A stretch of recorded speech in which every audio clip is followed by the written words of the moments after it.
Adu Oko, Nigerian by birth, Kenyan by choice, communications expert, Pan-Africanist, a truth seeker and believer in people power, and Eric Latin, agent provocateur, the man in the chair, seasoned journalist, news hound, a man who believes in punching up, not down.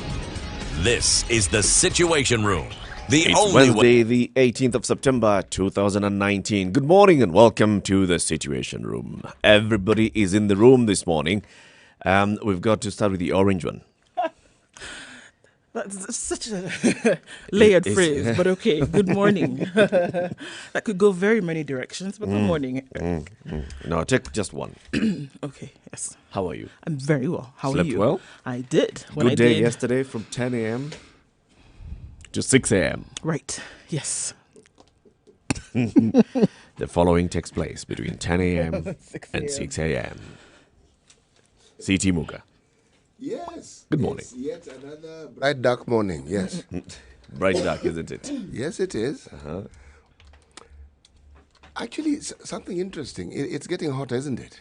It is getting warmer. The days are getting warmer. No, this isn't warm. This is hot. The days are getting hotter. Yes, it's not warmer. They are hot. I mean, by the time it gets around 10 o'clock, it's actually hot. Not warm, hot. Yes. Is this what they call global warming? It is. Maybe not. These are the effects. We were talking about the other day. This is the season that it should be warm. This is what should be happening around this time. September, mid-September, October. In fact, this is September global is warming. This is global heating.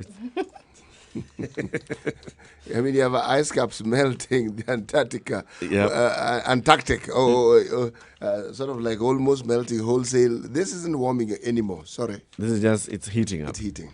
Banjari is warming up. Me, I'm hot. Forget. Yeah, Me, got you I there. am. It's such a Kenyan phrase, isn't it? Me, You're I hot, am. aren't you? Always. How are you? Very good, thanks. Let's take a look at what's been covered in the headlines across the world.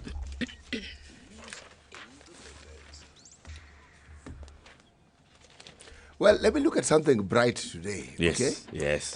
This top teacher, this gentleman who's rated as the topmost teacher on the planet, has met President Trump. Kenyan. Kenyan, not a politician, just a mwalimu, and who has achieved wonders, and he is going places. Brilliant. Do you see politics as his next target? No. From where he comes from, this is a man who's focused. I don't see him getting into politics. He's clergy. You're trying to say that people He's who enter clergy. into politics are not Yes. And you're focused. saying we do not have people who are in politics who are once upon a time clergy. Once upon a time, yeah, but not like this. Not like this. And In like, fact, tell me, any former Catholic priest who has actually gone into politics? yes. Who? Oh. He hasn't gone into politics. Was he in the executive at one point? He got into He politics. was a minister? As MP for where? Yes. When you're a minister, you're in politics, my brother. As MP for where? Especially then when there was no separation of powers, absolutely. As MP for where? Was he a nominated MP? I have absolutely no idea, but I do know he was a minister. Well, Father George. Yes. Who else? No one comes to mind. Nobody readily. else, right? Well, they don't have to be in politics officially, but you'll find they influence a lot of policy and therefore politics. No. They're actually playing their role in chess. Involved. We've said that. You know, Eric seems to think that this game is played by numbers. All I need is to give one example, not 10. and one Oh. is My point. Yes. One is the exception. One is, well, if it's the only example which exists, it's not the exception, is it? He's the exception. It is the example. Okay, so Peter Tabichi went and met Donald Trump. What are they talking about? Or why is he there? Well, it's part of the tour. You know, there are certain things that people who organize such functions, when you win an award, because you've won an award, okay, and to win it means other people who are competing for it. Yeah. There's an itinerary that is set for you.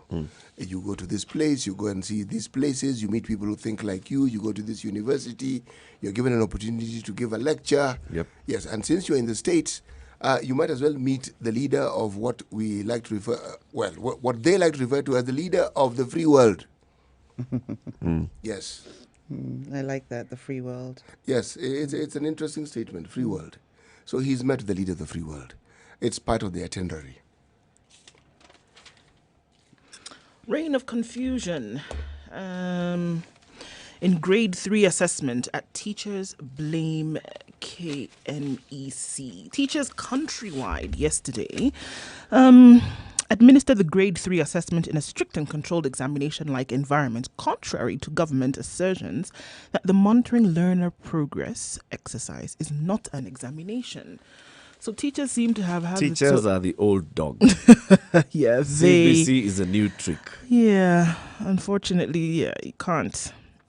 It seems that there was quite an issue. Some schools even had invigilators for the exercise meant to gauge pupils' skills. A spot check by The Nation showed a clear disconnect between government policy and reality on the ground as schools and parents had taken to the exercise and created the same atmosphere associated with traditional exams that the CBC aims to get rid of. My goodness. Here we are in the run-up to this test, and here it is, and we are back to the same thing. So confusion. We will have a lot of problems. Would you say this is sabotage, or genuinely the teachers seem to be having a problem just working getting with the away system? from this, old system and getting into I think the in new this one? particular one, I think it's genuine. It's genuine. It's that teachers genuine. are used to exam. It's national. It's an exam. It's national. Yeah. Everybody quiet. It starts at this time. Invigilators making sure that nobody, I yeah, don't know walk what you around, would cheat on like this. necessarily. You are standard 3 pupil. Interestingly, it's an exam. This isn't Take a it seriously. positive thing, it is not. It really isn't. Why I'm Because saying it's it's not a positive thing, if teachers are demonstrating this level of poverty in change management, then there is a genuine problem afoot. You actually nailed it, yes. Yes. Because teachers just can't handle change. Yeah. They have completely been shown incapacity to do that. And they are the ones who are supposed to be the carriers of this new message to the learners. And it's going to be, interestingly enough, Education Cabinet Secretary George Magoha last week said the assessment was not an examination, but a determinant of the learners' abilities acquired since they were enrolled 2 years ago. Education Principal Secretary Bello Kipsang said he promised that there would be nothing special about the week since teachers were free to administer the assessment at their own convenience in as long as all tasks were given to the learners. So apparently there was supposed to be tasks, there was supposed to be different kind of assessment, it was not supposed to be a written exam per se. There were different things, different skills that they were supposed to be assessing, of course. But this didn't happen because it all took form in an exam. And in some schools there were invigilators. So I mean, we've just thrown ourselves into another quagmire. So does it mean that they were told, they were given the where to for, and somehow they didn't quite understand They it? didn't really understand what it was. And so I think the exam, the word examination was the star. And they thought that, okay, this is an examination. We've done it before. This is what we must administer. What seems clear to me is that there are a lot of unanswered questions in this whole saga. Because the back and forth one hears, the government seems sincere. Well, the government always seems, or at least attempts to sound sincere. The teachers themselves seem sincere. What is clear, though, there's confusion. There is some serious confusion and some serious disconnect. And the brunt bearers of all of this, again, are the learners. Communication. Talking of communication, there is an organization based in the UK that calls itself Advisory Firm All Africa Advisors. Yeah, it's a load of nonsense. I was just Advisory looking at that, what? actually. Yes. All Africa Advisors. or something. Advisors. Now, this all nonsense, as Jerry calls them, have come up It's with a fly-by-night grading system. company. It was established in 2015. There's doesn't 2 or matter when 3 it was directors, established. and they're coming and telling us Africans what to do. I can't. Okay, guys, hold on. What's the story? You see, we're talking about confusion. Here we don't have confusion. I bring up a topic in Jerry butts in, okay, and jumps feet first. But what's the story? Oh, Okay, it's like okay. you read my mind, What? but go ahead. Yeah, I Make my didn't mind read your come on. mind. I read the paper. They have come up with a grading system of performance. Who are they? Okay, go on. They are the people that Njeri spoke disparagingly about just a few minutes It's a ago. London-based company Yes, that exactly. seems to know The study about was a us. study on the effectiveness of devolution in Kenya, 2013 to 2019. And this is what they say. Machakos governor, Alfred Mutua, has been ranked the best performing governor. That I About agree. governors. This has been followed by Oparanya Wycliffe, wow. followed by Kivutha Kibwana. Oh, sorry, third, Mike. Sonko. Hey. Third, performing governors. Fourth, Kivutha Kibwana. Now, let's pause there and go to the last 6. In between, doesn't really matter very much. With somewhere in the middle. negative. Okay, First, let's start with what marks does Alfred Mutua get? Or points? Their marks. This is an exam. 460. This is an exam, right? 460. This one's Kenyans will understand. Yeah. 460. Okay. A. Mike Sonko, 406. Kivutha Kibwana, 374 marks. And then let's go to the last one. The last 6, Cyprian Awiti, followed by How many marks for Okay, Awiti? Awiti scored 180 marks. Okay. Mr. Ojamong, 136 marks. Mr. Twa, 91 marks. Now, this guy is not doing very well at all. Mr. Kingi, 91 marks. The Actually, time. Okay. it is negative. It is negative 91 marks. Oh, no, it's actually 91 marks. And Mr. Nyangarama, 85 marks. I thought Waitito was at the bottom of the list. No, we're doing somewhere in the middle. What did he get? Like Waitito is number 210? 47. No, Waitito is number 47 I in this thought he list. was bottom of the Minus 615 This guy doesn't like Waititi. on page 6. Look at page 6, the list is there. Okay, but on a serious note, No, you actually are right. There's this list here. So who are these, Jerry? Mr. Now Ferdinand let's didn't actually now look at who is this, who's ranking them, and what yeah, experience do they have in what on the they survey leadership? was conducted and released by All Africa Advisors. It's a London-based multidisciplinary advisory firm specializing in commercial and developmental projects in Africa. Now, that already sends alarm bells, specializing in developmental projects in Africa, London-based. So I had a quick look at them. They were established or incorporated in 2015, so some, pretty young. They've got Probably a experience in Africa. fly-by-night company. But what's interesting is how they put together the study, and it's based on perceptions, and you can see why Mutua would come out on top. He focused very heavily on PR, which is all about imagery and what people actually think He of you. communicated well. Absolutely. So I wouldn't go on this particular study per se. I mean, you can't have people beating Kivutha Kibwana. He should come out on really. top.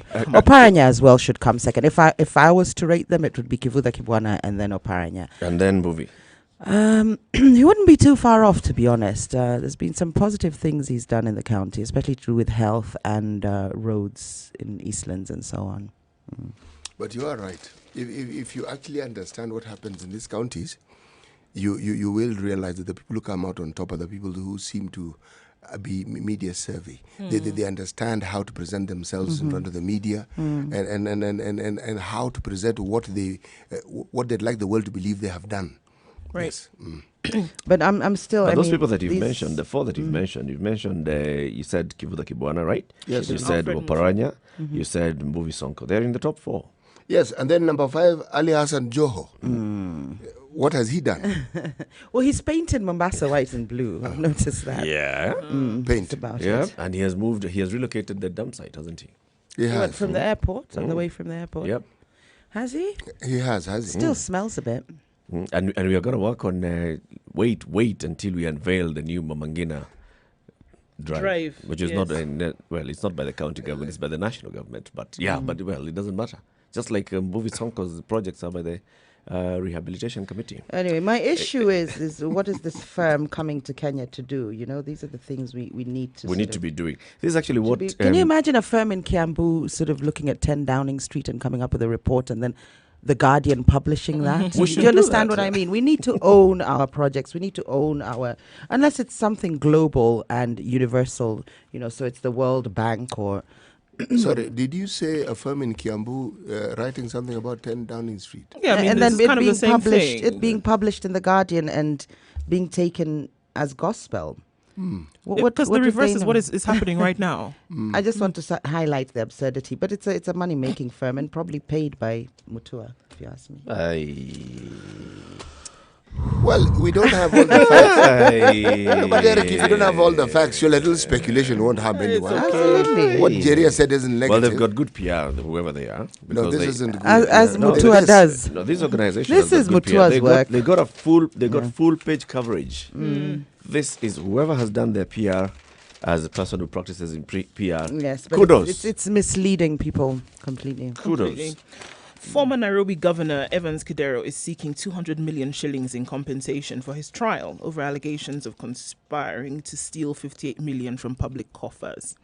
Dr. Kidero, through a petition filed at the High Court, claims that he is being illegally prosecuted for events that took place in 2011, yet he assumed office in 2013. He wants the case dropped and he be compensated for malicious persecution, or prosecution, rather. He's got some nerve, this guy. I hasn't mean, he? he wants 200 million. Okay. I mean, he's facing corruption charges left, right, and centre. He's fighting. I suppose this is a diversionary tactic, and also it's sort of flexing some muscle and chest thumping, and him saying, I'm actually going to sue you, and maybe to act as a deterrent for those that are pushing for his other cases. He's got quite a few cases that are being halted by legal technicalities. Of course, the admissibility of evidence and people not being able to access his account. So he's been able to play around with the law. He's become quite a maverick with that. The lawyers. I mean, consider one thing. Yesterday, we were listening to this clip from the lady who is supposed to be in charge of the child welfare, who was trying to spin, really spin doctor, her mismanagement of that particular organization and her gross mistreatment of people who are young Kenyans who are supposed to be in her care. Is it surprising? It's not surprising. It's not surprising, No. actually. It's In almost fact, laughable. whenever people refer to these things as cancer, I think that they're giving cancer a bad name. Because some of the things that these people do, it's beyond despicable. The headline on the Standard: this presidency is on a spending spree despite tough talk on austerity, right? So President Uhuru Kenyatta's austerity plan took a backseat in the 12 months to June as his office and MPs splurged taxpayers' money on foreign trips. A new report from the Office of the Controller of Budget shows that the presidency, which includes the offices of the head of state, of course, and his deputy, spent 197 million shillings on foreign trips. That's nearly double what it spent on such travels in the previous financial year. So Uhuru doubled his trips, basically, because you were saying Ruto had hardly ever traveled abroad, right? So this Is he allowed to? This is all. this is all President Uhuru Kenyatta's foreign travels. However, now look at the Parliament. They spent 1.6 billion on overseas trips, more than double the 719 million that they had spent in the previous financial year. 1.6 billion shillings on overseas trips from the legislature. So they are competing as to who can spend more, is it? Okay. Which office can actually spend more? Okay. However, the president did something good yesterday. He signed the Division of Revenue Bill into law, and immediately the Treasury disbursed some 50 billion shillings to counties to ease the cash crunch. Okay, and the Treasury is saying please spend this 50 billion to first of all pay the pending bills, right? So we can get this ball rolling.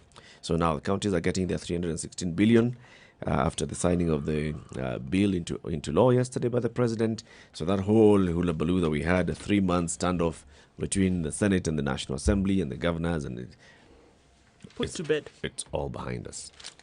And the Star has a full-page colour spread on Chris Kirubi. It says, Kirubi, my fight with cancer. And there's a snippet there. Businessman Chris Kirubi lifts the lid on his health after he was diagnosed with cancer. Think of me as a reminder that cancer can be treated. And from the main article, he talks about the fact that if it's caught early, it's definitely something that can be treated. Yeah, he actually recorded a video yesterday to be shared with the shareholders of Centum at their AGM. And that's why he was saying, so this is my message to you guys. And who's playing YouTube in the studio? So this is what's going to happen. Not me. This is what's going to happen. It's important that you go for annual tests, for annual screening. If it's caught early, then you stand a higher chance of beating it. And he says, I've gone through it. I'm fighting it. It's a good thing. Yeah, and the paper goes on to give a bit of a biography here. He was born in Murang'a, 1941. Divorced his wife in 1999, worked as an administrator at Kenatco in the 70s, began buying old buildings in the cities of Nairobi in the 70s too. In 1998, he acquired full ownership of Hako Industries and founded Capital FM. He's a majority shareholder in the Centum Investment Group and owns shares in UAP and the DHL franchise in Kenya. And then in 2018, he was hospitalized in Boston, where he underwent treatment for cancer. So it just gives you a timeline of some of his life achievements and hurdles he's had to face. I've worked for and with Chris Kirubi. He's a good man. I wish him all the best. I wish him quick recovery every day. Now, look at that headline, though. What the Star have written. Do you pick out what it's on the front page? I was going to point this out. Yeah, there's a typo there, isn't there? on the front page of the Star. Anyway, that's not news, but worth mentioning. Rescue Jubilee. Leaders are pleading with Uhuru. President Uhuru Kenyatta and his deputy William Ruto have been accused of failing to offer leadership, leading to the infighting that threatens to kill Jubilee Party. Several Mount Kenya leaders challenged Dr. Ruto to implore on the president to steer the rescue of the ruling party that they warned faced imminent collapse due to internal wars. This is also Governor Kiraitu Murungi of Meru, who oversaw the merger of the 13 parties to form Jubilee in the lead-up to 2017 elections, said he was pained that the party he helped midwife is now in the ICU. Well, you'd feel a sense of a vacuum of leadership if you're politicking.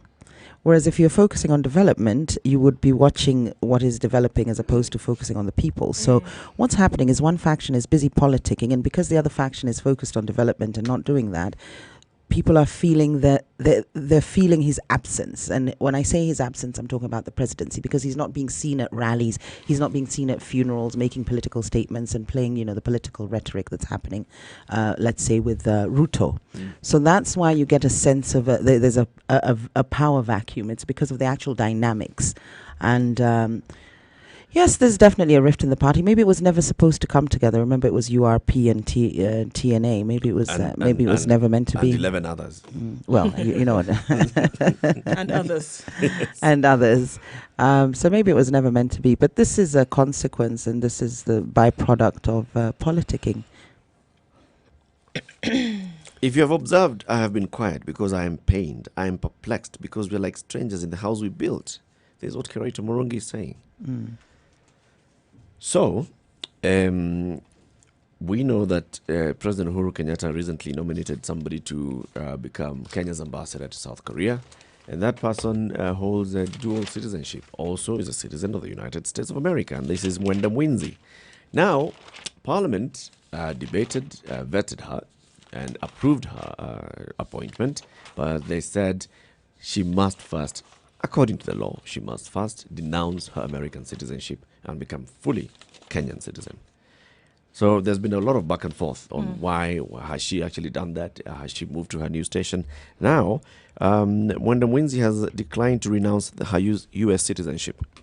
Ms. Mwinzi has instead filed an urgent petition to the High Court to compel Foreign Affairs CS Monica Juma to designate and post her to Seoul as the country's envoy, saying that she has complied with all the requirements for the position. According to Mwinzi, she's a U.S. citizen by birth and cannot renounce this before taking up the position, as recommended by the National Assembly's Departmental Committee on Defense and Foreign Relations, the one that vetted her. Right? So she's saying, because I'm an American by birth, I can't denounce it. What should happen in this case? Just nominate somebody else. Well, no. She has a right not to be discriminated against, for starters. And, she's a Kenyan for all intents and purposes. The fact that she has dual citizenship shouldn't negate or discriminate against her. What does the law actually positions? I was just looking that Let's up. actually go in and define what is a public officer and what is a state officer. Because the law talks about a state officer requiring a state officer to hold Kenyan citizenship alone. A state officer. So is an ambassador a state officer? She holds Kenyan citizenship. Yes, she does. Alone. As in, you should only be a citizen of Kenya. If you are a state you officer, can't have the dual citizenship. Cannot have dual now, in citizenship. her case, it appears she can't denounce the U.S. citizenship. It's not a choice. It's so by default that she's American. By the fact that she was born there, that's how America gives it citizenship. So she shouldn't be nominated if she's a state officer. That's the question. Is she a state officer or not? I'd have is to an look ambassador this a up. state officer or not? Because that's what her lawyer, Professor Tom Ogenda, is saying, that the position of ambassador is a public office which is exempted from constitutional requirements for state officers. Because the law says state officers, that's the president. I assume state officers also include the president, the deputy president. So it's looking at the definition of it's the state officer state and and whether public. ambassador falls into that ambit. Category. Okay. But if she does, then just nominate somebody else, man. Well, she has every right to fight her Move case. on. Yeah.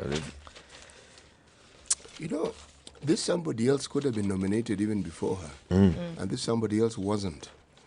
So there must be a good reason why she was nominated. Absolutely. Yes. Yes. So this will open up the issues pertaining to the law. Let this issue take its course in court. And it'll provide us with clarity and a precedent for other such cases, because I'm sure there are many Kenyans who have more than one citizenship. Yes. I think if it was a case of where it's second citizenship by choice, then you can understand maybe there'd be a conflict of interest, especially when it comes to state security and patriotic matters. But this is not a choice for her. She was born in America. She can't denounce it True, or renounce it. But that the whole idea of having that and saying a state officer should just be a But you citizen see, of then Kenya it becomes is for that. unconstitutional. It becomes the Constitution is the unconstitutional one that because says it. it's now discrimination by virtue of the fact that I have dual citizenship. How can you there's say two what the if there's two conflicting provisions in the Constitution, I think the one that falls under the human rights bills should always take precedent. There's no conflict. It There clearly is. says state There is. officer. If you're a state officer, if you want to be the But president of that Kenya, can you be can only counted. be. That can be interpreted to be unconstitutional because it's discriminatory. Do you understand? No, It is I don't. discrimination. Of course, it is discrimination against me who has dual citizenship. But you the shouldn't consti- discriminate me on any grounds. You shouldn't discriminate how can a against provision me of the Constitution on be any grounds. unconstitutional? I mean, this is Absolutely, there can be contradictions within the Constitution. It happens all the time. I think the confusion here lies whether whether this position is a state or a public officer position. And I think when that is cleared up, then it will be very clear. and really, the then reasoning behind why we want to have a state officer having sole allegiance to the country called Kenya. There must be a reason. I mean, you can't have a president who, is a Kenyan and a Tanzanian, or Kenyan and American. But this lady isn't vying for the presidency. she's not vying. Yeah, that's she's what a state officer. yeah. She represents the state. But She even if represents she the were, No, Does no. ambassadorship, I- does I- ambassadorship, Eric, that but kind that's of the issue that's representation in the fall court, under isn't state it? officers? Yeah, well, I'm saying, in if case it's found to be a state office, if an ambassador is a state Eric, that officer, distinction is what is in court, is it not? that is what they're trying to figure out. So, I mean, let them figure it Yeah, out. once it's and clear, then we'll we shall know. where the truth lies. yeah. When people are appointed to these positions of ambassadorship, it's not as though it's only one person who is selected. Many people would like these jobs. Yep. And so if one person is selected, there must be a very good reason. So let's not be hasty. Let's not be quick in trying to replace this person. Let due diligence be done in ensuring that all her rights as a Kenyan are observed. Absolutely. And then the decision let's that see. you so hurriedly want us to Appoint somebody yes, else. Yes, then we can move in that direction. Eric's solutions sometimes they worry me. It's very draconian. no, I'm not dictatorial. We know who is. No, So let's end with probably Kipchoge. patriarchal as well. I bet if it was a man, it would be a different story. It will be the same. Do not bring in that angle. So Eliud Kipchoge, the man, his second attempt to break the 2-hour mark in marathon is just 24 days away. So Eliud Kipchoge is a world marathon record holder at 2 hours and 1 minute 39 seconds, which he set in Berlin last year. And he had participated in a project called the Under 2 project, where he was trying to actually run a marathon in 1 Under minute 2 hours, 59 in yeah. under 2 hours. So he's doing a second attempt in 24 days. And this man, he's phenomenal. Everybody actually says, all the other athletes in the world say, if anybody can try and conquer this and actually succeed, this is the man. And there will be another opportunity for Kenyans to rally around and show their unity. This is it. In 24 days, we're all Kenyan. We're all rallying behind Eliud Kipchoge because he's a good man. Yes, banks on strict time limit over old notes. I actually thought all the old notes would the usage and their capacity as legal tender would expire on the 31st of September, but it's only the 1,000 only shilling 1,000. notes. Yes.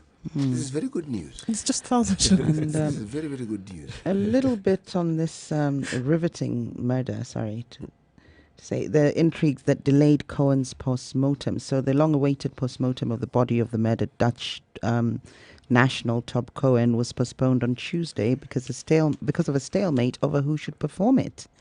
So that's still ongoing. Of course, that's the murder that's been on our headlines and gripping the nation of business tycoon Dutchman Cohen, and his wife has been accused, along with a few other people. And So now there's a delay in his post-mortem because they can't decide who's going to do it. The examination. Who's supposed to determine- make that decision? Well, the examination to determine the businessman's cause of death was called off last minute and shifted to Wednesday, that's this morning. Parties in the matter had congregated at the mortuary ready for the examination when differences confusion emerged. The Star has learned that Sarah Wairima's defense team, led by Philip Murgo, had objected to government pathologist Peter Degwa presiding over the exam, claiming that he would be biased against her. Interesting. This one is going to be unfolding for a while. It will. It's 6:30. This is the Situation Room, Kenya's biggest conversation. Out of this break, we shall have a big conversation on the Nairobi National Park. CT Muga has some thoughts on this. Keep it right here.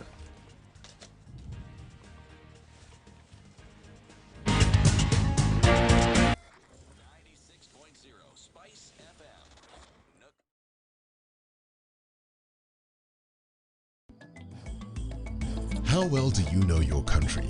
Given a chance, where would you go? Not so many places, huh? Would you even know how to get there? Yes? No? Maybe? I don't know. Well, oh ye gallivanters and tourists alike, here is your chance to not only know, but also visit amazing destinations in Kenya with complete recommendations, guides, and tips on accommodation spots, wellness stops, and food joints all over Kenya. How you ask? Courtesy of the biggest locally targeted tours and travel magazine, Travelog. Travelog is your monthly pull-out magazine in the Standard newspaper every first Thursday of the month. With Travelog, enjoy the beauty of life that Kenya has to offer. Visit exotic and hidden destinations, be part of amazing conservation campaigns and projects as you simply enjoy Kenya. It's our way of putting Kenya on the map. Grab your copy and be aboard the fun wagon as you improve the quality of your local travel experiences. Travelog, Jione Kenya.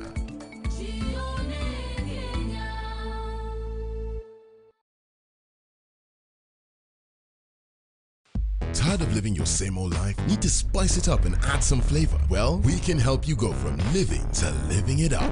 East Africa, are you ready to be a part of the most vibrant entertainment scene with the best, freshest music, travel tips and destinations, fashion, tech and health trends, as well as your favorite celebrities' lifestyles? Introducing your favorite entertainment magazine, Pulsar, the ultimate all-in-one guide that will give you more meaning to life. Catch up with your celebrity writers and contributors to stay up to date with what's happening around you, where and how you can be a part of all that. The lifestyle guide that has been missing in your life. Pulsar. Live it up. 98.7 Spice FM, Mombasa. Traffic. all right. Everything's actually looking very interesting this morning, and we don't have much of traffic along Mombasa Road, just the usual suspects this morning, heading towards the CBD from Jogo Road. It's moving at a slow pace, but is actually moving, and you'll get into the city centre as you've started your journey early. Thika Road already not moving. It has not been moving from about 20 minutes to 6 o'clock this morning. Hopefully that will clear up. A fatal accident happened on Mombasa Road near Samir Park. That was earlier this morning. We're not sure if what the situation was, but there was an ambulance on site as well as police as well. Everything else seems to be moving along swiftly. We don't have much of an issue, but it's likely to change in a few minutes or so, but we'll keep you updated. If you see something that we should know about, give us a call, 0719 012 600. Mature, intelligent talk every morning. Spice up yourself. Mornings done right. 94.4 Spice FM, Nairobi. At 25 minutes to 7 o'clock, you are in the Situation Room, Kenya's biggest conversation. In the room, C.T. Muga, Jerry Thorne, Ndu Oko, and I'm Eric Latif. We're live streaming on Facebook, Spice FM KE, on YouTube, Spice FM KE, on our website, www.spicefm.co.ke. Now, Kenya is the only country in the world with a national park in the capital city. And C.T. Muga has some thoughts on this. Well, I do have some thoughts on this, Eric. It's the sort of thoughts that may turn to be a little emotive in this respect. We are looking at a national park as a game reserve, a place where animals have a sanctuary, where they can feel safe. But in reality, it is a natural resource just like water. It's a natural resource just like minerals.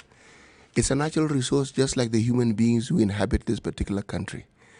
And just like all these resources are, from time to time, subject to change and subject to movement and subject to the sort of decision-making processes that are supposed to ensure that all these resources coexist in, let me say, in a productive and futuristic manner. Anytime you mention a game park, people have fond memories. People think of wonderful things. But the one thing that sometimes is at the fore of everything but isn't discussed is that there is an economic value attached to game parks. Game parks have to be able to generate an income for them to actually stay viable. People need to, it's called viewing tourism. People need to come and see the animals. People need to pay for it. And the people who work, they need to be paid. There are all these things. Now, Nairobi National Park invites the sort of thing that is and will be a subject of a lot of debate and has been, not just because I want to talk about it, but it has been. But it follows a backdrop of other issues. We had similar issues in the Serengeti, not a while back, when the then president, a gentleman by the name of Jakaya Kikwete, had made a political promise that he would build a road in the northern part of Tanzania. Unfortunately, the road was to pass through the Serengeti. The furor, the dust that was raised as a result of this was insurmountable. In the end, the issue of that road was left to lie because it wasn't just worth the noise. And those who were conservationists were arguing that the one thing that road was going to guarantee was that it was going to interfere with the very habitat in which these animals that people were came world over to actually come and see. To put it very simply, when you talk of natural resources, some years ago, the Ethiopian government wanted to put up a dam. It was a Gilgal Gibe dam on the River Oromo. Now, the thing that most Kenyans do not know is that 80% of the water in Lake Turkana actually comes from this particular river. Now, if you build a dam, what automatically you would mean is like taking a step forward in drying up Lake Turkana. I'm being dramatic about it, but that's what it would mean. Yet, the power which was intended for generation from this plant was actually supposed to be supplied to Kenya. So, on the one hand, they're saying this will be able to provide more power, but on the other hand, the livelihood of an entire country, the country is called Turkana County, okay, was actually going to be endangered. We have a situation of something that many people love. It's called the flamingo. The flamingo is found in a very interesting lake in this country. It's called Lake Magadi. And Lake Nakuru. Yes, but there's something interesting here. You see, Lake Nakuru is actually where they simply go and inhabit. They don't actually, they don't breed there. Where they breed is actually Lake Norton, and that's in Tanzania. And Lake Norton also has the same quality as Lake Magadi, something called soda ash. Lake Magadi is not a tourist attraction, and yet it has flamingos, but Lake Nakuru is. Now, I'm trying to paint a picture here that the issue of viewing tourism and what attracts people is a complex one. It's not as simple and as straightforward. But of interest is that national parks, by their very nature, are created. They don't just exist. This is mankind trying to protect a natural resource that they have. We have to ask the hard question. Is the Nairobi National Park viable as a national park? In a modern day city. Yes. Is it viable? That land, and given its value, is it something that can be put to use, not just for the other inhabitants of that space called human beings, but also used to ensure that the resource called wildlife that exists elsewhere is taken care of? This is what I am proposing. I'm saying this. If that land was to be sold, parcel by parcel, piece by piece, 50 to by developers. 100. Well, it's 30,000 acres. It's 1,214 square miles, kilometers, so to speak. It's a huge area, okay? But that parcel of land gives the city of Nairobi an opportunity to design something the world has never seen. Something that will provide not just an ecosystem of coexistence that has never been seen before.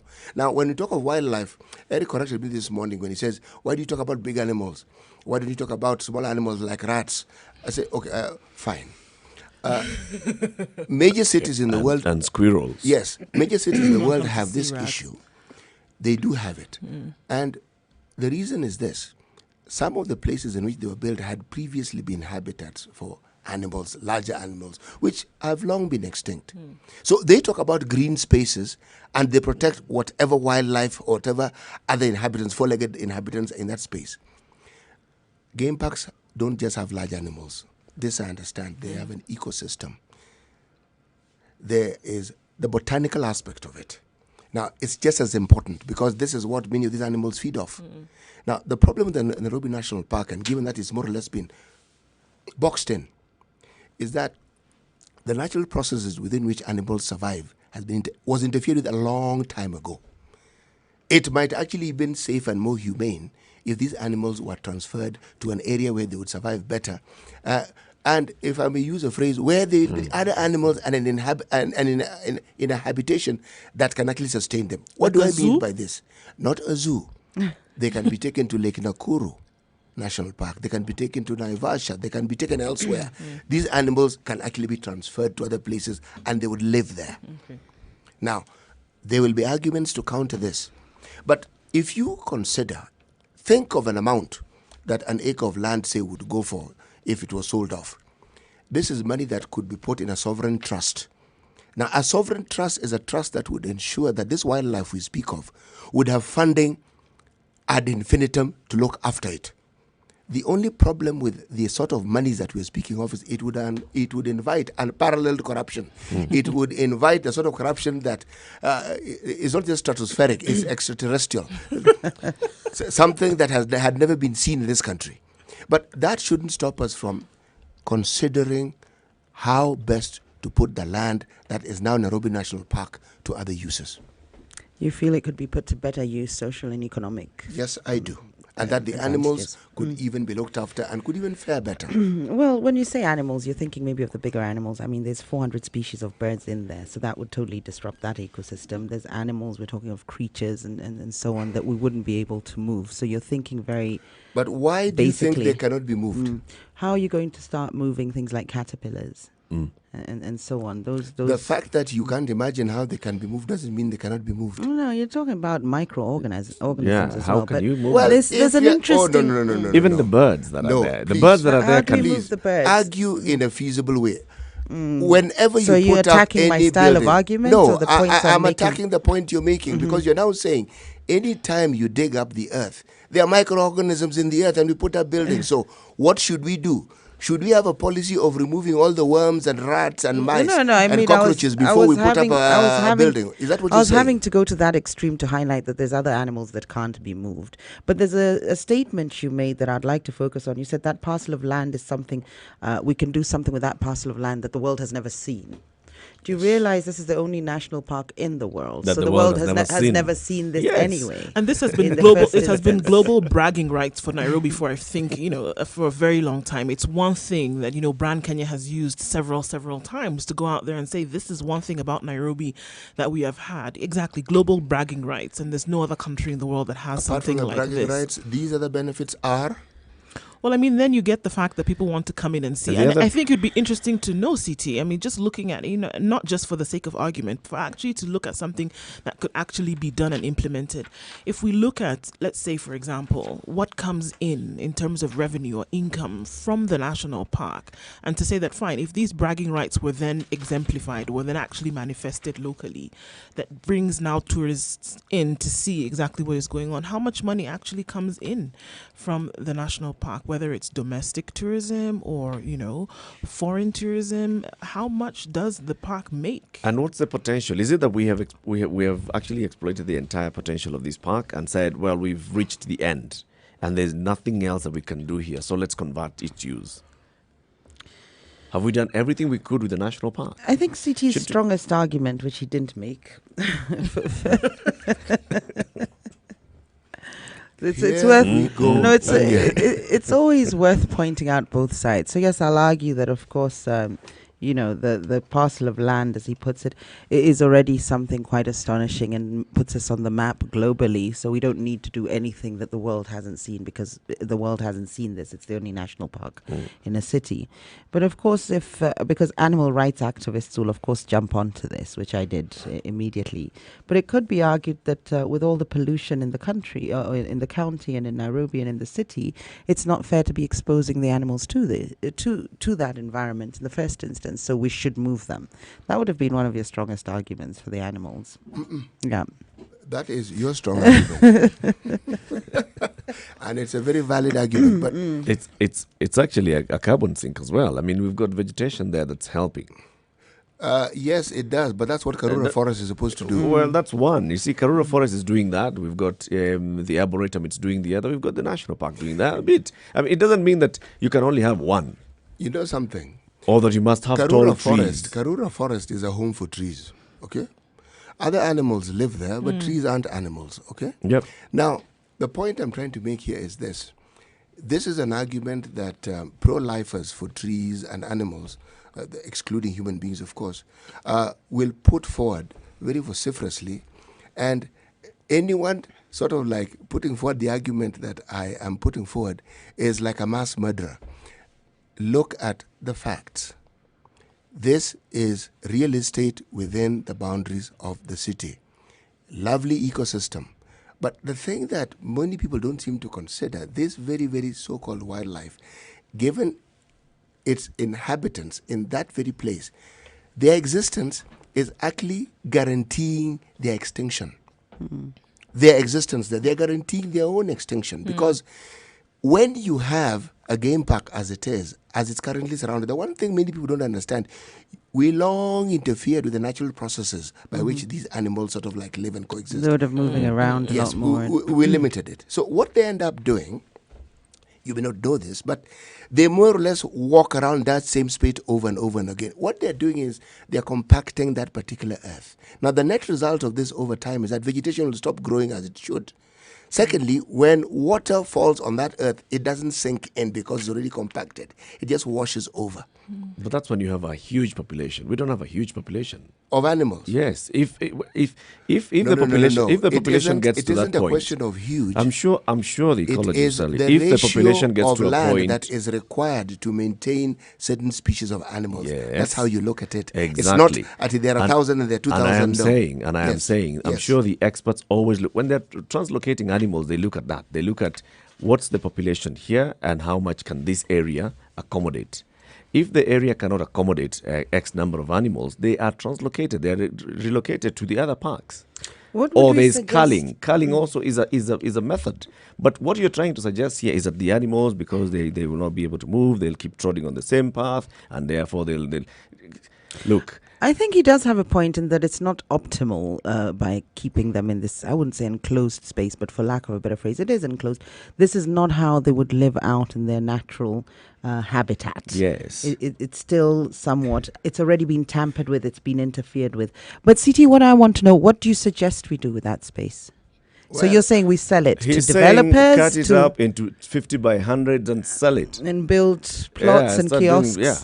Eric, Buroti. Eric, Buroti, and then you just sell Maguta, this, maguta. Yeah, maguta, and then you just auction up the whole national park. Well, you have painted a very torrid picture,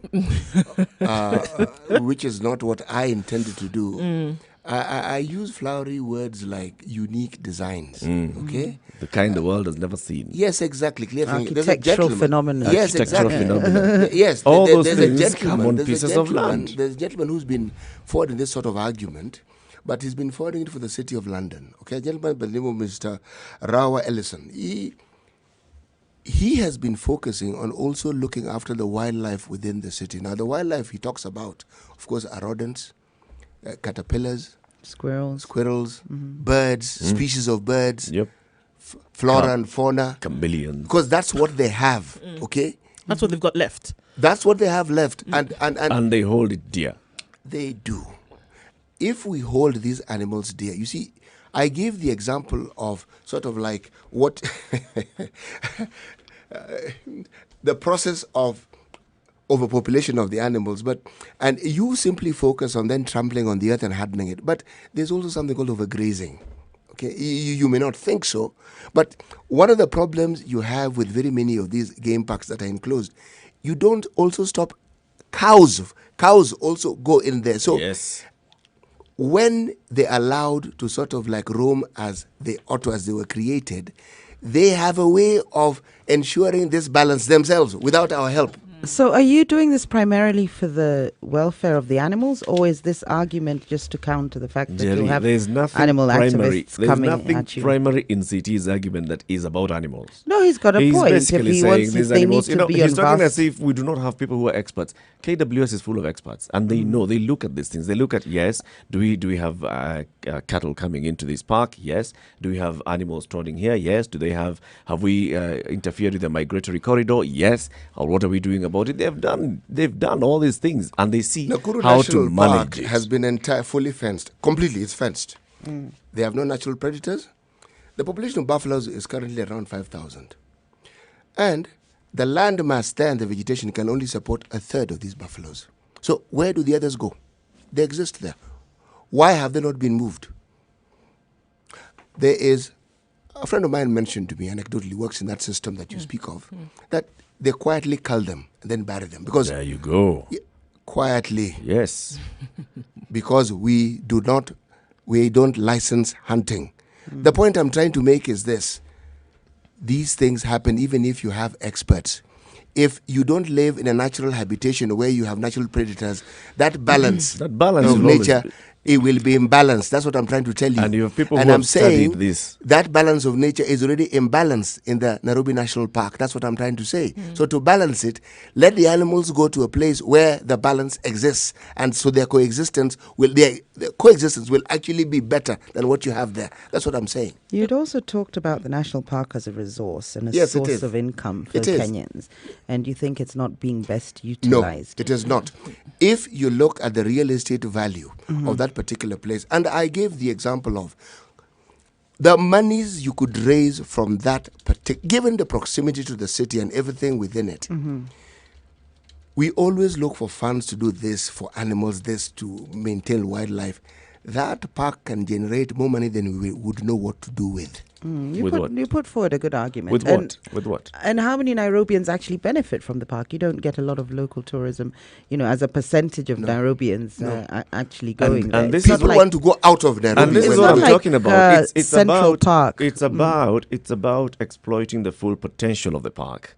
Look at it from that point. From human beings actually benefiting from the park as a recreational place, as a place that they can go and if you promoted it better, if you managed it better. All for the these people, years they've been promoting for the people. it's promoted everywhere. I think my there was friend. a huge All campaign. this- There was a huge promotional campaign that was done by KWS started, a few yes, years ago to bring more people into what the they Nairobi did is to National try to Park. bring more people into the park. However, unfortunately, how there have did been they- complaints that actually it did not go as Not even complain. They just hoped. stated the facts. They That it didn't go as I would say should. it doesn't benefit most Nairobians in terms of. There was a drive for As a- domestic tourism to actually increase. There was a drive for that to happen. Unfortunately, it did not go according to the numbers which they hoped that it would.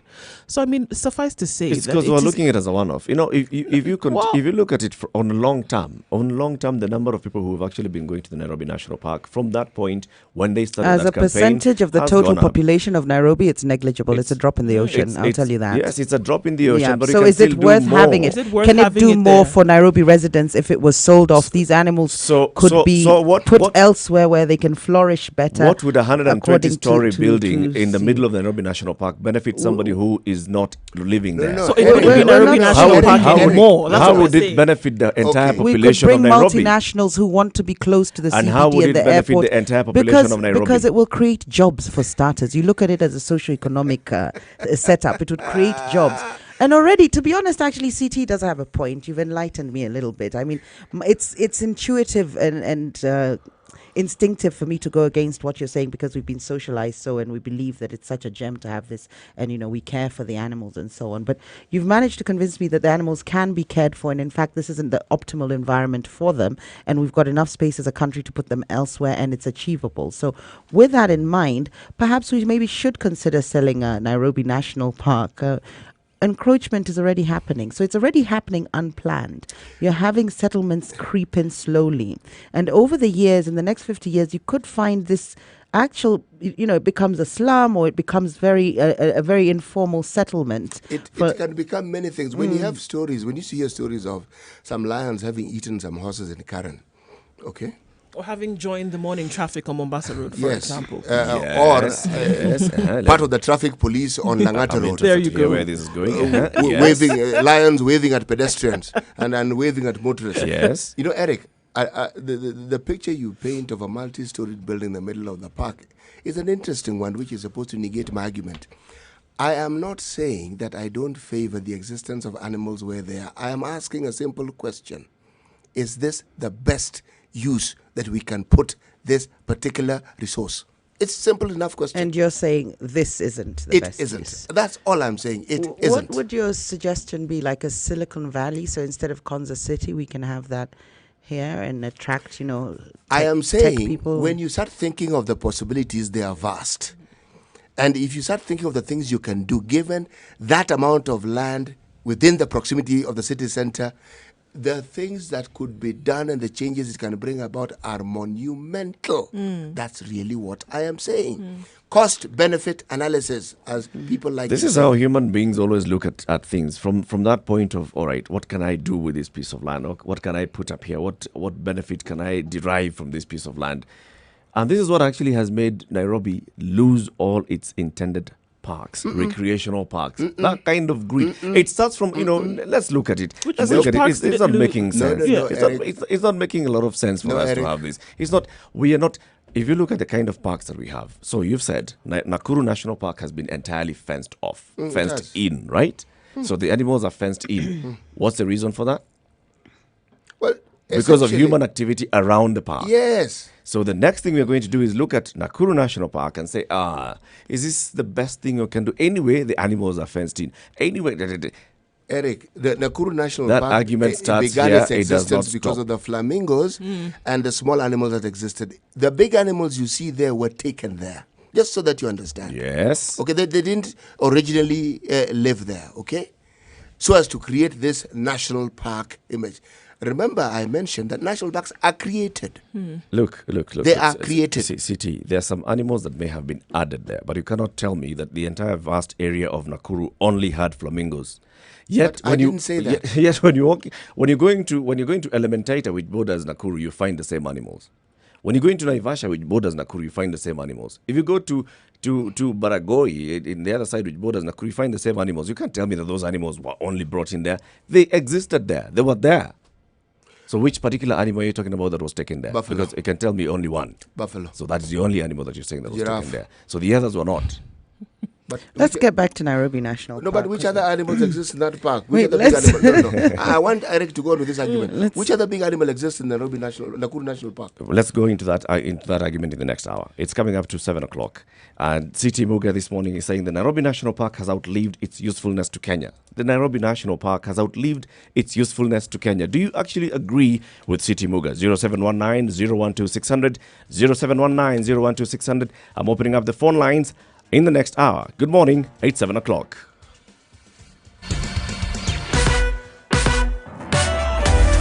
Sugar and spice and everything nice. Spice it up. Spice up your life.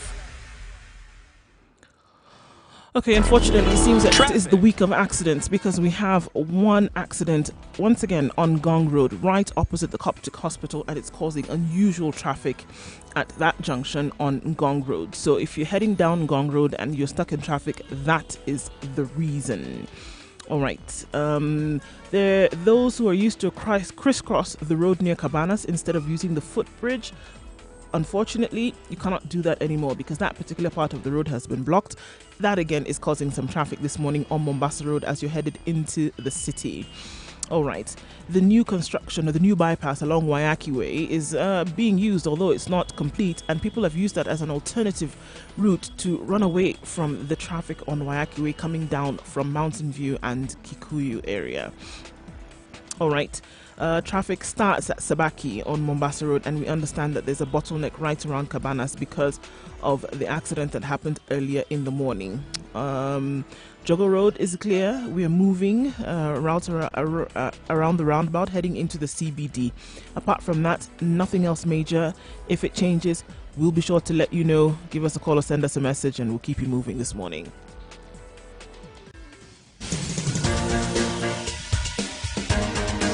This is The Situation Room, the home of hard-hitting political commentary and penetrating insights about the state of the nation. This is a talk radio experience like no other. The Situation Room, a place for hard truths, debate. This is The Situation Room, the home of hard-hitting political commentary and penetrating insights about the state of the nation. This is a talk radio experience like no other. The Situation Room, a place for hard truths, debates, and elevated conversations. The Situation Room, witty, political, engaging, deep, controversial. In the room, we have Jerry Thorne, lawyer, political strategist, an insider in the corridors of power, ready to take on any side of the debate with her signature eloquence and grit. C.T. Muga, researcher, academic, seasoned political observer, a fountain of wisdom in these politically uncertain times. Ndu Oko, Nigerian by birth, Kenyan by choice, communications expert, Pan-Africanist, a truth seeker and believer in people power, and Eric Latin, agent provocateur, the man in the chair, seasoned journalist, news hound, a man who believes in punching up, not down. This is The Situation Room, the only way to Kenya's start biggest your day. conversation, streaming live on Facebook, Spice FM KE, on YouTube, Spice FM KE, on our website, www.spicefm.co.ke. And our frequencies around the country, 97.6 in Malindi. We are in Nyeri on 90.9, in Eldoret 96.7, in Nakuru 96.0, in Kisumu 102.5, 87.9 in Mombasa, and of course 94.4 in Nairobi. This morning in the Situation Room, CT Muga says the Nairobi National Park has outlived its usefulness to Kenya. We should rethink having animals there and see how we can commercialize this space, the land that's called the Nairobi National Park.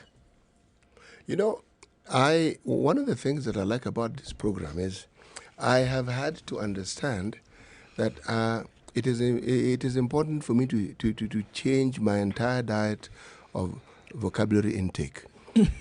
People are constantly telling me what I have said when that is Or what not you intend to say.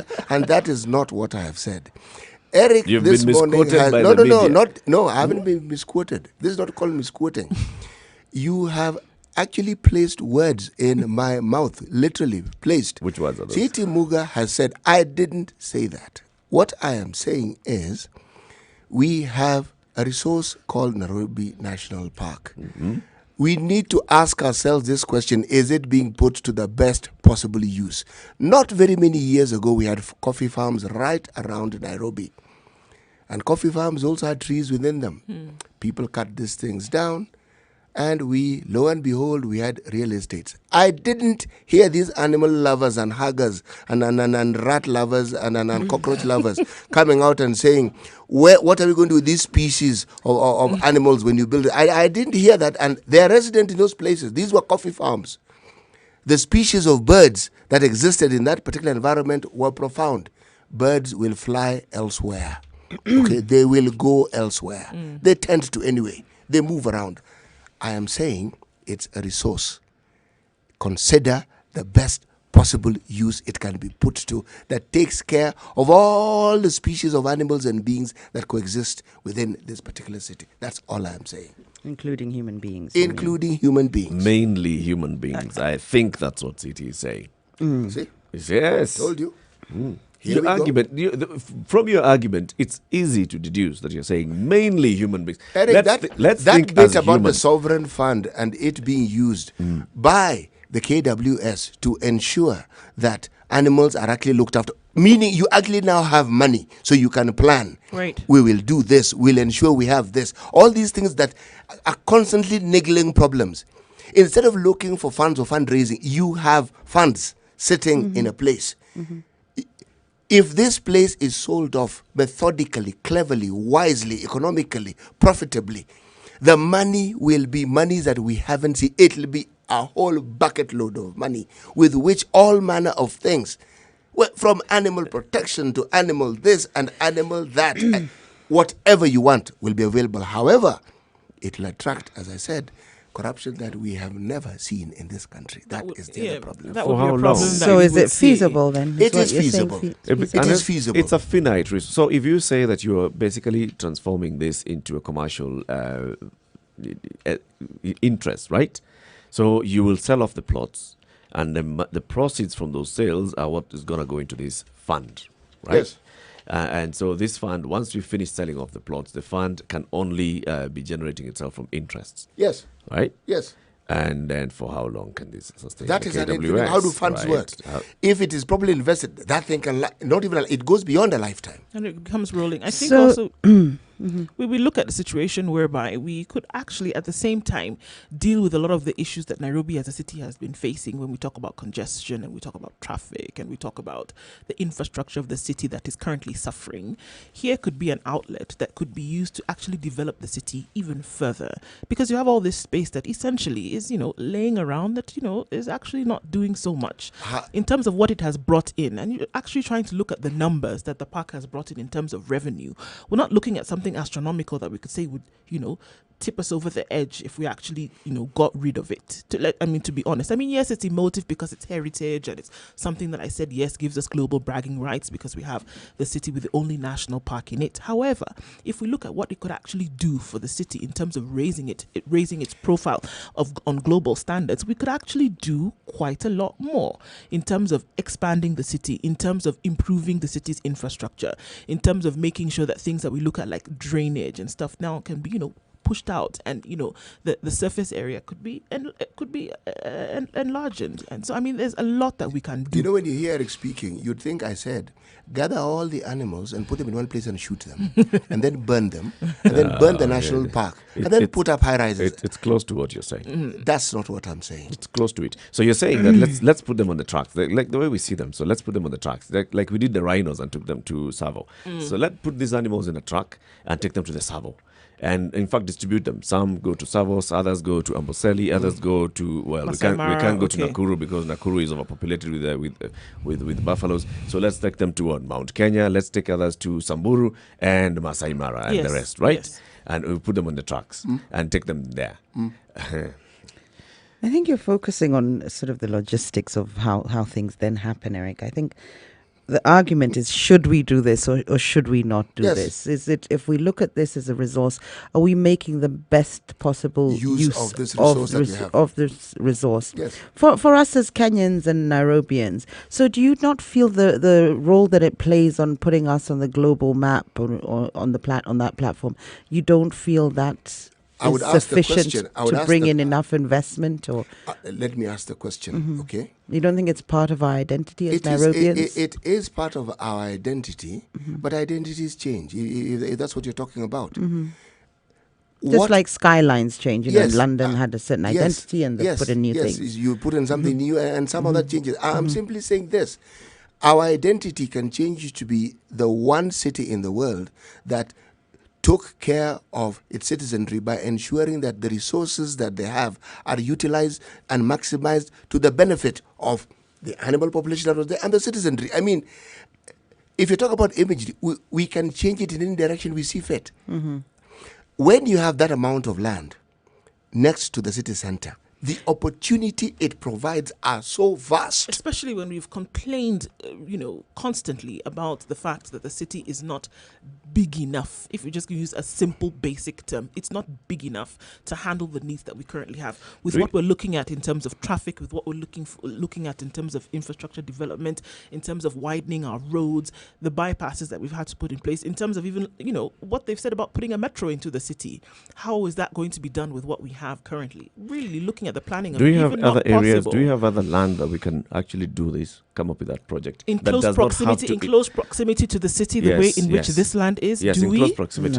No, we Within don't. 100 Very kilometers. few people, Within Nairobians 100 actually kilometers. benefit. Very few Nairobians actually care, benefit to be honest. from the national We can park. argue in this, terms of Jerry. they can't go there, they Jerry, don't have access to Jerry, it, you don't have sort Jerry, of do you- schemes encouraging people Do to you go go to there. Uhuru Park, Jerry? No. Do you know any of your friends who goes to Uhuru Park? How Well, many? A few people. Now, that is what you'll argue to say very few Nairobians benefit from the Uhuru Park. No. It's the same From, kind from of the argument national that you would park, go you do not with. find a majority of Nairobi As a citizens recreational park. going to Nairobi Park. As a recreational Nairobi park. National Park. Look at Nairobi National Park as a recreational park as well. Yes, it has this wide. I'm wild talking about animals. recreationally. Not It's many got- Nairobians go there. It's got the flora Have you and been there, fauna. Ndu? I've been there once. Okay, once. How long have you been in Nairobi? 20 years. Yeah. Okay. Have you been there, Eric? Yes, many times. Okay, of course This you'd year I've say gone that. there thrice. Have you been there? Twice, I think. I've never been And there, that's, and I live in and, Nairobi. and that's Now, exactly why you that's- guys I am- don't know. I am more Can you likely can to you go first, there. Can you first go to the Nairobi National Park and then make that argument? No, I don't need And to go what's the somewhere reason? to What's the discuss reason? it. Oh, so one of the reasons you haven't gone to Uhuru Park. Have you gone to City Park? No, I've never been to. You haven't Where gone is to City Nairobi Park? National Park. So you see, so you can now start. I mean, I've arguing, driven through it You in will terms you of will on the go. bypass. We'll go with that argument and say, in fact, very few people benefit from City Park. And City Park No, is with sitting right City in the middle Park, of I ci- think of- it of benefits CBD. the masses. Which In bit? terms of Nairobi National Park, you're not Uhuru going Park to or get City people Park? going there en masse. You're not going to get the masses going to Nairobi Why National can't Park you? to look. It's not happening. They're not interested. They're not going. There was a Uhuru whole Park campaign. and City There Park, was a it gives whole people campaign greenery. in 2006, to be specific, by KWS, when they said we want people to come in and visit these parks, see what it is that we have to offer. Nairobi actually did not get the benefit from this campaign. People did not just did not go, and you can't count 1,000 people and say what they're being charged at 200 shillings to enter the park every to go through a game drive or whatever during the day. You can't count that as revenue that's going to significantly tip over the scales for the city. I think that there's so much more that can be done with that resource. There's so much more that can be done without definitely without harming the environment, without harming the animals. Those obviously should be taken into consideration. But honestly, looking at it, from a development infrastructure point of view, I think there's a lot more that can be done with this space, based on the fact that what has been tried before really has not worked and it has not borne much fruit. And of course, I keep saying encroachment is already happening. Simply because So it you might as haven't well gone, be done in a planned, just proper because manner. you haven't used something, it doesn't mean that everybody else hasn't No, used that's it. a very simplistic 0719 approach. Just because I haven't 012. used it, it doesn't mean I don't know what I'm talking about. It doesn't mean that people don't know about it.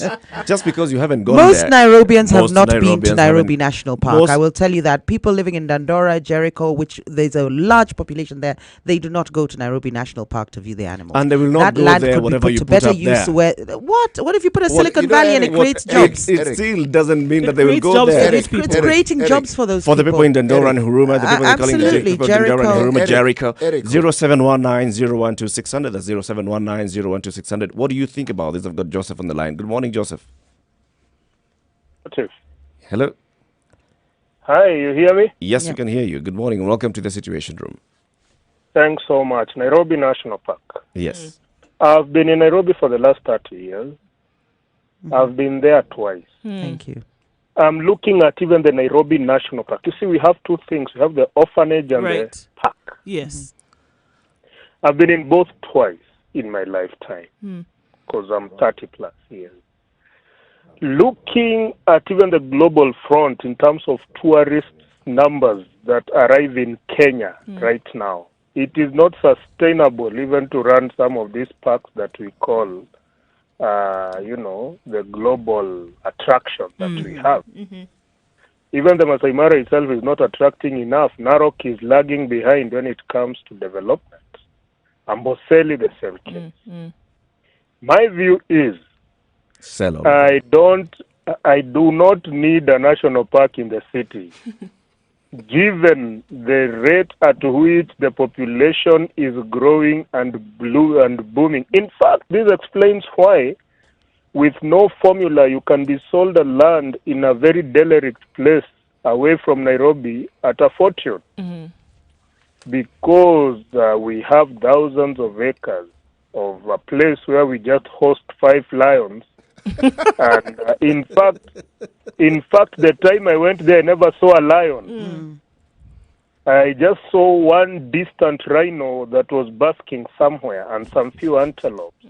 You know, at the end of the day, things change globally. Yes. We know there are cities which had an identity, and the identity changed. It changes with time. Even your house, I mean, do you keep something just for, aesthetic appeal purposes?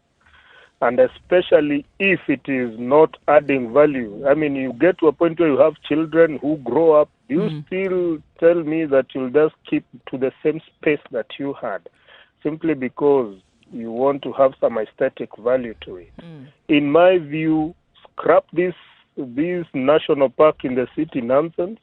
Let us have that land utilized in a better manner that is sustainable for the betterment of the population in the next, lifetime. Thank you very much, Thank you, Joseph, for your contribution. Rama, good morning. You're calling from Mombasa. Morning, how are you guys? Very well, thank you. How are Fine, you? thank you. I hold the same idea as the caller who just talked, that park we're just wasting land, which can be used for better purpose. Get all those animals, build a zoo, put them in, and let's use that land for something better. Because if we put proper infrastructure, we can decongest Nairobi. Exactly. We can, because people have to go around the park to get to Mombasa. Yet people can just go through it, and we can have proper infrastructure. We can as well as copy all other developed countries, which they did. They put their animals in zoos. It's not that Europe never had animals. Europe had animals one time.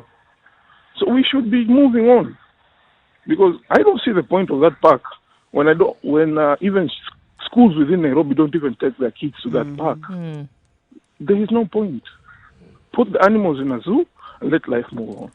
So, Rama, how would we put the park into better use?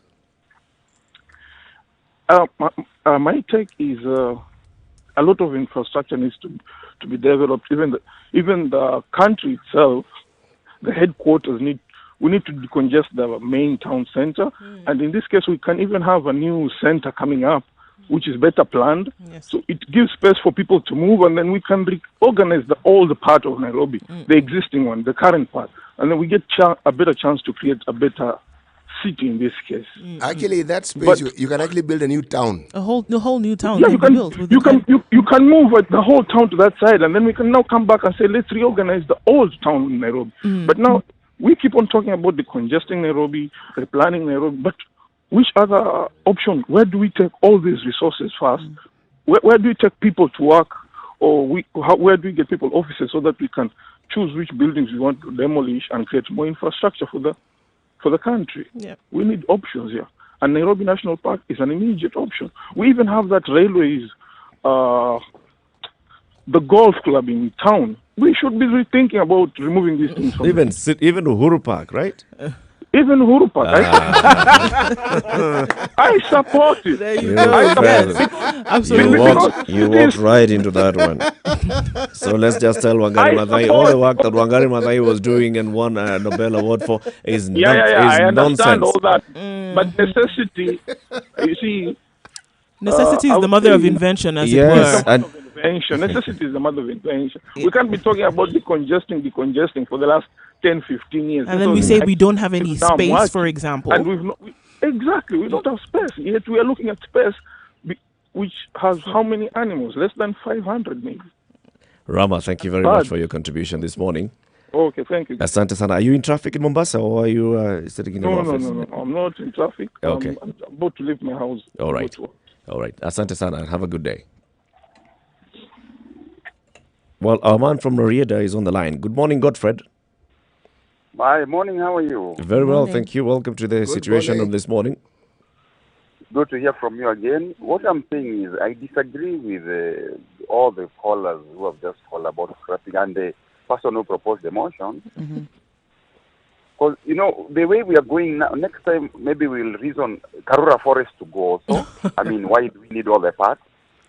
Next time, all the parks, in fact, we don't need them. We just build skyscrapers there and we'll develop and develop. But there's something that those green, like the parks do to the city. It adds value. It adds value to the city. What value does what it add value? and to how many people? What kind of value are we talking about? Are we talking about monetary, commercial value? Are we talking about heritage, aesthetics? What exactly are we looking at in terms of value? Or all of What them heritage, combined. what aesthetics, it's not all about money. Like, Yeah. look at even the cities that are being developed nowadays. They try to encompass a park inside it. Because of the aesthetic, because of the natural, you can go and relax. Normally we visit with my family a lot to the park, yeah? To the park. Because I've noticed most of you have never even visited the park. They why haven't. You don't like it. Yeah, what you can do is, if you have gone to the city, let me ask you, what is a barracks doing within the city? We have the Langata barracks there. There's thousands of acres. Scrap the barracks and move it to Kitengela or something, and then develop it there. What is a prison doing, Committee and the Langata prison? Scrap those ones and develop there. In fact, we'll develop the city well if you use those ones. Leave the park alone. Yeah. Because there's something that it adds to the city. I was in another country and they were like, you know, we like your city because of the park and the aesthetics and the heritage. And Batakarua fought all her life because he wanted at least some kind of a park within the city. Wangari Wangari Maathai. Maathai. Yeah. Yeah, Wangari Maathai. And if we reason like this, we'll just scrap everything and just develop skyscrapers, and most of them will be grabbed anyway. So let's just leave it the way it is. Remove the barracks and any other thing, even the cemetery, we can shift it if possible, and develop the city, expand from there. Asante sana, Godfred. So No, there's other avenues. Don't let. I need to ask Godfrey something. If we're to follow this trajectory of thinking, where we remove the barracks, we remove Karura Forest, then we might as well remove the people as well, isn't it? And just make more space for the animals to live in. Wouldn't that be a nice situation? We've dropped him. We lost him. I've got Nathaniel. Good morning. Good morning, Latif. How are you? Very well, thank you. Welcome to the Situation Room. Thank you very much. First of all, I must tell you, Paul Esana, for the opposition you are receiving for your opinion. What is your I opinion? want to ask, my opinion is one. I'll start by a question. If you don't drive, if you don't use vehicles, what will be the importance of a road to you? Well, you can use public transport, no? You don't use vehicles. If you don't use vehicles, then there'd be no use of a road. Oh no! You just need a path. You don't need to drive to be able to appreciate the usefulness of a road. He's talking about if you don't have vehicles. Sorry, So if right? you you're don't gonna own be a in car. one place, if you don't own a vehicle or you don't use a vehicle, you'll be in your home all the time. You're not going anywhere. You stay within the four walls of your house. You don't need a road, right? No, you no, always no. need a road You for always know you're deliveries, going for the doctor somewhere. to come to you if need be. If you're going to stay in your house, somebody needs to come to you. Food needs to arrive to you. If you're not going to leave, Nathaniel, refine your question. Ask your question again. My question is, if I don't have a vehicle and I don't use a vehicle, what importance is a road to me? If I can walk from here to wherever I want to go, then where are you comfortably, walking on? You're not walking on air. You're walking on something. on a path. Mm-hmm. Yes, I can use a path. Okay. So the reason for that question is I have had the arguments supporting let me call it demolition of the park or removal of the park from our vicinity in the city. Mm-hmm. I want to remind Njeri and her supporters that we once had a very nice looking, beautiful Nairobi river. Mm-hmm. And because of such opinions, we no longer have it. So how do those opinions correlate? Sorry, there's the opinion here that this land could be put to better use. How can you draw parallels with that and the fact that Nairobi River It's polluted. It's now a cesspool. That's different. I'm now headed to clarify that point. Mm-hmm. Why I say because of that such opinions is that some people thought that we do not need this river, and slowly started doing what they could do that would degenerate the river. You're saying that we have It wasn't intentional, it wasn't planned. No. Maybe they weren't protecting the river and measures weren't put into place to ensure it wasn't Unconsciously, polluted. But nobody decided we don't need the river. Nobody decided we can put this river to better use and planned it through to its last stage. To get. When you say people started getting whatever without planning, it's the same thing we have done. Nairobi is congested because we did not plan. Mm-hmm.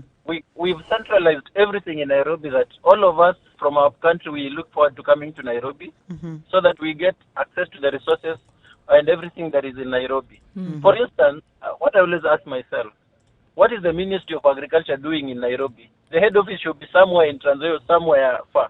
Ministry of Water and Irrigation should be somewhere in Northeastern.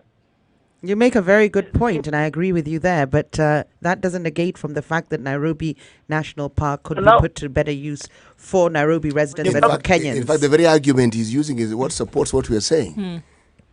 Putting a resource you have to its best possible use. Now, the best possible use in our mindset currently is, like we've done with the coffee plantations, put up buildings and stuff. Now, who benefits from those buildings? Very few individuals. Privileged individuals, unlike other people and I. If you are privileged, you'll access the new, better use that you want to put it to. But if we handle the illegal encroachments that are coming into the national park and protect that environment, our national park will do wonders. Such if you've not been in the hospital. Sorry? These wonders that they haven't done up to now, We're having what problems are they? attracting people to the Masai Mara, which has, phenomenal. It's got the migration. It's got hundreds of lions. We've got two lions. It houses the one of the wonders of the world. And we're having problems attracting people to it. So how is this even sustaining itself, Nairobi National Park, let alone being beneficial socially and economically to the people of Nairobi and Kenya? It could be put to better use. I'd like to give you an example of how Nairobi National Park is helping the population in Nairobi. Mm-hmm. Indirectly, though. Mm-hmm. I'm a stakeholder in the hospitality industry, Mm-hmm. and you do not want to know how many hotels are using Nairobi National Park as a sell point. Mm-hmm. For guests who've come in, maybe for a business, and you're only here meeting for 2 or 3 hours, what are you doing for the rest of the day? A hotel is not the place you want to stay for all those hours. What can we do for you? We take you to Nairobi National Park. Now, if the moment you have a guest you are taking to Nairobi National Park, there's a driver who's benefiting from it. There is a tour guide who is benefiting from it. Now, what we should be asking ourselves is, can we make the national park look better, be a better national park? Can we optimize it? I'm not saying that it's not being utilized at the moment. It is, but it's not being put to its optimal use. So let's put it to optimal use instead of saying we destroy it. Is that what you're saying, Nathaniel? Has a job. You've got people coming in because they're enticed by it, but we could do even better given what it is. The fact that when you go there 1 or twice you'll miss to see a lion doesn't mean there is no lion. Yep. People have gone to the Masai Mara and they don't see lions. No. Yes. Same way No. when you Yes. You I have can't go to the Mara and I not see a haven't lion. seen- Yes. Yes, you can. Jerry, Mm-hmm. Jerry, Yes. My This is CT's motion. I support it. So he would be better, well versed and better positioned to answer your questions. okay. It's not a complex one, but the question was, if you visit me on 2 occasions and you find me eating rice, does it mean I don't make ugali in my house? No. Thank you very much. I invite you to take a tour of the hospitality industry, and you'll notice how National Park could be improved. And it's benefiting. Thank you very much, Nathaniel. Thank you. Have a good day. Lydia has joined us this morning. Good morning, Lydia. Good morning. This is Lydia from Nairobi. Hi, Good Lydia. morning, Lydia. Morning, We Lydia. missed you. Thank you, Spice FM. You're really great to keep our brains working. I wanted to say the Nairobi National Park is a blessing to Kenya. It should be considered as a forest at the same time as a national park. It doesn't mean the ownership is to the lions. It means that we need space to develop forests. Our Uhuru Park was almost grabbed thanks to Wangari Maathai. The poor go there to lie down to eat AIR burgers. It helps for them to go there and lie down and eat nothing. But at least it's a place where somebody can rest, not roads. And buildings. So a national park should be also a place to be called a forest.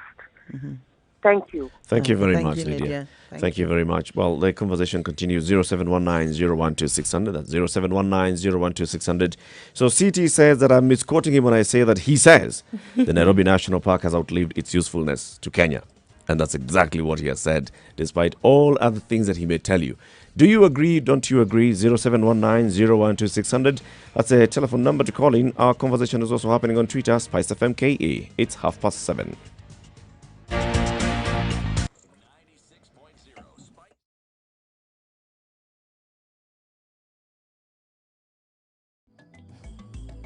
How well do you know your country? Given a chance, where would you go? Not so many places, huh? Would you even know how to get there?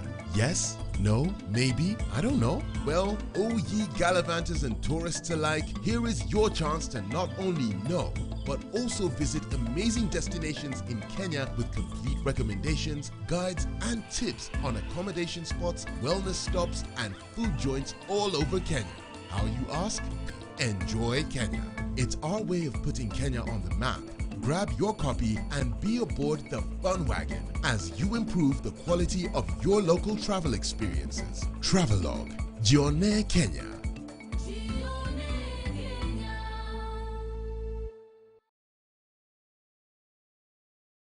Tired of living your same old life? Need to spice it up and add some flavor? Well, we can help you go from living to living it up.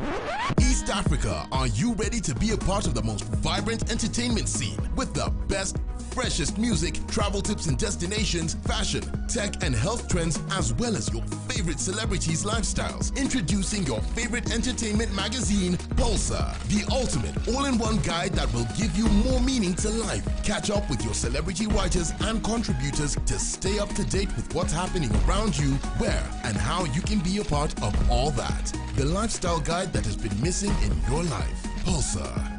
Live it up. 98.7 Spice FM, Mombasa. Traffic. All right, Wayaki Way has morphed from traffic to a parking lot, and now it's a clog. James Gishuru, Red Hill Junction, Wayaki Way, a true engineering mistake. How about that when we talk about decongesting the city? Eastern Bypass, Leo to Nalala, Simchezo. Apparently nothing is moving. Heavy traffic from Pipeline Stage up to the road along Outer Ring. The whole section is slowly converting into a bus stop if the traffic police continue sleeping on the job, unfortunately. All right, there's no stage for matatus along that road, and that is an issue. Thika Road has been a nightmare since the construction, and it continues this morning. What's with Thika Road today? That's the issue. Because of the construction, it actually is a mess. Ngong Road is a total mess. We are back to normal madness.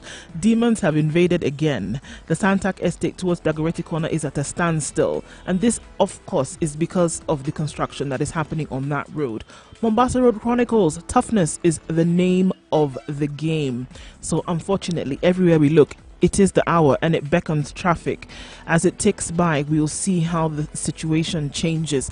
Give us a call, 0719-012-600. But for now, you've got to be patient.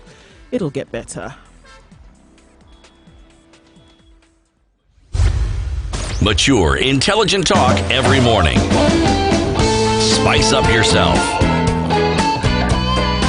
Mornings done right. 94.4 Spice FM, Nairobi. 25 minutes to 8 o'clock. You are in the Situation Room, Kenya's biggest conversation with me, Eric Latif, CT Muga, Jerry Thorne, and Ndu Oko. Our telephone number 0719-012-600. That's 0719-012-600. We're live streaming as we always do in the morning on Facebook, Spice FM KE, on YouTube, Spice FM KE, on our website, www.spicefm.co.ke. Our frequencies around the country, 97.6 in Malindi, 90.9 in Nyeri. We're in Eldoret on 96.7, in Nakuru 96.0, 102.5 in Kisumu, 87.9 in Mombasa, and 94.4 in Nairobi. We are discussing the Nairobi National Park. Can we put it to better use? And the argument that you guys are actually pushing this morning is, well, we've got congestion in the CBD, in the city of Nairobi. We've got, we need space to breathe, right? So we can expand to. If you look at the areas that we have outside of Nairobi, where Nairobi, if you look at it as a metropolitan, right? Look at the neighboring counties, Kiambu. Look at the neighboring county of Machakos and Kajiado. Do we have land that we can expand into? If you look at Machakos, for example, the whole area that borders Machakos and Nairobi, Kangundo coming to Njiro and Mwiki, huge lands, right? If you look at Machakos itself, we've got Kapiti Plains, where Konza City was developed. It came from that. The fact that there was an entire huge ranch that used to be a ranch, but now it was not being put into proper use as ranch, and the government went and bought over that land, bought 3,000 acres, and there's still more land that we could expand into. Kapiti Plains, we can buy the land from the owners of Kapiti Plains and expand into, which comes and touches all the way from Makueni County into Machakos County, expansion and all the way roads into and so Kajiado on County. wasn't And you the can main actually basis, develop, Eric, let me stop you. You're building on an argument with a false premise. It's This not argument, a false premise. No. You You're can going on and on. expand a No. city We're and not build a talking city about there. just expansion. You're missing the point. You're talking What about was killing put animals. forward? No. What was put So forward? is that your point? What was put forward was: is this piece of land, is this 30,000 odd acres, which is a resource, are we putting it to the best possible use for Kenyans? That was what was questioned. Of course, the idea of expansion and decongestion comes into play as well. But what we're saying, this is a resource. Is it being put to the best possible use? And CT's assertion is that, no, it's not. We could be doing this very differently. The animals don't have to be harmed. In fact, the animals are being exposed to pollution, and we're also already interfering with them in the first instance. Of course, eco-warriors, which is mostly the elite, will come in and argue for the animals. Are you making a factual argument about pollution affecting animals? Of Are you course, making a pollution- factual argument about pollution does affect animals. Yes, I'm making No, a we're talking factual. about- It's not an argument. It is a statement of truth. It's not an opinion or an argument. give me the pollution. statistics. You don't What- need statistics I to need know that statistics. carbon monoxide is not I need good. statistics for you to explain don't- to no, me no. how You don't need animals in the Nairobi National Okay, Park. there's not carbon emissions, generalized carbon statistics. monoxide emissions going into the animals' lungs. Surely The we don't. It's Nairobi not rocket National science. Park It animals is are not being rocket affected science. by pollution in Nairobi City. Absolutely. There's no Based question about that. that I'm not going to argument focus on on that. fact. Let's talk about Jerry Thorne lives near the Nairobi National Park. She's being affected by pollution Eric, in the city. So we Eric. move Jerry to Mombasa. Eric, if our rivers are being polluted, surely, and we have industries around and within the city, surely, right near the national park. there is pollution. We may not And say there's that cars and carbon emissions. we may Do you need yes. statistics? What do you want to know? The number of carbon molecules inside the lion's lungs? yes. No, it doesn't work like that. Yes. It goes It works without like that for saying. me. It is You common You cannot sense. make generalized It is- assumptions. it's not an assumption. If you're saying, Eric, I'm please. coming No. from what you Eric, said. stop. Listen to me. Listen This is to not me. an You are assumption. There's saying nothing to facts. debate here. The animals are in a city that is polluted. The water is polluted. The air is polluted. They're surrounded by factories. There's cars. There's carbon emissions everywhere. The fact that I'm stating that the animals are being exposed to air pollution, which can't be good for them, it's not something to be debated. It is a fact. Period. Now let's move on from that. Let's talk about these people who are worried about the Is animals. the Hold Nairobi on. National Park who being are put worried. to optimal use? We are not putting the Nairobi National Park to optimal use. We all agree to that. How can we make it better?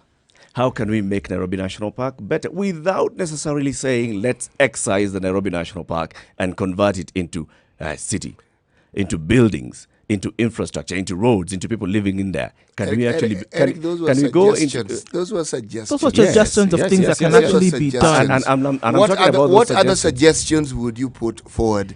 So what can be done? Okay, Yes. let's take this. Optimize- Let's take this other optimize- side of the optimize the Nairobi National for the Park. purposes Godfred for told the you. purposes of Nathaniel spread of told you. information and sharing of ideas. We understand what people have said. Now, if we look at the other side and try to say, okay, fine, let's not even look at the side of developing of a city and improvement of infrastructure and decongestion of the city, etc., etc. Let's say KWS, I said again, went through this whole awareness campaign, marketing campaign, let's call it, in 2006, and tried to get more people to come to the park. Domestic tourism was pushed, foreign tourism was pushed, etc., etc. Unfortunately, it did not yield what they wanted it to have yielded. What did they want? They wanted more people to come into the park. How many did they get? I do not know how many they got, but So- it was very clear from what they said that it did not fulfill the purposes that they went out for in the marketing campaign. They did not get the numbers that they were looking for. Now, if that is going to be improved, if this particular resource that we have, we are trying to look for it to now improve on a national level, what is it that must be done? We're saying that now we have that resource, let's not throw it out the window. Then we must do something better with it. What is it that we want to do? We want to bring more animals now from other parks and put them in Nairobi? What do we want to do? To make it more attractive for domestic tourism? What is it that we must do? What should we do to make it better? I wish that's As I it. say, I Nairobi wish that's a National conversation Park we were is for having. the This is the question I'm elites. asking. If we're going to develop this conversation now further, Yes. if Let's we're have developing that this conversation on. further, then that Let's is the look- question. let's look If at- we want to keep the park, let's then look what at is the it that Nairobi we National should do Park to make it as a better? park. Let I him want, tell I us. want to That's assist. what I'm asking. Eric asked a pertinent question, and we must acknowledge. Eric, the statistics, let me just give you a piece of statistics, okay? The Nairobi Safari Walk, which is within the park, in 2011 registered 714,400 visitors. In 2015, that's 4 years ago, they registered 600,600, a 16% drop. Dwindling. Yes. If you look at the years that followed, the numbers have continued to drop. These are large numbers, but they've continued to drop. I am not saying people don't go to the national park. They do. I'm not saying the hospitality industry doesn't benefit from it. They do. I'm asking a simple question. Is this the best possible use we can put this resource to? And That's it. And is it sustainable? Is it Yes. sustainable? It's not a complicated question. Yes. And the answer is right now, this is not the best, the optimal use we could be putting this resource to. To enable us go forward, and always in development, to enable us go forward, to say that there's certain things that must be taken into consideration. You must take into consideration the historical experience, and you must take in the current state of affairs to then add those together and say, now, if we're moving in a forward trajectory, these things we must either root out or we must include. Now we are saying, looking at this park, obviously there are things that we can do with this resource to better our experience as a city, whether we're looking at it domestically or whether we're looking at it as improving the global profile. Now, those are options that we can take, and it's vast. There are very many examples of what can be done. If we're looking on the other side and saying no, for heritage, for aesthetic purposes, for what was it that we called for refreshment of the citizens, for a place where you can go and unwind, kind of like a relaxed news, kind of a recreational. It has not worked up until now. If we're saying that we're looking on it and we're banking on it for some kind of sustainable revenue, it has not worked. Okay, what is it that will be done that has not been done before that can now make it better, that can now improve the status, that can now invite more visitors to improve that profile? What is it that has not been done that can be done today to make that happen? I right now do not see it. Also, I think it's important I address this issue that the gentleman who said he works in the hospitality industry and it brings a lot of people to Nairobi. If we were to move these animals and move this park elsewhere, we then bring a lot more people to Kenya and they stay for longer, as opposed to somebody checking in for business for a day and checking into the park. Once he's in Kenya, he'll think, let me stay 2-3 days because I've got to travel up to Nakuru, or there's a new park in Machakos. So we're spreading the wealth as opposed to it being central. So if you're saying that we get some economic benefits from the park in terms of tourism, we need to spread that. Let's devolve that too, instead of it being just in Nairobi. It's There's spread that in all. aspect. It's There's spread that in all the aspect other to look counties. at. Why don't you want Nairobi to also enjoy the It same natural resource? enjoys of other animals? forms of tourism, from conference tourism. We don't need this. People don't come to Nairobi to see the animals. So what we can do is enjoy the conference tourism and then send that tourism up country, send that tourism downstream to Machakos or elsewhere, so that other counties can also enjoy the tourism. 0719-012-600 as we conclude on this topic. 0719-012-600. Let me take over the last call this morning. Good morning. This is Spice FM. Hello. Good morning. Morning. Hello. Yes. This is Nathaniel again. Nathaniel. Okay. Welcome back. Thank you.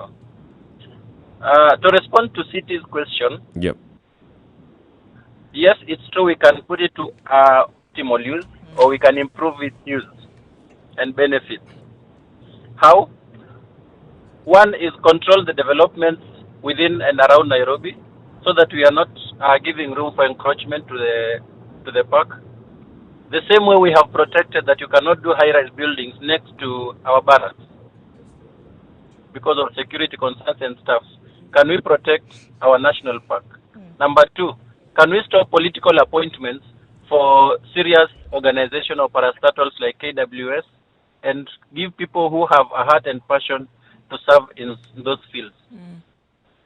Number three, importance to hospitality industry is just but an example. There are other benefits.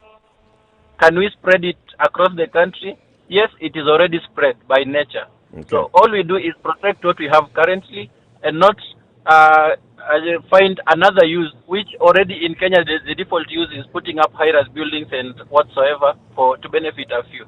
Thank you. Asante, Nathaniel. Thank you. I heard online Dennis, who was calling from near the national park, as you know, in the southern bypass. He's gone. But conclude on that topic. So what's a better use that we can put again, just so that we're clear? Our constitution allows for a very specific activity in such matters. It's called public participation. Yep. And this is something that needs to be debated and thought about deeply. There are very many things that you could do if you have a space such as that. But the one thing that it will be life-changing. It won't be some walk in the park activity that just sort of like, changes for a week. To be a drive in the park. There'll be no park to walk through those cities. Sorry, go on. There is no shortage of useful, optimal, productive use that sort of land can be put to. When you have that amount of land within this proximity to the city of Nairobi, we need to start thinking in earnest of how best this, and the most optimal this particular piece of land can be, the use it can be put to. Yes. Let the thinking begin. Not the talking, the thinking. I'll be honest, I do agree with you, CT. I don't think a national park, 30,000 acres, is part and parcel of a modern-day city. I think, yes, there's animals, and you will have eco-warriors, which is mainly the elites that will come for this notion. But we really need to think about it, especially with encroachment already happening illegally. Let's do this in a planned manner, whereby Nairobians will benefit and Kenya will benefit. Although, of course, there's lots of species in there. That, too, needs to be taken care of. But as you say, it's a parcel of land that could be put to better use for Nairobians and for Kenyans in general. I think we also need to learn that we should be able to see that when something is not working, that we should actually loosen the reins and maybe let it go and look at, something else that can be done with it will better the citizens of Kenya and for Kenya itself as a country. And we don't have to hold on to something just because of the fact that, okay, it's been there all this time, whereas there's something better that we can actually do with it. That's what development is. It's not just doing something, but it's also thinking around it. We need to think about Nairobi as a city. We need to think Nairobi as a city is congested. Well, we have to think of breathing space for Nairobi. Those spaces actually do exist in the neighboring counties because Nairobi itself is a small county. The neighboring counties that are called the dormitory counties of Nairobi, Kiambu, Kajiado, Machakos, to some extent Makueni, and Nakuru counties, when you go to Naivasha, should be considered.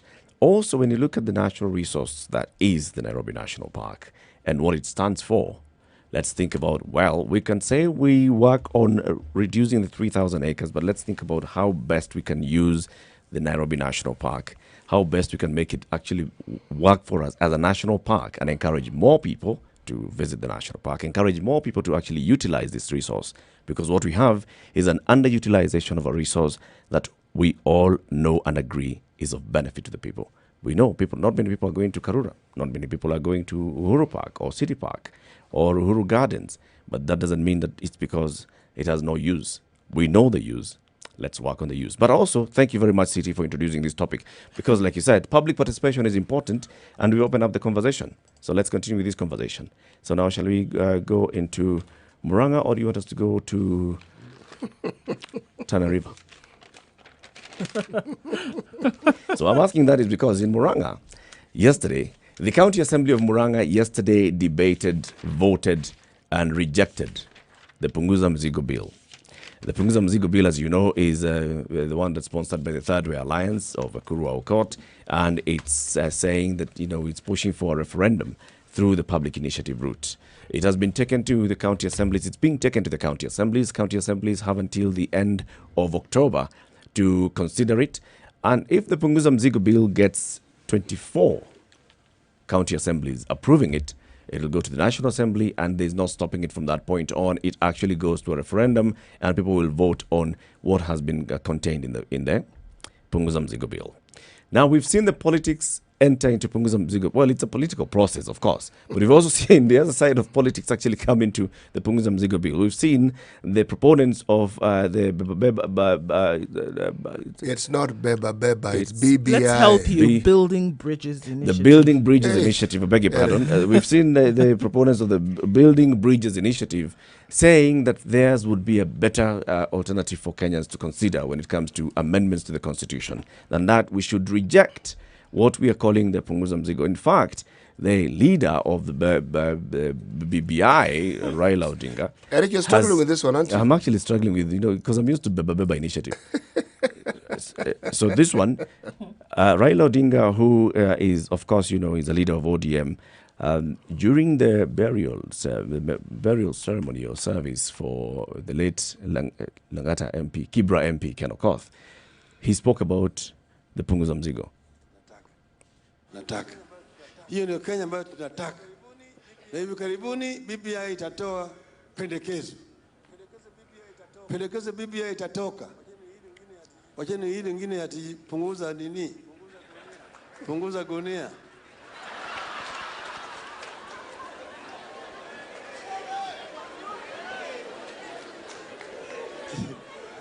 Hiyo gunia peleka mbali. Sisi tuna mambo ambayo tumeuliza Wakenya, na baadaye kama wamepeana itachapishwa, Wakenya watapata kuwa na mazungumzo vizuri kabla swali ijawekwa, na swali itawekwa, alafu tutaenda kwa kura ya maoni kwa wananchi, na wananchi ndio wataamua. Manake ni yule ambaye anavaa viatu anajua pale hizo viatu inamuuma, sio? Hiyo ndio nataka mwambie nyinyi ya kwamba mambo ya kupunguza vitu ikae mkando, sisi tuko na yetu ambayo inakuja. So the owner of the BBI Building Bridges Initiative. Are you genuinely? No. It's not easy actually to think of Building Bridges Initiative. This guy's used to Beba. Right. The owner of the Building Bridges Initiative came out and said, wait for hours, and thought all this Punguza Gunia, what he called the Punguza Gunia movement. And we've seen it happening, actually. So it has gone to 4 county assemblies so far. The County Assembly of Siaya rejected it on a technicality. It was proposed, it was not seconded, it didn't see the light of day in the assembly. The County Assembly of Uasin Gishu debated it, went to public participation, and it came back, and the MCAs voted, and they approved the Punguza Mzigo bill. The County Assembly of Kirinyaga had initially, MCAs had indicated that they were willing to listen to and actually interrogate what's contained in the bill. They had an opportunity. It was tabled in Parliament, in the MCAs, in the Assembly. It was not supported. Therefore, it flopped on a technicality.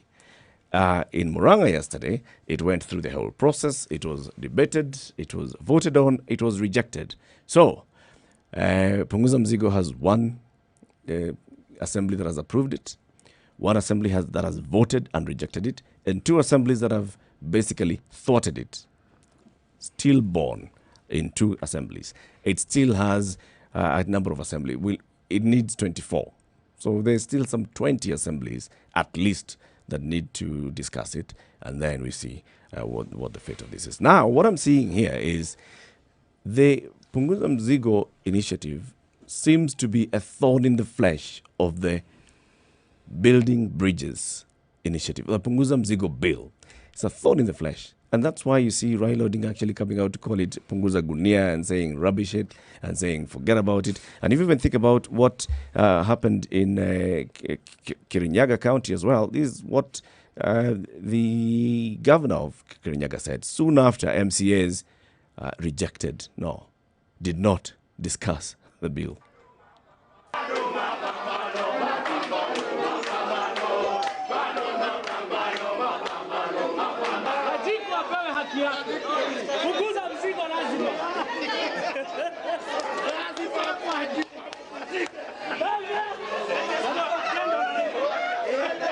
Tuambie wananchi ukweli, imekufa na itarudi tena Kirinyaga, imekufa kwa sababu wakati kumeanza mzozano, watu wameanza kuzozana, wewe uko pande hii, hata huko na adha zingine, lazima sasa iwekwe mpaka miezi 6 ikwishe, na miezi 6 kusema tungoja mpaka miezi 6 ikwishe, haitaletwa. Deadline ya bill ni tarehe 18, si Oktoba. Oktoba sasa kwa mkaanisha hii imeanguka, watu waambie ukweli, lakini tuambie wananchi haiko ikawasaidia, hata kama imeanguka ni kufinyilia kwenda finyilia mwananchi. Kulikuwa watu 23 ambao walikuwa wanakuja hapa kusupport motion Mapunguza Mzigo. Maswali ikawa nyingi, ikawa frustrated, na kama venye mnaona banda hiyo yote ni kusema motion haikuendelea mbele na inafaa kuja tena after 6 months. Na mnajua vizuri ya kwamba hii motion mwisho wake ni tarehe 18 mwezi ujao. Unaona? Kwa hivyo tunasema ya kwamba huu motion kwa jumla ni kuanguka, umeanguka katika mbunge ya Kirinyaga kwa sababu una expire tarehe 18 Oktoba na kuna certificate ambayo itakuwa issued kusema kwamba tumeupitisha. I am extremely pleased and I just want to thank very much the county assembly of Kirinyaga for throwing out the motion of the Punguza Mzigo initiative. As I have said many times, that this initiative has a very nice title, but it is extremely detrimental to our people. And we've had discussions with the assembly, and we've had discussions with many people, enlightening them on the importance of ensuring that it does not pass, and waiting until we have the initiative of the BBI, which we think will be taking cognizance of the things that we're very concerned Well, so you see, basically this has become Tangatanga kieleweke, Punguza Mzigo, BBI. This is it. People are not getting an opportunity to discuss it in the assembly. It's basically being thwarted. Why is this? Is BBI feeling threatened by Punguza Mzigo? The fact that they brought it to the assembly, that shouldn't be taken as being insignificant. It actually got there. But what I consider significant is, why are people complaining about a political process receiving political mileage? This is mileage. You bring a political proposition. What do you expect? You expect people who don't support you to sit back and applaud you and cheer you and tell you, okay, go along, wonderful, keep going. No, they will oppose you. Mm-hmm. They will, even if they think that there are certain things you say which are good, they will oppose you. This is politics. And people have taken sides. And there are people who don't like one side. So it doesn't matter what they say. They will oppose whatever those people say. Even if the idea is the best and could help us, it will be opposed. It's really quite simple. It's not really complicated. So when people come and whine and say, but why are they opposing it? The question is, what did you expect? I think most counties will oppose this bill, to be honest. That seems to be the general evolution of what's happening here. But what's interesting is that we're not patient enough as Kenyans to wait and see what the outcome of the BBI will be. We've already politicized this process. Why don't we wait and see what, because it's a form of public participation, the groundwork that is being done by BBI. I want to find out, as opposed to the route that Ekuru has brought through the third party alliance, where people, he's come up with an agenda and people have signed it and agreed to it. What if there's more they could actually put on those amendments that people are looking for? So I think there will be a referendum. This was one route, this third way alliance route. I don't think it's going that way, this popular initiative. But let's wait and see what the BBI says. I don't know why we're pitting the two against each other and creating almost parties and political affiliations, whereas it could be quite an interesting and engaging political process if it wasn't politicized. Of course, it has been politicized. As you say, one side is seemingly Tanga, the other one seemingly Kieleweke. But either way, of course, it goes without saying, the one that has the most participation, which I think is BBI, because it's taking into account people's views. We don't even know what's in it, and it's being hit. So let's wait and see how that goes before we actually comment. In the next hour, I'll open up the phone line 0719 012 600. Good morning. It's 8 o'clock.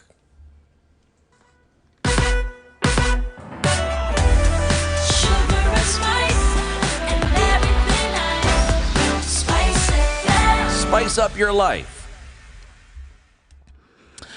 So there seems to be woes on Waiakwe. It's apparently moving terribly slowly, and the traffic police at James Gishuru, it's being complained that nothing is being done, so people are generally stuck in traffic, and that is going all the way down to what used to be the Sarit, or rather the Westlands roundabout, and now all of this traffic, it's taken into consideration because of the construction that is happening. All right, the flyover at Globe Roundabout is smooth towards the CBD. That is a good thing. When will all this construction end? Ngong Road has been under construction for about 3 years now. By the way, it needs a lot of patience to live along Ngong Road and actually be in traffic when trying to get into and out of the city centre. All right.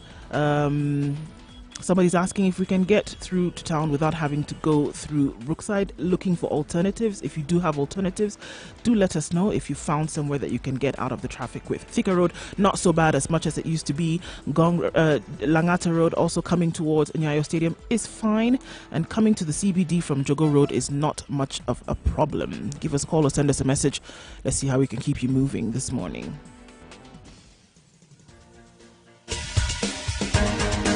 This is The Situation Room, the home of hard-hitting political commentary and penetrating insights about the state of the nation. This is a talk radio experience like no other. The Situation Room, a place for hard truths, debates, and elevated conversations. The Situation Room, witty, political, engaging, deep, controversial. In the room, we have Njeri Thorne, lawyer, political strategist, an insider in the corridors of power, ready to take on any side of the debate with her signature eloquence and grit. C.T. Muga, researcher, academic, seasoned political observer, a fountain of wisdom in these politically uncertain times. Ndu Oko, Nigerian by birth, Kenyan by choice, communications expert, Pan-Africanist, a truth seeker and believer in people power, and Eric Latin, agent provocateur, the man in the chair, seasoned journalist, news hound, a man who believes in punching up,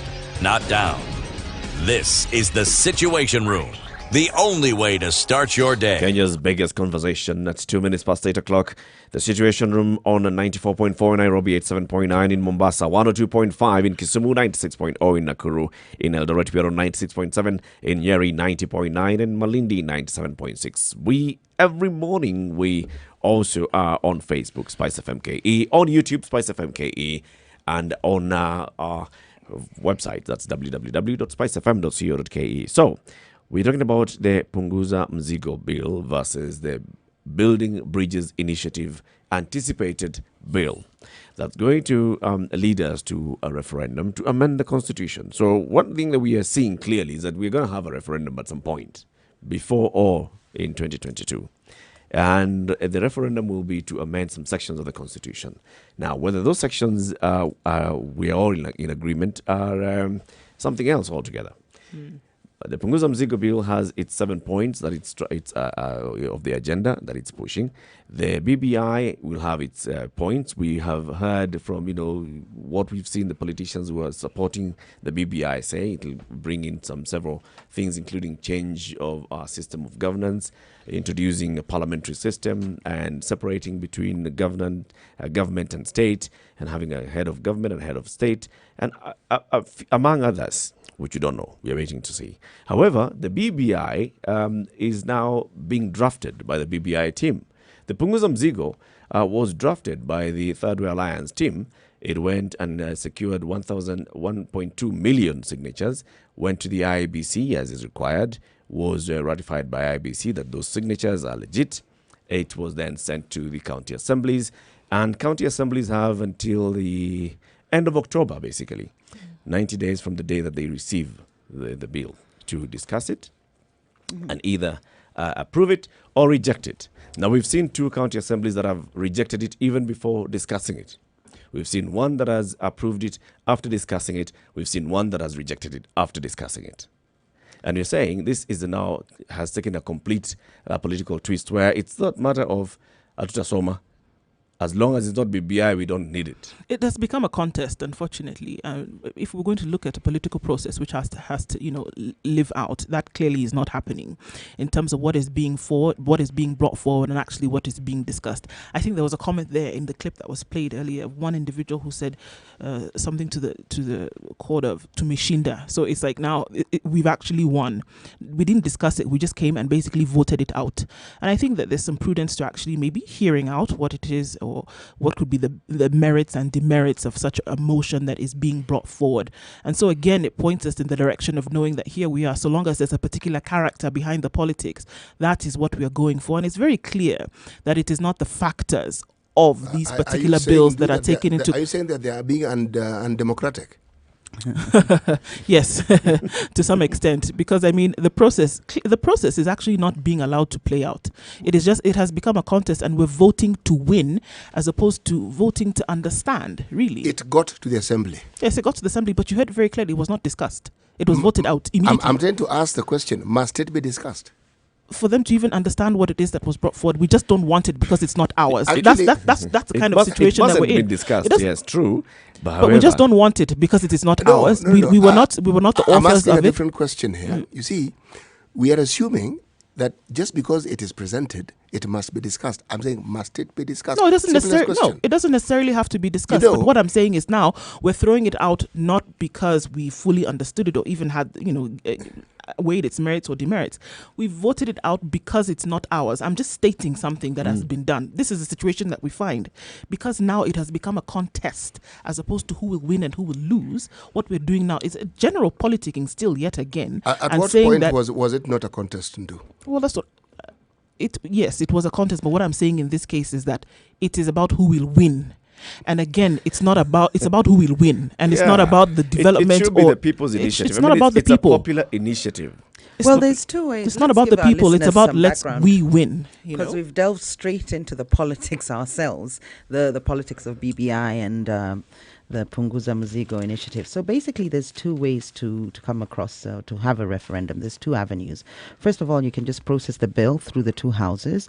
And if a bill passes, what happens is there's some entrenched provisions within the Constitution that if those are sought to be amended, they must be sent to a referendum. So if the bill passes, as the president gives assent to these, he will call for a referendum.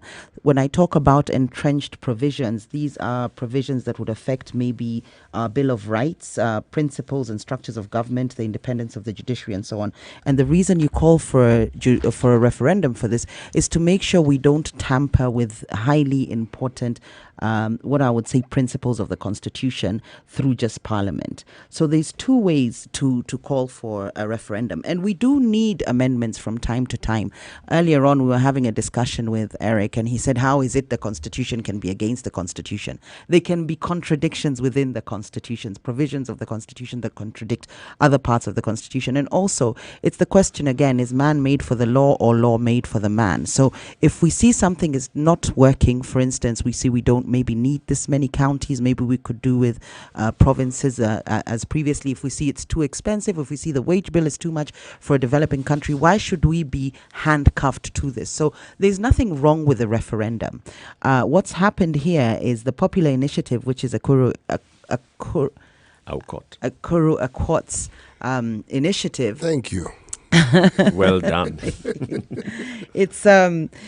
It gained traction, and it had about over the 1 million signatures that is prerequisite to sending it to IEBC before it's sent out for a referendum. But I will guarantee you the counties will refuse this, and I wouldn't be surprised if there's some negotiations between national government and the counties in terms of disbursement for funds and so on to make sure that they actually reject this bill. And I think rightly so. They should reject this bill because we're waiting to hear from the BBI. We're waiting. Now I'm politicking, but at least we've given the background. With the BBI, it's a lot more participatory. As I said earlier, you had the Popular Initiative, you had this Punguza Mzigo initiative, and it was written by somebody and then people amend their signatures to it. This is going a slightly different route where we're actually gathering, or they're actually gathering information from grassroots and seeing what it is people want. And it's also, of course, inclusive. It takes into account the sentiments of the handshake, I'll be totally honest. So it's something that's for the greater good of the country. We should be patient and wait and see how it goes before trying to pass referendums in other ways. I think what we should be discussing even today is, should we have a referendum? And if so, what should we be looking to amend in the Constitution? For instance, do we need 47 counties? Do we need all those MCAs? Do we need some women's positions? Things like that. Do we need a presidential system? Absolutely. Or a parliamentary system. Absolutely. Do we need women's reps? And because we've already discussed that with the Punguza Mzigo, let's wait for the BBI to come, and then we can now again discuss what the BBI is proposing. You know what? Because as you're saying, that's the one that has taken in the views from the people, and it has not. Can I ask a question? 1,200,000 people did not just append a signature without reading. So you'd be surprised. You'd be You'd be very surprised at how people think. I doubt 1.7 million, 1.27 million people read. You have an example. You're truly optimistic. No. You have Hold an on. example here of an individual who just said to Mishinda, "What? It doesn't matter what was in it. What was it?" You will have people who, by virtue of the fact that it was something popular and they were riding the wave, will append their signatures to it. Because of that. Because because they were told this is what we want to propose. All right, there was a discussion. They were not told sign here for what. I'll tell you later. Just sign. No. People were told, so we want to amend the Constitution, and these are the 7 things that we want to push for. These are the things that we want to discuss. A, B, C, D. And they were bought into it, and they appended their signature Eric, what to is it, right? stopping Cindy, this? no, What is stopping this particular team of the Punguza Mzigo from continuing their campaign? It's just 7 points, not 25. What stops them from continuously telling the public about this thing instead of whining on national TV? They have a purpose. But they're doing that, CT. Really? They are holding forums with the county assemblies. They have held forums with the county. In fact, those forums have been publicized. Whose project is he, Akuru Aukot? I don't know. Out of curiosity. He's is absolutely got some backing and funding from somebody and from somewhere. Yes. But also the beauty of all that this must be significant, which is why I'm saying that funding or whoever is backing it must be significant enough to actually scare BBI. I think it's maybe even to lay ground for BBI. Who knows how sort of convoluted this could all be. Maybe this is to just prime people for Eric, I wasn't referendum. thinking. I wasn't talking about talking to members of the assembly, not those ones. This is supposed to be a popular initiative for the people. Who are you supposed to be talking to? Exactly. When we say popular, who are we taking into why do consideration? you focus on only talking to the MCAs? Why? At this point, the stage is at the MCA stage, right? No, one. It's at MCA stage. So it's important that the proponents of the initiative actually go and engage with the MCAs. This is the bill that's before you. Let's have that conversation. Let's explain to you. Is it the best strategy they could have? At the same time, you do not know whether or not they are not holding those public forums. But how do you put pressure on MCAs? How do you ensure you talk to MCAs? How do you ensure that the general public, who the MCAs is supposed to represent, also understand what it is that you're doing? I can guarantee you, if the people that we are looking at, or if it's a populist view, I can guarantee you that the population that we're supposed to be targeting are in great want for understanding of really what is going on. Don't know. And if we're saying that, if we're looking at the assemblies being given until what date did you give? October 18th? To say that October by 18th for by that time the Kirinyaga, but process all must of them have by yes, 30th. the process must have outlived itself by then, and we should have all these on the ground. By that time, are we looking at the population having understood really what is going on? Who then are the ones that we're trying to influence them to make the decisions? Who then, in case of a referendum, are the ones then actually will then go and put their opinion to vote? Are they armed with the information? Are they armed with the information that they will then need to execute this operation? They're not fully armed, but there's a provision for that.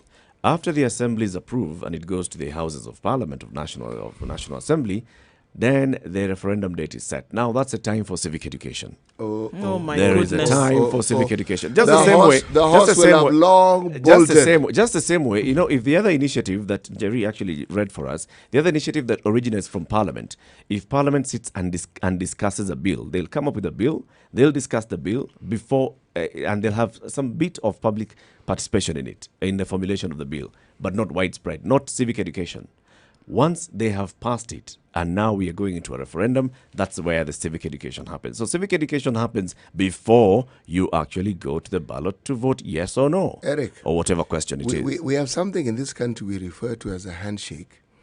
I put it to you that handshake was as a result of some very painful civic education that this country got. And these leaders understood from that public education that the country requires peace. They got it.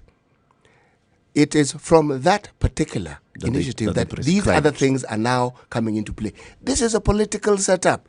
Yes, I understand the rules. It moves from here to here. Politicians want to go with what the masses think or want. That's how politicians function. They very rarely oppose the popular will. Rarely. Or politicians want to influence the popular will. What Mzigo bill has done, and the fact that it's been rejected, it's basically made the BBI initiative more acceptable and palatable. People will think they're now voting against one or the other. So when this one comes in, it's more acceptance. Okay, we're taking it. They wouldn't realize that it's completely independent of the Punguza Mzigo thing. Yeah, so it's an interesting political tactic as well in terms of strategy. Why is it? You know, before Punguza Mzigo had actually taken their signatures to the IEBC, BBI was not talking about a referendum. BBI was not actually coming out clearly to say we are advocating for amendments to the constitution. That's their BBI strategy. was They talking didn't about need other to. things. They were scared. They were smoked out by Punguza Mzigo. Eric, That's why I'm saying this clip from which you're Punguza reading, Mzigo. forward it to me. I want to It's read the it as well. Tanga team. Punguza Typical Mzigo of them. was- You must Mzigo be in was- some WhatsApp groups of the Tanga team. Punguza But Mzigo was let's hear smoked what out. people would want amended. What sort of amendments would want What would we looked at? want Of to course, change? I've talked previously about introducing a parliamentary system given we're multi-ethnic, and it becomes very difficult to have a democracy whereby certain communities can feel left out, especially in a presidential system where there's only two positions of power, so to speak. So a parliamentary system coming into play that would allow us to have a deputy prime minister, a prime minister, so a lot more positions, basically creating more of the pie or dividing the pie into bigger Eric pieces. is going to tell you. Eric is going to tell you that this parliamentary system thing doesn't quite work. Look at Israel. Okay, look at Italy. Okay. But that's the price you pay for democracy. Look at South Africa. They have a democracy, but they have what? A system that gives ANC a monopoly. Same system. You know, this is one time that it's clear you actually can't have your cake and eat it. Okay, people are represented, and the parliamentary system does force people to talk to each other and to work together in situations where ordinarily they wouldn't. And it's inclusive. I mean, we've been at the brink of civil war, to be honest, with this presidential system. That's the last thing you want. And, you know, it keeps happening with every election cycle, the tensions that build up in the country, the instability. It's unnecessary. Absolutely. And it messes the economy too. You find, you know, foreign direct investment a little bit wary of putting their investments here in the run-up to an election. And then it's every 5 years. And are these election cycles, do they interfere with development? So maybe that's something else we need to look at. You know, one route that you would propose, and it's okay, it's right for us to discuss it, is that split state and government. Say have a parliamentary system of government. This conversation has been had many times. Bomas 1, Bomas 2. I think we almost had Bomas 4. But the point is, this conversation has been had. Punguza Mzigo has also had it. They're saying, one of the things that they're saying is demystify the presidency and end a culture of electoral violence associated with the power of incumbency by just having a one-term presidency of 7 years, and it's clear. And then you know very well that, one term, 7 years, done, go. But during those 7 years, you'll still find people who feel left out. And after that 7 years, it could be another Kikuyu for 7 years and another Kikuyu for 7 years. With the current democracy we have, in theory, that is possible because of the numbers, let's say. So what we want to do is make sure that the pie is divided into more pieces, to put it very simply, and that more communities are eating out of it. It is what is being sold as more participatory in a way that, why are we discussing parliamentary system? We're discussing but my friend, we have to discuss it. Do you know why? It's an offshoot from what you're saying. All of this is indicative of the political irritation that is going on right now. You have a group of people who are in the BBI who somehow seem to have gotten their acts together and have understood that you need to give the perception that everyone is being included in this discussion. So all this group of highly intellectual, high-powered individuals are going around the country talking to people, as opposed to people who've come up with this. They've come up with a document. They're already done. And then they're telling you about this document they've come up with. Consider the other party. They're talking to you first and saying, these are the things you have told us. You've put it together. Are you still all right with it at and this in point? summary, this is what you've told us. And now this is what we want to do A, B, C, D with. What do you think? What do you think? Ekuru could actually be a stooge for BBI, you never know, with politics and how it works. As I say, to prepare the ground and prime people for a referendum and to ensure that the BBI referendum or the amendments that come through in the referendum are passed through, having rejected the popular initiative, because you create two sides so that people feel that they're voting for one side. But that's political strategy. We don't need to go into those entries. It makes sense to me.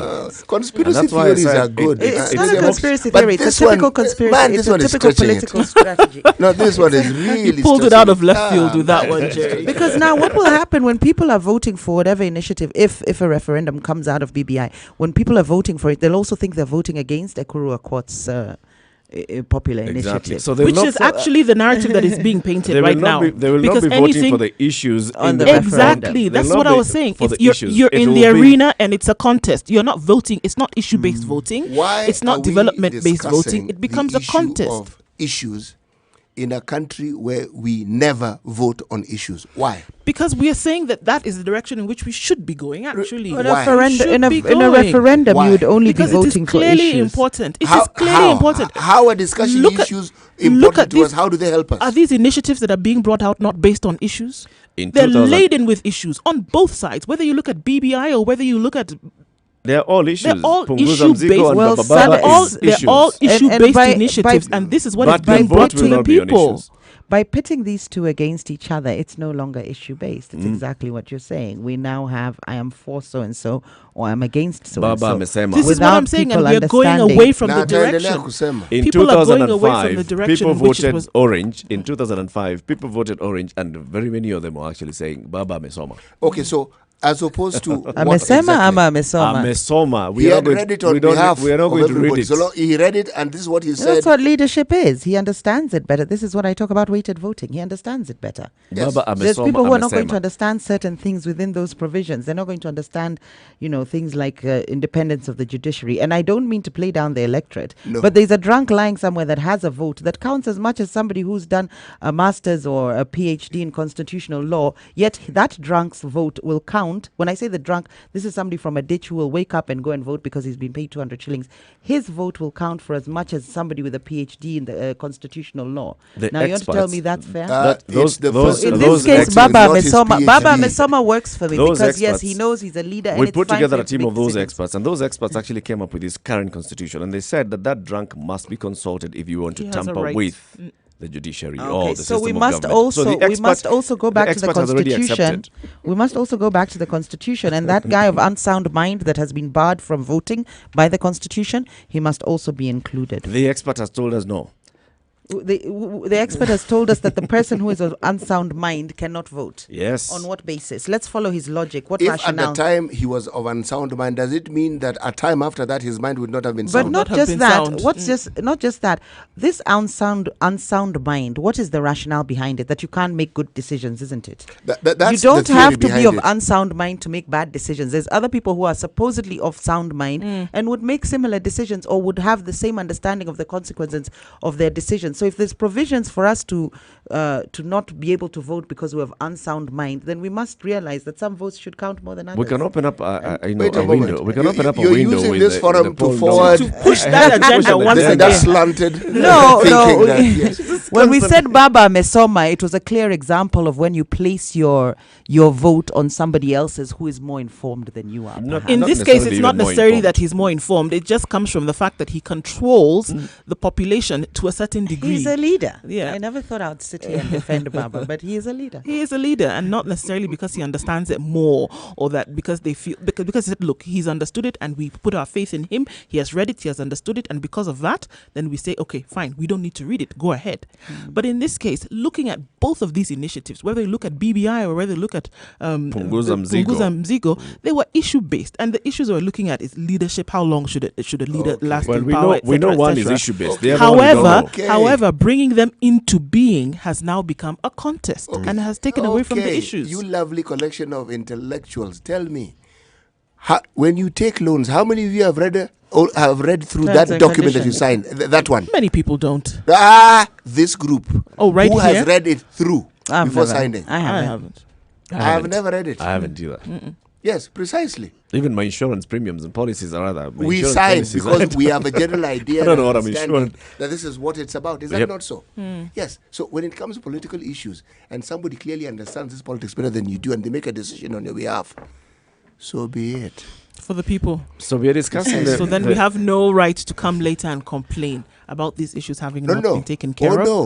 You Because can complain. You can complain. nothing will However- be done because you signed, and the way in which you signed is by going to vote. The signing And has because you more- the voted, signing because has- you has voted, more power than because your you complaint. voted in this case, your voting is your signature. Because you have voted, then you say, okay, we have no reason to complain because it was. Do it you was know this brought to discussion us. where we were dancing around here? There are people who are actually facing the consequences of that decision making in Britain right now. This is what I'm saying, because they were unaware, or they said that they were unaware. They were unaware, and because the civic education that we're talking about Because was their not done. Baba had read. Because their whomever has read, their representative came and told them that everything was okay, and they followed like blind sheep, and they went ahead and Baba they took the is a decision. universal brand. Their Baba had read their it. own Baba had read it, and they Yes. went ahead and made the decision, and they had nobody to blame, and now they're in the mess that they're in. And we have examples of that the world over, where things have been done, and people have not taken their thought process into consideration. We're heading for the same direction. Or they've taken their thought process into consideration. But they still went ahead and gave the decision to somebody else to make on their behalf. All they did was appended the signature to it and did not read do the it- fine we lines. do it all the did time. not read the terms and conditions. We do it all the do it time, but all it the does not mean that it must continue. But why discontinue it when it works for us? Because clearly people are not satisfied the results that they get. People are not satisfied the results that they get. And that's why you have complaining. That Believe me. irritation, hoping that it'll give you a No. pearl at the end of the day is not going to You're happen. discussing two separate issues. You're discussing our fondness for complaining and whining and our understanding of issues. Those are not the same thing. They're two different issues. People just like complaining for the heck of it. Oh, you have find some people who will complain genuinely because Informed at the end- complaints. okay, fine. Informed complaint, whatever you want to call it. At the same time, they're uncomfortable with the situation. But let's hear. I really want to hear what people would want amended in the constitution. Whether this parliamentary system sits well with them, but also whether we need the number of counties that we have. Of course, the counties were brought about to try and devolve power and spread wealth. Yeah, whether amongst people other want things. to punguza mzigo. Let's hear whether people want to punguza mzigo. Good morning, this is Spice FM. Good morning. How are you? Very well, thank you. How are you? I'm fantastic. I'm just joining into the debate that was going on this morning about the whole DBI narrative and what citizens would want in the constitution amended. Yep. And I want to say, first and foremost, I think what we can do is streamline what we need to streamline the different, all these excessive government positions in the county assemblies and so forth definitely need to go. I think we can't afford it in our current budget as of now. Secondly, I think this issue of women rep, I think we're the only place in the world that has it, but there's been no marked improvement in terms of key performance indicators to do with women empowerment and so forth. So I think that was a false narrative that having a permanent position for women essentially improves their well-being in the society. And also I believe as well, the more inclusivity with regards to with creating more positions in the top echelons of government, in the Prime Minister, the state. If you look at examples like Lebanon.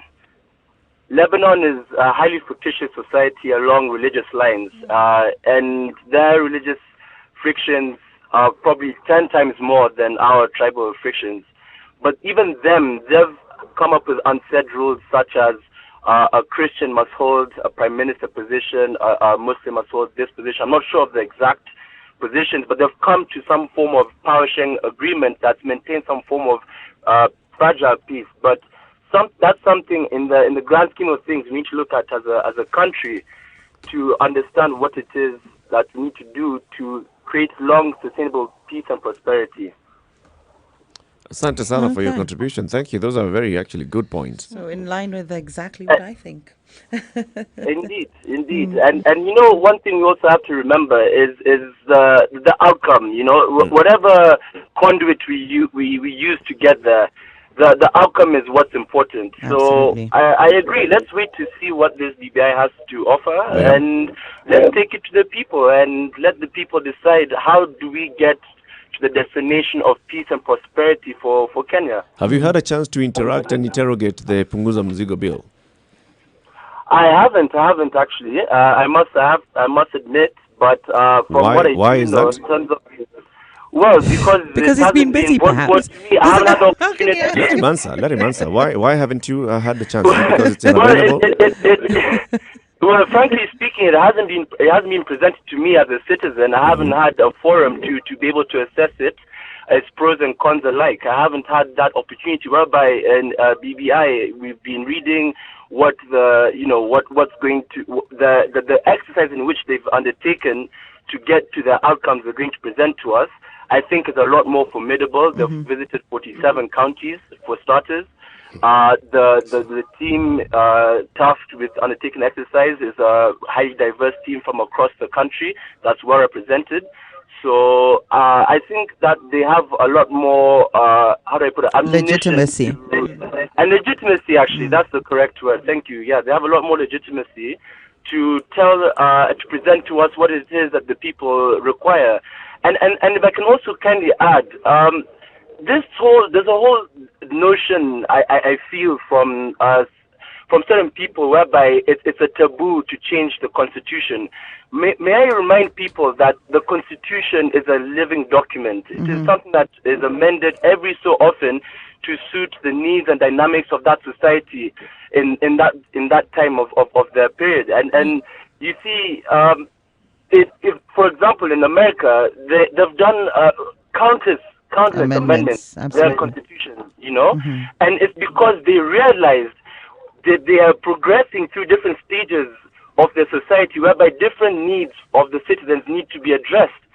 So as us as Kenyans, we also are a very new country, and we also have to realize we have to adjust as we go forward to see what it is that can adapt, how it is that we can adapt the constitution to fit us, to give us the best fit at the point in time we are in, And I just think that the BBI is just one of these many exercises to readjust,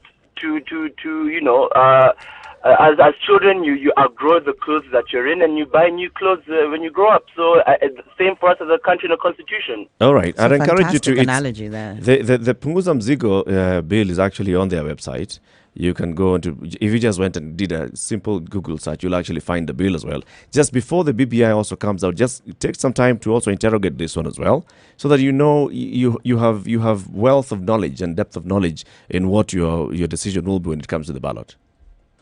No, definitely, and thank you for that. If only more Some people, advice there. But you see, if only more people knew I was given that advice, I think that would be a good start. Asante sana. And now speaking, I just wanted to say thank you very much, guys. This is a fantastic show. I love it, especially in morning traffic. It was long overdue, and thank you guys. As a team, you debate and thrash it out to a good level, and kudos to all you guys. Thank you. Have a good day. Cheers. Thanks. Have a good day.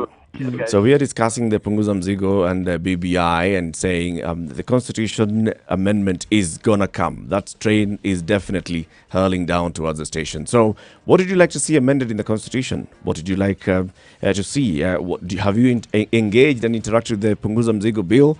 Do you know what it stands for? Are you waiting for the BBI? Are there some expectations that you have for the BBI? Let us know. 0719 012 600. It's 27 minutes to 9. Calling all homeowners present and future. It's time to live your dream in your dream home. Whether you're looking to buy or simply renovate it. From Friday 27th to Sunday 29th of September 2019 from 8 a.m. to 5 p.m. come on over and be part of the Owner Home Expo at KICC courtesy of the Standard Group in partnership with The Property Show. Get to interact with home developers, real estate representatives, financial advisors, as well as other private and public players in the market to help you realize your home goals. It's your window of opportunity. Your door has finally opened and entry for all will be absolutely free. Owner Home Expo. Find a home.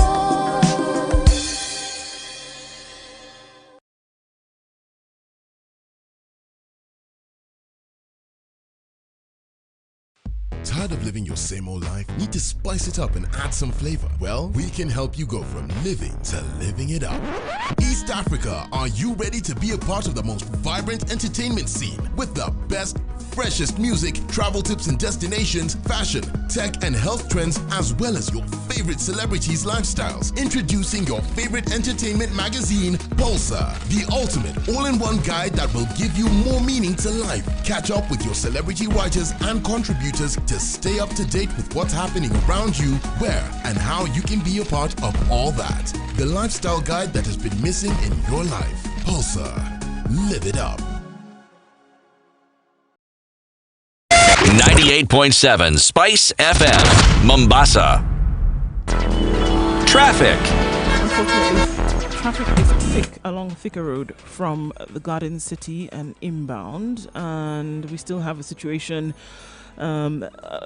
in that particular area. The Eastern Bypass at Utawala is also bumper to bumper, and Wayaki Way is bad, terribly bad, and it's not moving from Nairobi School since about 7:30. It's not moving, and we know the situation on that road specifically. Unfortunately, we just ask you to be extremely patient because that situation will not change as long as the construction on that road is going on.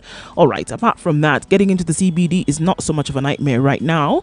Jogo Road, Langata Road, Ngong Road moving a lot more smoothly than it was earlier, and that situation will also get a lot better. Anything else that we need to know about, don't hesitate. Give us a call, 0719 012 600. We'll keep the traffic moving this morning. Mature, intelligent talk every morning. Spice up yourself.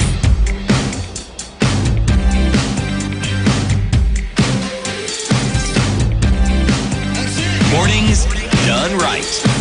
94.4 Spice FM. Situation Room is Kenya's biggest conversation. In the room, Jerry Thorne, Ndu Oko, CT Muga, and I'm Eric Latif. And I'm saying the Punguza Mzigo bill is clearly crumbling like a house of cards.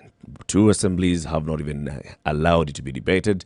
One has rejected it. One has passed it.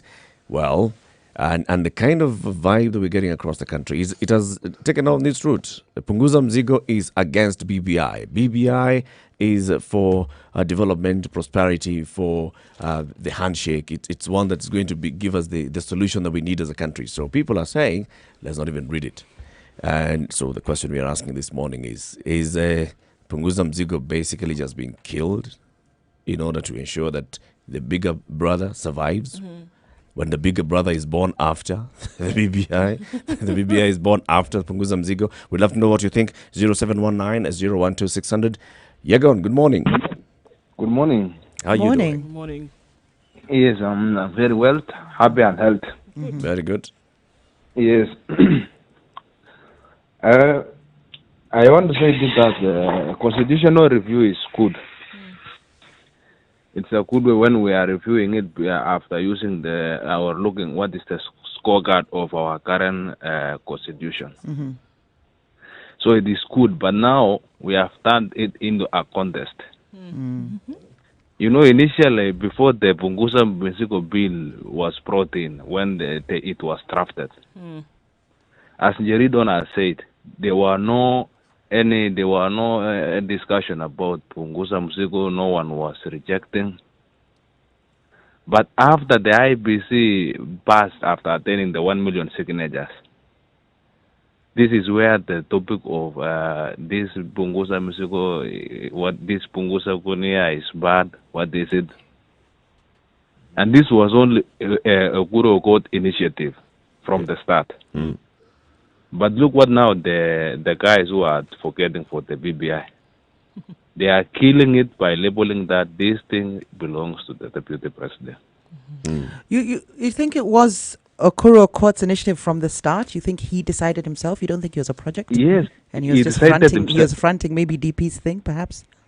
He decided himself because when he was studying, I was still early to Kano, Kano youth, and we had time to discuss when we were in Mombasa when they were drafting the bill. But now when it came to Limelight, they have refurbished it into this thing belongs to Ruto. Well, how is he affording it? I don't mean to be condescending or to sort of be offensive in any way. This one individual who is a professor or a doctor in one field or another, so he's a professional, but he can afford to run a popular initiative bill and run it across countries and do the campaigns he's done individually with nobody behind him? Remember, this is a person who has contested for presidents. With very little campaigns, very few campaigns, other than maybe appearing in the debate. He managed. Now, what makes him to look popular and get Dida? It was Dida. Dida. Yes. He runs his campaigns. In Mombasa. It doesn't take very much to be on the ballot, but to run the campaign he's done and to be able to go to all the counties he has done, there is somebody behind the man. That is my sentiments. Yego, you see what you're saying, Yego, that this whole initiative that's following constitutional route is actually being reduced into it's a William Ruto thing. It's also now a political contest. It's been politicized, sadly. It's also being reduced into this person. Who is he? Who's your mother, sort of? No, who is he? How can he afford this?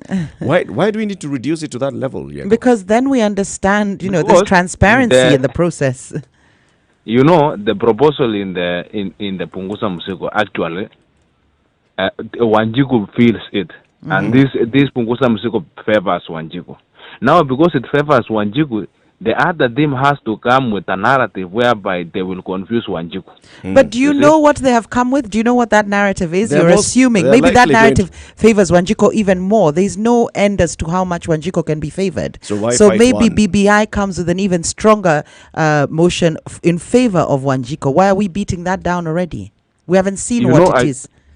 Yes, that's what I'm saying. These people are beating down Punguza Mzigo because they know themselves know the content of PBI. They know. That is why we, for example, I personally, I cannot discuss PBI because I don't know the content. But from the political tone, I've heard that they might be a three-tier system government. We have to introduce it from those allies. We have regional governments on top of counties. Yes. You see? But now when it comes to Punguza Mzigo was a good bill. In fact, these MCS need to be strengthened with some funds so that they can develop their wards. We have seen contrary, like when the MCA is opposing the governor, he or she doesn't want to do development in the region whereby the MCS comes from. We saw this in Kirinyaga, I think last year, when Waikuru said publicly that if you are opposing me, don't expect me to do development in your ward. Well, they do have to toe the line in terms of they do have to go with her policies. No, with her policies. So if she's hell-bent on promoting health within Kirinyaga and somebody instead wants to focus on enterprise and that's what they want money to go for, I can understand her saying, actually, no, I want to allocate funds to go towards health. So if there's a conflict of interest in terms of policy implementation or policy decisions, I can see why she would say that. I don't think it's a personal issue. Diego, look, coming back to Punguza Mzigo and BBI, right? So we are seeing that, yes, it's clear that the BBI team is really trying to frustrate the discussion and passage of the Punguza Mzigo initiative, right? What is the best route that they should take? If they can clearly see that, this is likely to get support, what should they do? Should they sit down with the Punguza Mzigo team and say, look, we are coming up with this, can you wait, or can we incorporate some of your ideas into ours? What should happen? They should have done that, but now the timeline of Punguza Mzigo is ahead of theirs. And their clock is ticking. Yeah, the clock is ticking. Now, they are suppressing this because when the Punguza Mzigo could have attained the 24, being passed in 24 county assemblies, the BBI will not come into light because now the IBC will declare that this now we can go for a referendum. Yep. So these guys are pressing down so that by the time theirs comes out, the BBI has not yet reached far. But why, in that very same light, why is Punguza Mzigo in such a rush? Why don't we do this properly to ensure we get it done properly? This is something. A referendum is very important. What rush? Punguza Mzigo actually started remember, last year. Jerry, Jerry, there is no rush, because Punguza Mzigo are working according to the guidelines from the Constitution, IBC, that they were given. In fact, Punguza Mzigo team should go back to the court so that they can be added another 1 month. The 1 month we delayed during when the Katiba was being taken to the court. You see, and you could hear that from the Kirinyaga MCS that now this thing by the time it will come back, the time would have elapsed. You see? So we are not giving the big giants are not giving any chance for Punguza Mzigo. The small child. Yeah, the reason is because the small child carries the heart of the Wanjikus. Okay. Yeah, I think the sad thing is that when it's you being politicized. when you tell us when you bring in BBI, by the way, we don't have to remove these counties and create another entire government system. Yeah. Asante sana. It will not bring peace. Thank you. You're still in Matu, aren't you? Yeah. Enjoy your day in Matu. So it talks about it being politicized, which sadly is the case, but that, I suppose, is the nature of how we do things in Kenya. So Thank you. It's a political process. It has to play in the political arena. But he does make a few assertions that I think don't have a premise, in terms of him saying that the popular initiative by Ekuru is for Wanjiko and that BBI is not happy with this. We don't know what's coming out of BBI. We don't know whether it's even better for Wanjiko. I think what will come out of BBI will be a lot more informed. It has a lot more experts behind it, so it will look at also the structures of current government. I see some changes, yes, in terms of if they do put forward a referendum. I see some changes in terms of the principles and structures of government, both at county level and at national level. So the idea of a parliamentary system perhaps emerging, which would be a lot more beneficial for Wanjiko than just, stopping the idea of paying MCAs. So I think this would be more thorough, more informed, and better for Kenyans in the long run. Yes, that could as all well be true. The point is that Punguza Mzigo was ahead. Punguza Mzigo has timelines, and Punguza Mzigo, if Punguza Mzigo actually gets the 24 county assemblies by October 30th, that's the end of BBI. It won't. Everybody knows that. Government Let's has listen to stronger what negotiating the only one powers county with these assembly that has counties so than we far think. discussed and actually taken it to the people of Uasin-Gishu. The MCAs of Uasin-Gishu have discussed it and discussed it with the people, and this is what they said about it. Of the county assembly today is about 10 points. Right. All as a member of county assembly, we did public participation last week, 27th August, and all the people who came for that public participation actually approved the Punguza Mzigo initiative, and it is actually my role as a member of county assembly representing them to make sure that it was passed in the county assembly. Na hii bill vile iko mwananchi Kenya mzima aweze kupata maendeleo. Hivyo tunaomba president, deputy president, former prime minister, tafadhali. So Uasin-Gishu passed it. Let's wait and see how many other counties actually get to discuss it. like we're all saying, it's likely that not many counties are going to even get to discuss it. Do you think this is also going to be illustrative of the DP's support around the country? It seems that his it will be his The counties. DP or people who support him. is against a referendum No. in total. In Well, whatever he would form, say that, shape. but it's interesting. It's taking on shape because what's happening, it's No. been politicized. It appears So- the DP will make a stand that will put him in the limelight. As he does, he'll attach himself so to one thing or if another. it appears that opposing a referendum, he'll oppose the idea of the referendum. If it appears that he If- should if embrace Punguza- the referendum, He then will- that he will say embrace he embraces the But referendum. what will referendum. be very telling is the counties that vote for this bill, because it's been associated, it's been attached to Deputy President Ruto. And what will start to emerge is the level of support he has around the country. We've already seen perhaps Kirinyaga, he doesn't have that support. Wasingishu, they he went has for it. it. Now let's wait and see what we- other counties look we at can and also would say be that able. Tangatanga, which is very strong in Muranga, and Muranga rejected it. That means It's not as strong as people think. He just gets the publicity. I wouldn't say Muranga is for DP Ruto. He's made some inroads in terms of he sometimes gets a platform for his rallies and so on. But no, Muranga is not for DP Ruto. I'll tell you that for free. You know, Eric, there's a point I made, and I'm going back to it. We are in a political process. The Punguza Mzigo group understand this. They're politicians.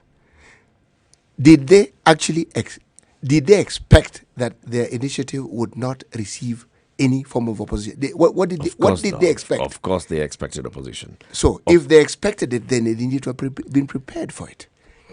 If you have an initiative you believe in, you ensure you foresee the obstacles, you take into account what needs to be done, and you set it in place. Maybe they have, but we don't see it. Maybe this is actually also their game plan. Just make sure that you clear up with the counties that are going to vote no, and then you start gaining momentum. Well, yes, I don't yes, think yes, definitely yes, you don't no, go into yes, something yes, like yes, this no. without Yes, without yes, yes, yes, expecting yes, no. opposition, Yes, and you yes, would yes, be yes. foolish. And you would be foolish to think that you would enter into something like this without getting some kind of opposition. I mean, that would be ridiculous for you to think that there would be no opposition that would come your way, whichever way we want to look at it, from whichever side we want to take into consideration. You'd be foolish to think that there would be no opposition, or to think that you would have an easy ride through this, because there would be, especially because of the political temperatures that we've always experienced in this country. You would go in knowing that there would be opposition to something, regardless of whatever side you were on. The Punguza Mzigo clock is ticking. October 30th is the end. The BBI has given itself no clock. But let's see. They also should be giving us something. They actually promised to give us something by the end of October as well. So let's wait and see. Are we going to get something by the end of October? And where will it go? It's 10 minutes to 9. Yes, Jerry. With this bill, I was going to say, if the government doesn't want it to pass, it won't pass. These people are going against, well, it's been pitted as a competition between them and BBI, which is a government initiative. It won't pass for the very reason that you need 24 counties. These counties need to negotiate with national government constantly for their monies to be dispersed.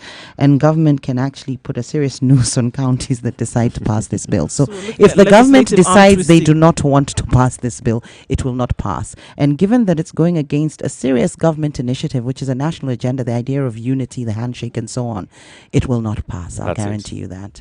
Dead. In the On water. arrival. 9 minutes to 9. Let's move and start talking about Israel. So you mentioned Israel City when we were discussing the system of government. But just like all other governments, Israel has envoys across the world. Israel had sent an ambassador to Kenya. And the ambassador of Israel to Kenya left last week. Why, Ndu? He didn't just leave, actually. He put in a request for recall as an ambassador. He put in a request to his home government to ask to be recalled, and then that recall happened, and he then left the country on Friday. And this was directly with the Galana Kulalu project. And he said, and it was very interesting that he noted in an interview with one of local media, he said very clearly that never in the history of Israel's government-to-government relationship has there been a failure of such magnitude that with which he saw happened in Galana, which is in Tana River. And he said that there has never been such a failure, and because of that, he did not want to be associated with such failure, and then asked his government to basically bring him home. Now, this project had been set in place because we were going to look at where we saw at least 400,000 90-kilometer bags of maize having been produced from this 10,000-acre project in Tana River. And there was an irrigation project that had been set up with loans having been dispersed with support coming from the government of Israel, hand-in-hand collaboration with the government of Kenya. The project kicked off, yes, but did not yield results. Of the 400,000 bags that we're looking at coming in, what we saw was a total of 109,000 in the 2-year project. And it was supposed to have been completed in 2016, and there was an extension for 2017, and then there was a further extension for 2018, and still the results that we saw were paltry at best. And because of this, he said, look, I want to go home, basically. I've never seen something like this happen. The cartels that we've seen running in the agricultural sector in this country, the barons that we see who are actually controlling business in this country, I cannot. And we've seen a failure, and Israel has never been involved in a failure like this, and I do not want to be involved. For me, looking at it is indicative of the fact that corruption has gone into every corner possible in this country, and even for a country like Israel, who said, you know what, here we are coming to lend our hand, we want to help out. They were not able to take it and said, you know what, I'm sorry, I, as a representative of this country, I must go. That is the situation that we're seeing. And he actually left and went home. So Galana Kulalu was meant to be a very big project. It was meant to be one of those projects that goes towards food security. Yes. How many thousands of acres again? We're looking at 10,000 acres. Okay. In just the pilot phase, I think. In just the pilot phase, which the pilot phase should have been completed by the end of 2016. A third of the Nairobi National Park. A third of the Nairobi National Park, exactly. And this pilot project should have been completed in 2016. There was an extension until 2017.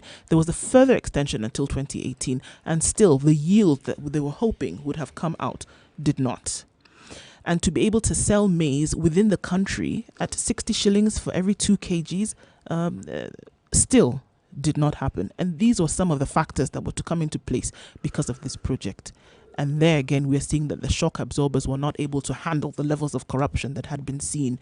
And he said, you know what, it's enough, going home. And it's now a clear picture to us that you want to look in any corner that you want to look in, corruption has found its place and has actually made a home and put up curtains and windows to boot.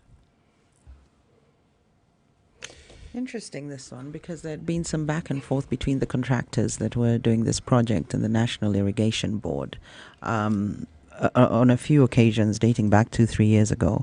And a lot of blame was placed, or the contractors, Israeli contractors that was actually wrote and resigned, some of them, and blamed it and said this is to be blamed on the National Irrigation Board, which of course falls under the Ministry of Agriculture. So I think that's where the buck stops, and we really do need to start looking at the PSs and the ministers and the CS and the CS, the ministers in charge of these projects. Did I misread this thing, or did I not see the former Prime Minister going to that very site? He was there last. He did, and he gave an acclamation and basically told Kenyans a clean bill of health. Yes, he gave Kenyans a nod, and he gave the project a nod, and said to Kenyans, "Galana is a success.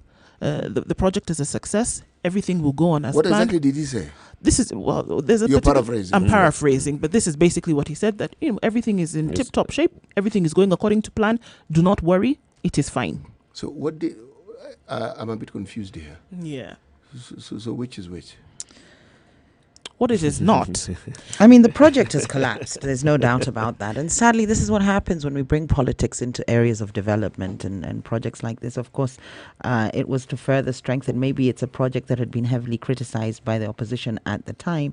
And a statement like that further strengthens the bonds that we're looking to create as we go forward with the handshake and the sentiments of inclusivity. So I think that might have been what happened there.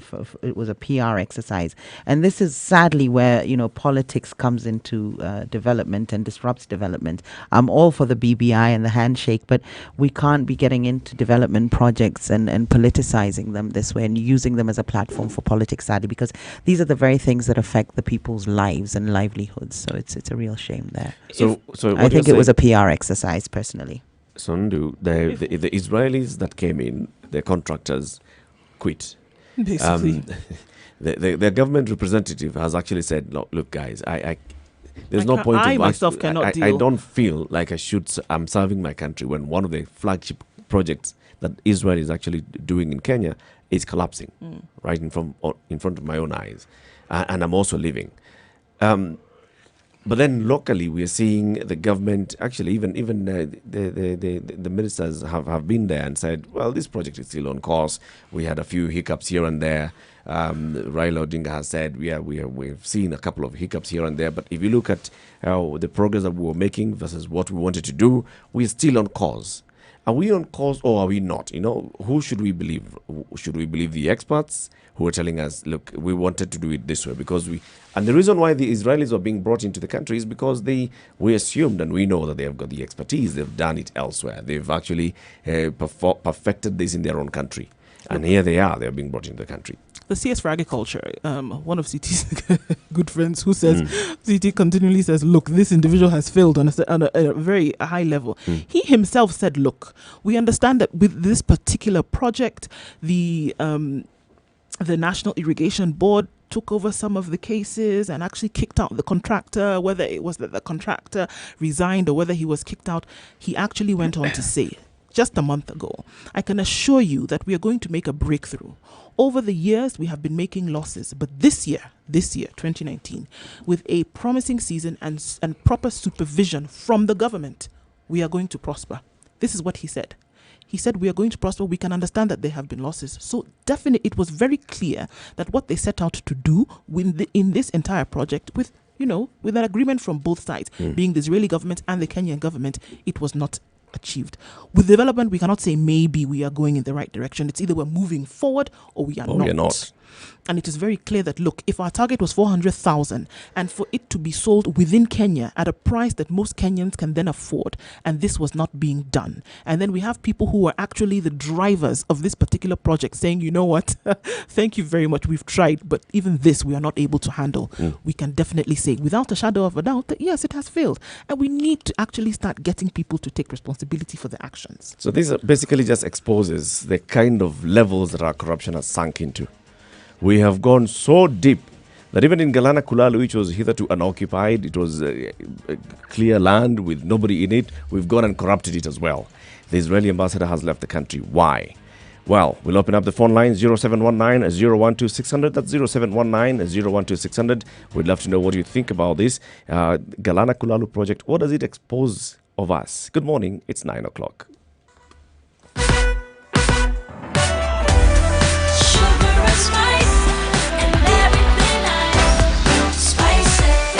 Spice up your life. Traffic. All right, getting around about 9 o'clock, things are looking much better. Traffic on Mombasa Road is looking better because everybody has used the Southern Bypass. Unfortunately, now the Southern Bypass is bumper to bumper and we're not getting people moving. It's actually quite interesting. Once things move, we might actually see traffic getting easier along that way. Waiaki Way, of course, unfortunately, is still the same issue with traffic. All right, outer ring from Ruaraka, the only expression that can be made is, oh Lord, we don't know what time we're going to get out of here. All right, apart from that, Thika Road, again, we have that issue. People are joining outer ring and that is bringing some traffic on the other end of the super highway. I think right now, the only road that's looking like it can be accommodated is Ngong Road. Let us know if there's an alternate route that you find. Around about 9 o'clock, perhaps in the next hour, things will be much better and you can get where you are going.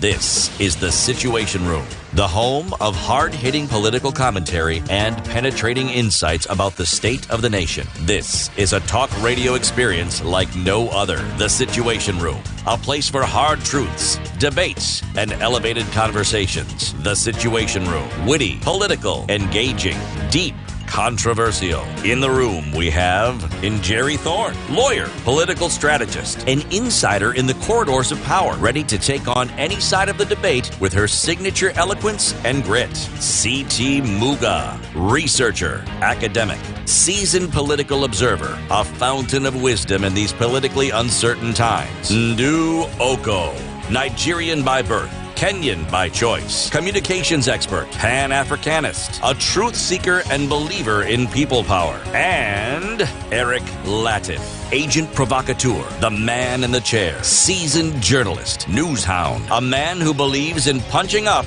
not down. This is the Situation Room, the only way to start Kenya's your biggest day. conversation, www.spicefm.co.ke around the world. Also on Spice FM KE on Facebook, Spice FM KE on YouTube, 97.6 in Malindi, 90.9 in Nyeri, 96.7 in Eldoret. In Nakuru, we are on 96.0. In Kisumu, we are on 102.5. Mombasa, 87.9. And Nairobi, 94.4. In the Situation Room this hour, we are discussing the Galana Kulalu project. So, the Israeli ambassador to Kenya requested to be recalled by his own country. And one of the reasons that he gave, I think maybe there were other reasons, but one of the reasons that he gave was Israel has never failed when it has worked on a country-to-country project. And he's seeing that the Galana Kulalu project is basically collapsing. When they initiated this project, it was to add value to what could happen in the country. And the most former Israeli ambassador, Noah Gendler, now said that he saw that, I'm sure, yes, there were other reasons, but he saw that this particular project, the way it was going with its ebbs and flows, was not adding any particular value to the country. And he did not want to be associated with that. And yes, in the history of Israel, with government-to-government projects, there has never been failure of this magnitude. And he said he did not want to be associated with this anymore and decided to go. But then for us goes to show that here we are in a situation whereby people are not being brought to book, people are not being brought to answer, people are not being called to say, look, this is what was initiated, why is it that we could not go through it? The government was not being asked to release any kind of money, but money was coming in with support from the Israeli government, and still then we were not able to do it. It is indicative of the fact that even when we're trying to make something out of nothing, we still find a way to, at best, or at least mess it up to dramatic proportions. Doesn't paint Kenya in a very good light when it comes to sort of government-to-government finance and trade relationships. The fact that we couldn't uphold this. And it's just a shame such a flagship project has collapsed, and we really must get to whoever is behind this, whichever ministry is behind this. I do know a senior official was refused a visa to travel to Israel quite recently, without going into details and without speculating and running the risk of defamation on air. But a senior official was refused a visa to Israel. So that might be quite telling with regards to who's involved, who's behind the project. What are they going to do in Israel? I don't know, but they were denied a visa. Of all places. Jerry, yesterday, remember, we had one of our colleagues in here, the gentleman who investigated the matters Hussein Mohammed. Yes, who investigated the matters surrounding the child welfare. And we came across a CEO who, at best, can be described as soulless. Now, this soullessness pervades every aspect. Oh, and it's literal. If you don't know it, it just means someone hasn't taken the time to expose it or to talk about it, but doesn't mean it doesn't exist. Here you are, you're talking about food security. Someone is charged with a project that has been funded by some people who actually are keen to help us with this thing. They may have their reasons, yes, but we will receive some help. And what do? We bungle it. Is it mismanagement? Is it greed? Is it theft? Why can we not see all of those things? Projects? All of those things come together. But surely, because I mean, I want to say what would be on Kenyans' minds. Kenyans, the way we think, we're happy to say, I mean, skim off the top, take a little bit, but get the project done. You don't need the billions from these dams. You don't need the whole You don't thing. need the billions from these projects. The project can still be done. You've actually got into the heart of the matter.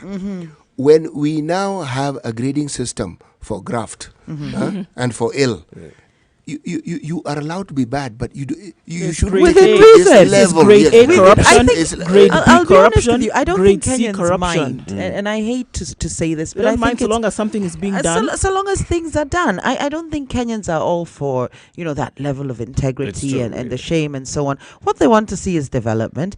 We don't mind if you skim off the top, a little bit of corruption. It trickles down. You build something, you'll employ people, and so on.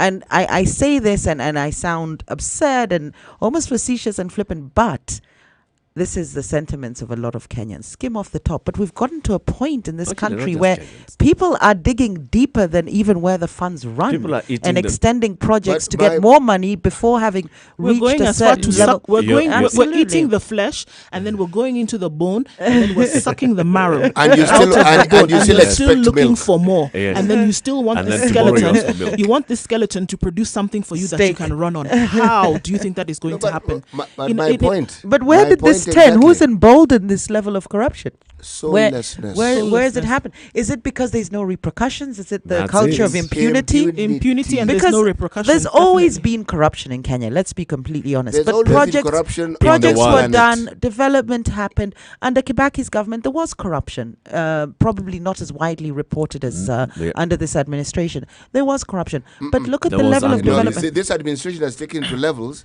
that Why? we've never seen in But this country. Do you think it's because there's Our two factions society, of we're just government, so going each down government, and each down. No, faction no, is no. eating? Why is Even it? when we This had one one- faction in the last one, we still had corruption levels. In fact, Galana Kulalu was not No. started When in I say this. there's DP and there's a presidency, so there's people allied to both of them, and each one has to eat their fair share of the pie What and I'm then be saying- Man protected must thereafter. not. Everybody if has you look to at the eat. between structures under 2013 and which corruption 2017, happens. there was still a lot of corruption. Yes. In But fact, when I say Galana- two factions, Galana there's Kulalu- there's two people at the helm Galana who protect Kulalu, their guys. It doesn't. I'm not probably. talking about Tanga and Kioleke. Is it since this idea of a deputy presidency that has been emboldened that you can have people under him protected, you can have people under the presidency protected? Is that why there is this level of corruption? It's our society. It's a We're no, just our not society holding each hasn't other to changed. account. Our society We are hasn't getting changed worse. from Kibaki We are getting days. worse. We've been emboldened. How come? Why can we get to You these know, levels of corruption?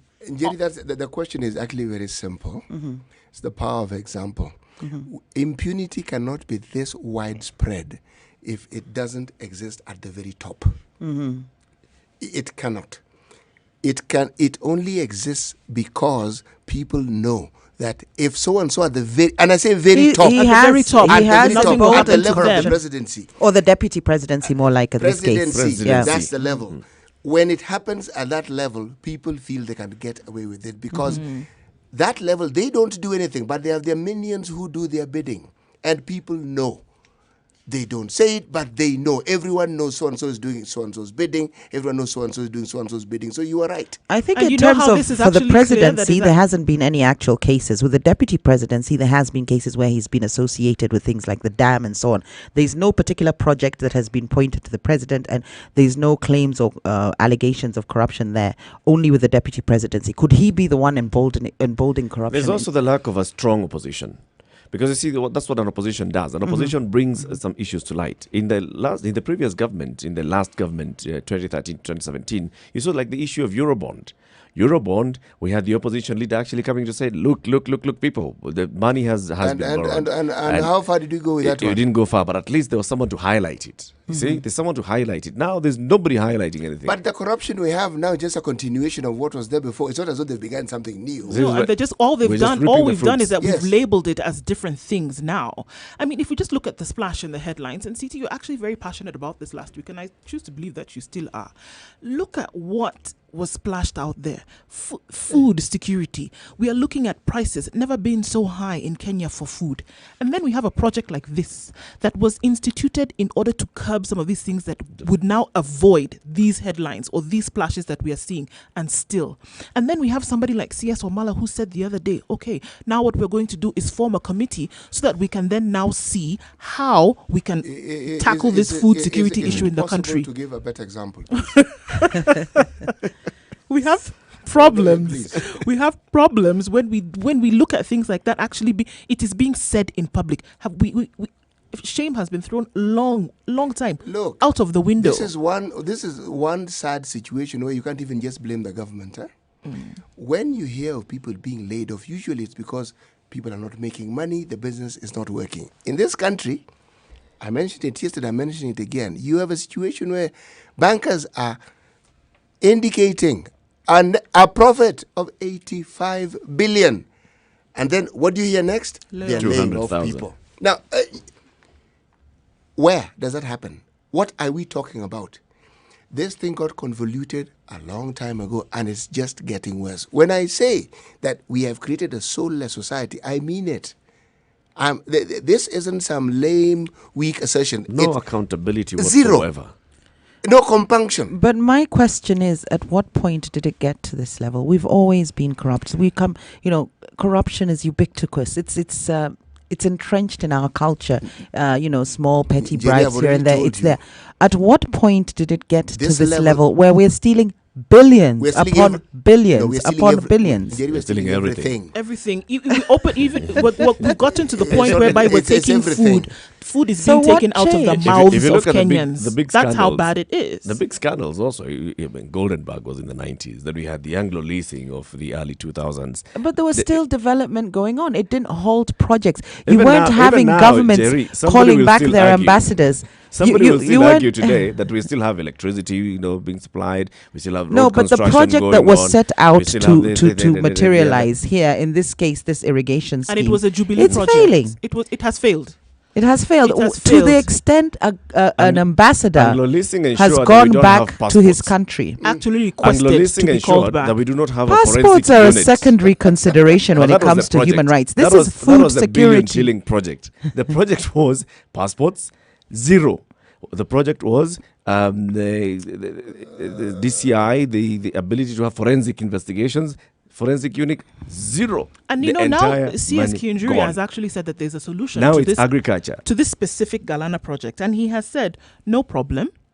The National Irrigation Board will take over the project. It's unfortunate that Yes, is not imagine. the man. It's like wait. It's like saying that so and so has been accused often enough of theft. So we need him as an advisor to the DCI on how to stem On theft. how to He Yes. has how to told the catch country thieves. not to He has worry. been named so often in these scandals. Including the maize scandal? Yes. So is he really the right person to start advising us on how? What sort of advice is he going to give us when he has And this a is track partly, record? he's culpable partly for this failure. Oh, in yes, terms of absolutely. It's under management his being at the ministry. helm. It is under his Absolutely. ministry. It's yes, that it is. same irrigation board. Remember, the engineers who were brought in from Israel to sort this thing out left also because They also left, they had exactly. disagreement. They had enough. Yes. The money that was dispersed did not reach them. You are asking the wolf to look after the sheep. Exactly. Okay. It did not reach them, and then it became a tussle between we owe you this much or we do not owe you this much. So they said, thank you very much. It is all right. We will go. The contractors of the project, we're talking about the mechanics of the situation. They even said it is enough. We will go. Now, I don't know whether it is now to get people to relax or not think that there's a big issue going on. But yes, the CS has told Kenyans, do not worry. The National Irrigation Board will take over this project and we will complete No, it. It's that- 85% Do complete. you That gentleman We will and his, finish. and his This other is about counterpart food. are not best placed to advise us on these This is matters. about food, right? Yes. Heads should roll. Oh, absolutely. That's what I said. The kind of Jerry is asking Heads about the kind of corruption that we're should looking roll. at. It's not just stealing money and lining your pockets with it. We're actually opening the mouths of Kenyans and we're removing the food. Even that we're stealing, recycling it and then No. using it for something else. It's a We've sim- gone to it's that a level. simple it's a simple rule even in administration and management. Huh? When there's a persistent problem in any organization, stop talking about the managers. Talk about the top. Don't bother about this. The fish rots They- from the yes, head. it's go to the just head. go to the very top, and then start looking there because it's like it's every. Not is sorry. Let me start again. It is everywhere. There is no ministry. It just hasn't been highlighted that doesn't have similar problems. Something bad going. None. What's interesting is because, of course, this falls under food security, which then again falls under the ambit four. of the big four. It starts to threaten the president's legacy. Now, who would want to do that? That's The why only we're saying person they who don't care. keeps being mentioned in these matters, unfortunately, is the deputy. Now, whether this is true or not, we are yet to see. Interesting. But he keeps being mentioned. So the project is not is basically dead. NIB is going to take over. Ambassador has gone. The contractors, the experts who came to run it have gone. But the water is still flowing down the river. Yes, we still have some maize. 0719-012-600. I think the question that you're asking is twofold. One is who is it that we should peg this on? Who should we place this on? Whose head do we want The to CS. rest here The CS. on a silver platter? CS. And then what should we do to ensure that this project, because the project needs to continue, the project actually needs I don't to come think to we fruition. have those We need to answers. think It's about quite that. complex for us to 0719 to figure out. Let's start discussing it. You think we might have the answers within the general public as to how this project can continue? Yes, we might. Okay, that would be interesting. But we know where the problem is. You see, we know where the problem. the project on paper will work. It's somebody to implement it. It's being sabotaged. It's just the clear. implementation But I want of us to take this particular conversation further. I also want to know when we got so emboldened. At what point did we come? We're stealing everything.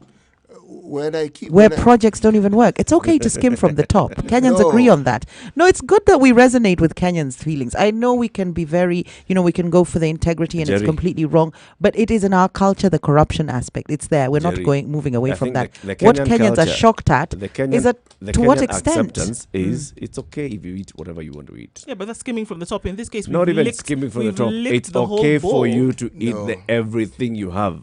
It's okay for you to take it. If you've got a chance, nobody's take going it. to bring you to book. Yes. No, I think I have to most disagree most with the two of Kenyans you. would be frustrated with That- the idea that- of eating that everything. is- If they were, Kenyans what's have an happening? What are they avoidance doing about it? avoidance tendency. It's not that they approve; they simply do not want to get To involved. deal with it. We're not gonna That's deal it. with Silent majority. Because we're going to make, No, we're going the to vast feel majority. uncomfortable. No. We assumed that people condoned the way Matatus conducted their business. We assumed they did. Until there's a gentleman called Michuki who came in. What did Kenyans do? They said they would rather walk. We saw it. Because they the rallied same- behind. They rallied They behind. were the given sentiment that, leadership. They right, realized we now have own support. this, own Yes, this. and we can bring about change. And they went back. They to are that. cautious. They went back to their old habits. Yes, because They are Michuki was they are no longer there. They are not wearing seatbelts. So it was not Michuki, it was the people. They are not wearing seatbelts anymore. They No, are no, okay no, over no. the people road, need the and leadership. all these Eric, things. without Michuki, that thing wouldn't have happened. Of course it wouldn't. You required leadership, and he provided that strong leadership. The same man started sorting out the Nairobi River. We actually saw it.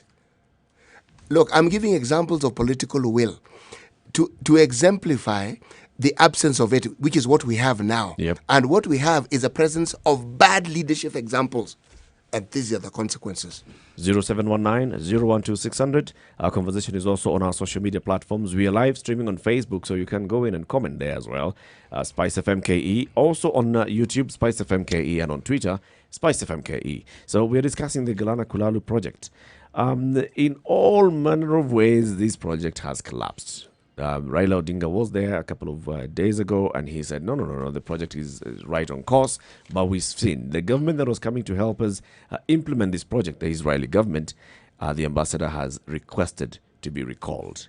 Requested and said, it's because what I'm looking at here, Galana Kulalu specifically, this is not going to work. The contractors who were brought in to actually bring in their expertise and help us roll out this project have decided to fold up and go. Many of them have actually gone. So what exactly is our problem? Jerry is asking, when did we let it become this bad? When did we become so bold that we can take everything and leave nothing on the table? Why are we not skimming off the top? CT Muga is saying, well, this is just because of who we are as a society. We are bringing a soulless nation, not because of who we are as a society. It's a soulless nation, but then also blaming it on leadership, saying political will at the top is lacking. I'm not blaming it. I'm putting it right at their feet. This isn't blame.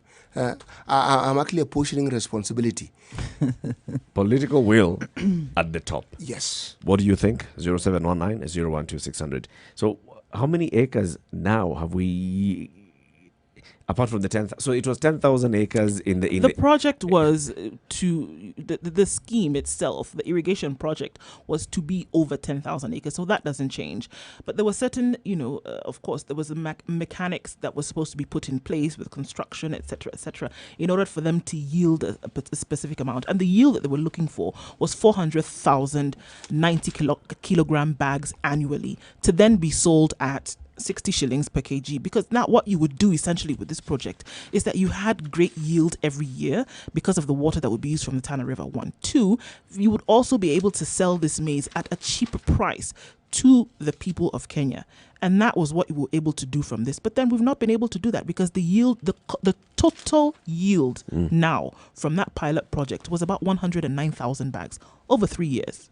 Over 3 years. And the expected and the expectant was 400,000 per year.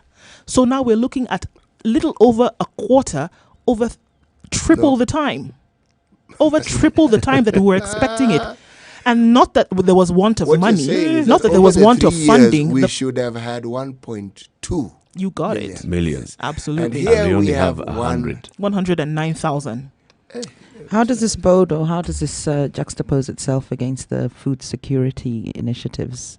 I take it this was one of the flagship projects, and This this was a the flagship project for food security in this country. So can we save that initiative by Uhuru to ensure that these food security it can be saved? But not by It can giving be it to the saved, National but we cannot Irrigation give it to Board. the National Irrigation Board. No. Because this is where a lot of the contention was in the first place. This is where the issues had risen from when the contractors decided, you know what, we are actually leaving because we cannot handle this anymore. That is where the bone of contention was. And then now we are taking where somebody had an issue with, and then we're going to take the solution, we're going to hope for a solution in the same hands of the people where the contention came from. It cannot work. You know, you're talking about how we can save this, on that basis of national security, food security.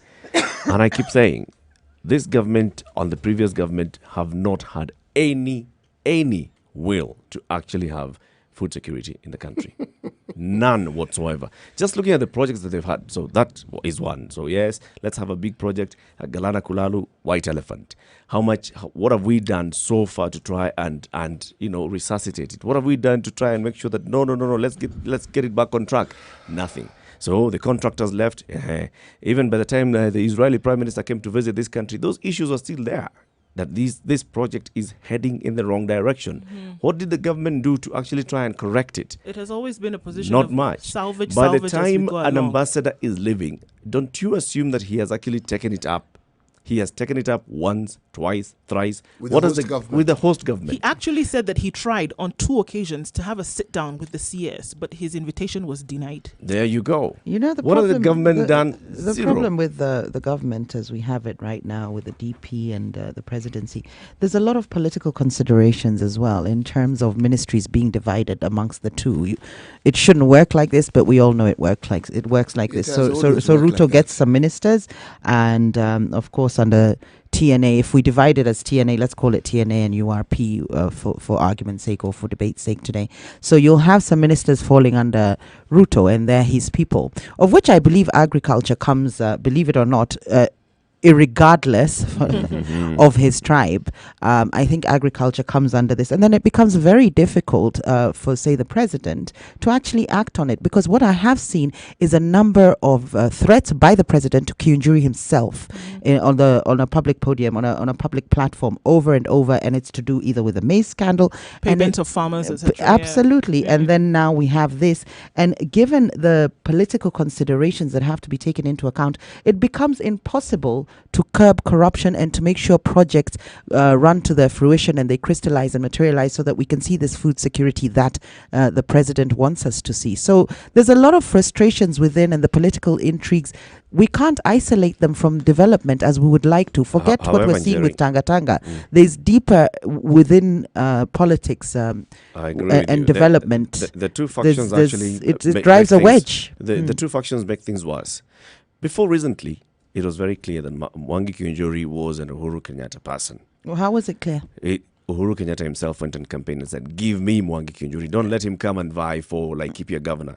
Give me Mwangi Kiunjuri. Let him come and work with me. Maybe because he wanted somebody else for Laikipia governor. Right. Let him come and work with me. He has walked and held the hand of Mwangi Kiunjuri. So in taking over that and placing him in one of his own legacy projects, it's a big thing. And he told him, here, I'm giving you one of my legacy projects. Look at the others. This is food security. There you have one. Who's in the Ministry of Health? There you've got the other. Who's in the Ministry of Housing? You've got the other. Who's in the Ministry of Manufacturing? You've got the others. None of those is what you would like to call a Ruto affiliate. Those big four ministries. Those big four ministries are clear that these are basically Uhuru's people who Uhuru believes he can work with. Where are you getting that information? Are you assuming that he put them well. there because of his legacy and the big four? Is that the assumption you're working on? Yes. Did the big four not come before their appointments, or did it come before their appointments or after their appointments in deciding what the big four would be? Okay. And he has the power to even reshuffle the government. And he knew. Basically, he knew. Because I know Ruto is very keen on that agriculture docket and always has been for a number of different reasons. His PhD is in that. He has been in that docket. He understands it very well. So I know he's very keen on that docket. When we talk about apportioning blame, CT, are we going to cabinet level or are we going to the head of the cabinet? No, Chief. This one, you started the presidency. I was clear about this. Huh? At the very top. You cannot have a runaway situation of ill such as this one, and then you start talking about just ministers and PSs. Where do they get their power from? Go there. That's where the rot set in. That's where it set in. Why are they not being asked to step aside? Exactly. We've This seen is what I'm prosecutions. not understanding. We've seen prosecutions. There's a former agriculture PS who's actually facing charges in court over the issue of fertilizer. We have a finance CS who's facing charges in court. We've seen prosecutions. It can be because of incompetency. It doesn't have You to can be even that there's fire any fraud and negligence and fraud or corruption. It doesn't have to be any of those Or things. incompetence. This is a major project. It has failed. If it was an organization, a corporate, you would fire the Somebody guy. would be gone. And that's what I'm Exactly. saying. So there's no will at the very top. Are hands really tied? Is it true that we cannot do anything about corruption with what we have seen? Is it true that we cannot say that we are going to be in a position to actually, yes, fire people? You can't do your job, move. We've seen that, money has been pilfered to the point where we don't even know where to start. Move, get out, you'll be fired. I mean, it sounds so simple, but that is the situation that we need to be in, where we say we've seen this has happened. Let's get rid of these individuals and First get people. warning, second warning, third warning, fourth come warning. on. How many more warnings do we want to see? We have, before we could say, okay, it was an internal thing, but then now we actually, and it's clear, the indicators have shown that even other governments who've come to shake hands in partnership to want to be able to work with Kenya have even said, okay, well, thank you very much, but we're not able to do this because of 1, 2, 3 that we have seen. Are our hands really tied as a government to the point, is the government hand, is the president's hand, are his hands tied to the point where truly nothing can be done about this? No, I don't think so. They're not. I don't think so. Munataka nifanye nini? He has asked that question No, several times. That question is a valid question if you ask me.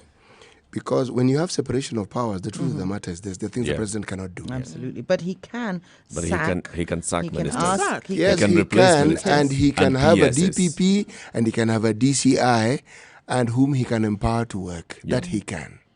And we've seen them working. Munataka nifanye nini is with regards to corruption and getting people prosecuted And prosecution and subsequently success of convicted. that, yes. That is, but with regards to firing people, these are people that you have appointed to You have deliver. appointed them, just Why as you've can't given us an ministers be example. fired? And this is where I come in and say it's with this system of government where there's unspoken conventions that this is your guy, Ruto's guy, this is Uhuru's guy, and I can't interfere. This is your part of the pie, so to speak. And we all know this is how it works. Does it I also think. mean that they can't be arrested? In, And the in people terms of of the arrest, country- I think the separation of powers comes into that. And the people of the country continue to be sacrificed at this partnership, at this silent partnership that has been made. It's a political consideration, and I suppose that the Kenyans were happy with it when they went and voted for the duo. But we've seen. Listen, those who we have voted seen. were We have happy. seen the president go to parliament. We actually saw the president go to parliament, and he said, "I am dismissing. I'm asking these ministers to step aside, and cases will be instituted against them." And they were from across the divide. Mhm. There was energy, there was health, there was all of them. They were there. Transport, Mhm. right? We saw that happen. It's possible for him to do it, especially now. It's possible for him to do it. Do you see heads rolling from this Galana project? I don't see. I see nothing. I think with Israel having done what it's done in recalling its ambassador. I see nothing. Actually, I do. The situation that we are in is tailor-made and a perfect platform from somebody who wants to leave a good legacy. And the president clearly does. They may seem to be dithering, they may seem to be uncertain, but I know heads will roll. Just like I know people will be jailed. You have prosecutions, governors are going to get jailed. The people who seem to be running around in circles, people will get jailed. This isn't a PR exercise where you just go to court and you get away. They will get jailed. We saw some movement last week. The president actually hived off the the irrigation department, right? Hived it off from it was under the still Ministry of Agriculture and Irrigation, and all. So it was hived off. Who's this? The board, the National Irrigation the Board. PS, yes. So Okay. the department that means That even the department was NIB removed from that means even the Mhm. NIB has Mhm. has been moved out. Interesting. But that's as Mhm. much as we've seen. So And there's been some action. That's all the action. No. We have No. seen. That so is to far. prepare for the action. I think. Actually, no. I can see Jerry lent me a crystal ball the Oh, other you're day. using it today. And I saw. You can see. I saw. Have you given it back? I said lent. I didn't Okay. say give. I've of asked course, if I you've given returned it. it. Okay, was a there short, you go. It was a It short was just- What did you see while you had it? You just saw, and then now tell what us. I saw, of course. But that's the whole point. So tell us what Brother, did you there's see? something called suspense. Hiya. I have to let you wait a little bit. Otherwise, All right. So the would what I'm telling suspense you be is interesting? CT Muga is going to come us and tell us No, what I'm he saying saw this. in the What crystal I ball. saw It's 28 was- minutes to 10 o'clock. Yes. This is what suspense looks like. No, that I did Cliffhanger. Cliffhanger. Nail-biting, riveting So- stuff. So CT Muga is going to come and tell us what action is going to be taken on the National Irrigation Board or whatever in Galana Kulalu. Calling all homeowners present and future. It's time to live your dream in your dream home. Whether you're looking to buy or simply renovate it. From Friday 27th to Sunday 29th of September 2019 from 8 a.m. to 5 p.m. come on over and be part of the Owner Home Expo at KICC courtesy of the Standard Group in partnership with the Property Show. Get to interact with home developers, real estate representatives, financial advisors, as well as other private and public players in the market to help you realize your home goals. It's your window of opportunity. Your door has finally opened and entry for all will be absolutely free.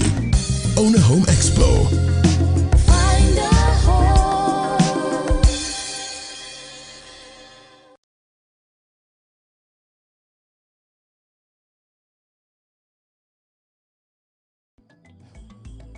How well do you know your country?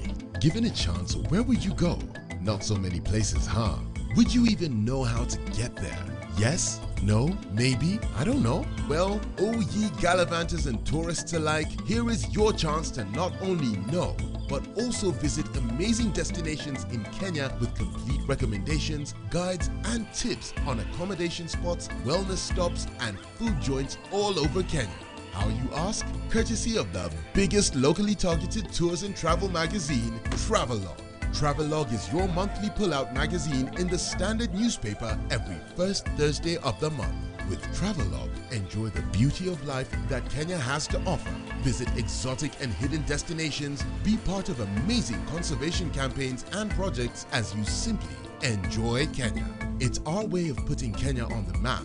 Grab your copy and be aboard the fun wagon as you improve the quality of your local travel experiences. Travelog, Jione Kenya.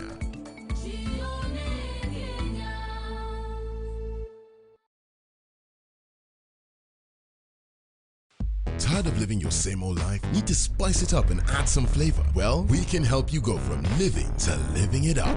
East Africa, are you ready to be a part of the most vibrant entertainment scene with the best, freshest music, travel tips and destinations, fashion, tech and health trends, as well as your favorite celebrities' lifestyles? Introducing your favorite entertainment magazine, Pulsar, the ultimate all-in-one guide that will give you more meaning to life. Catch up with your celebrity writers and contributors to stay up to date with what's happening around you, where and how you can be a part of all that. The lifestyle guide that has been missing in your life. Pulsar.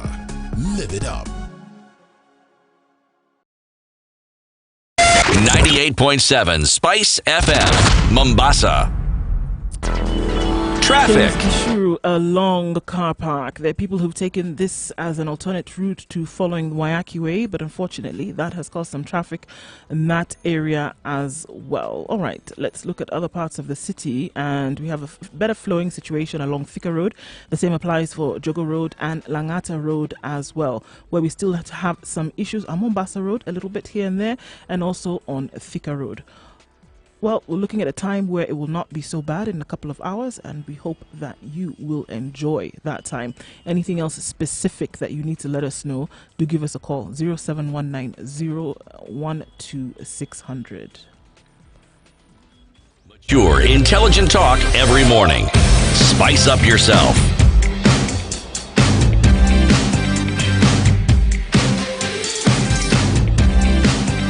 Mornings done right.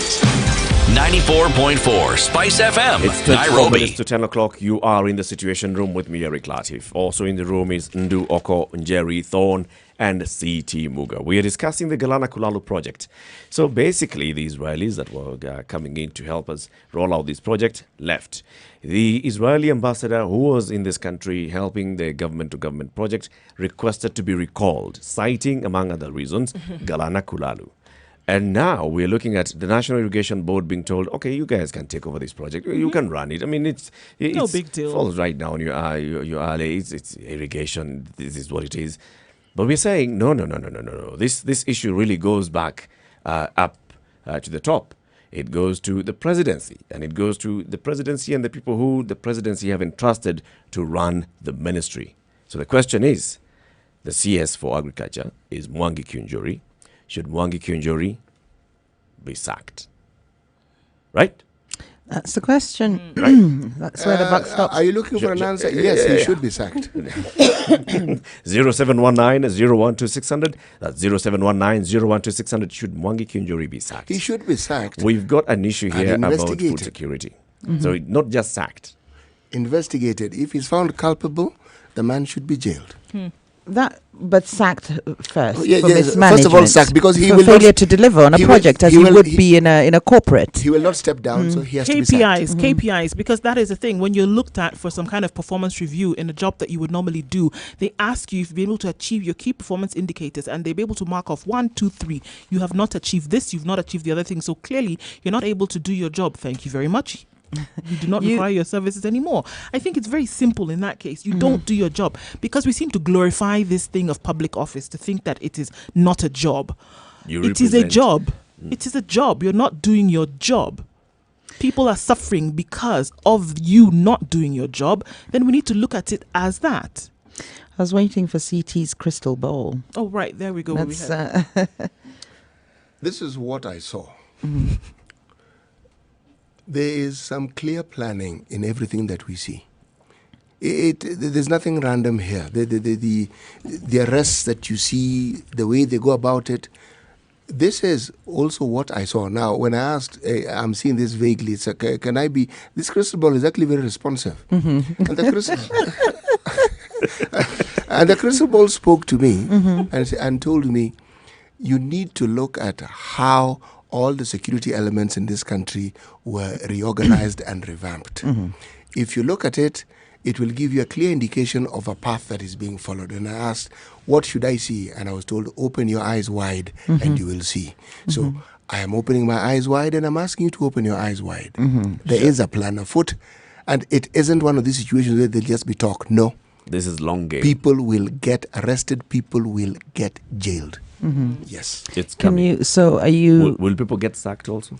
They will get sacked. The thing that I wish for those who are actually found guilty will not happen.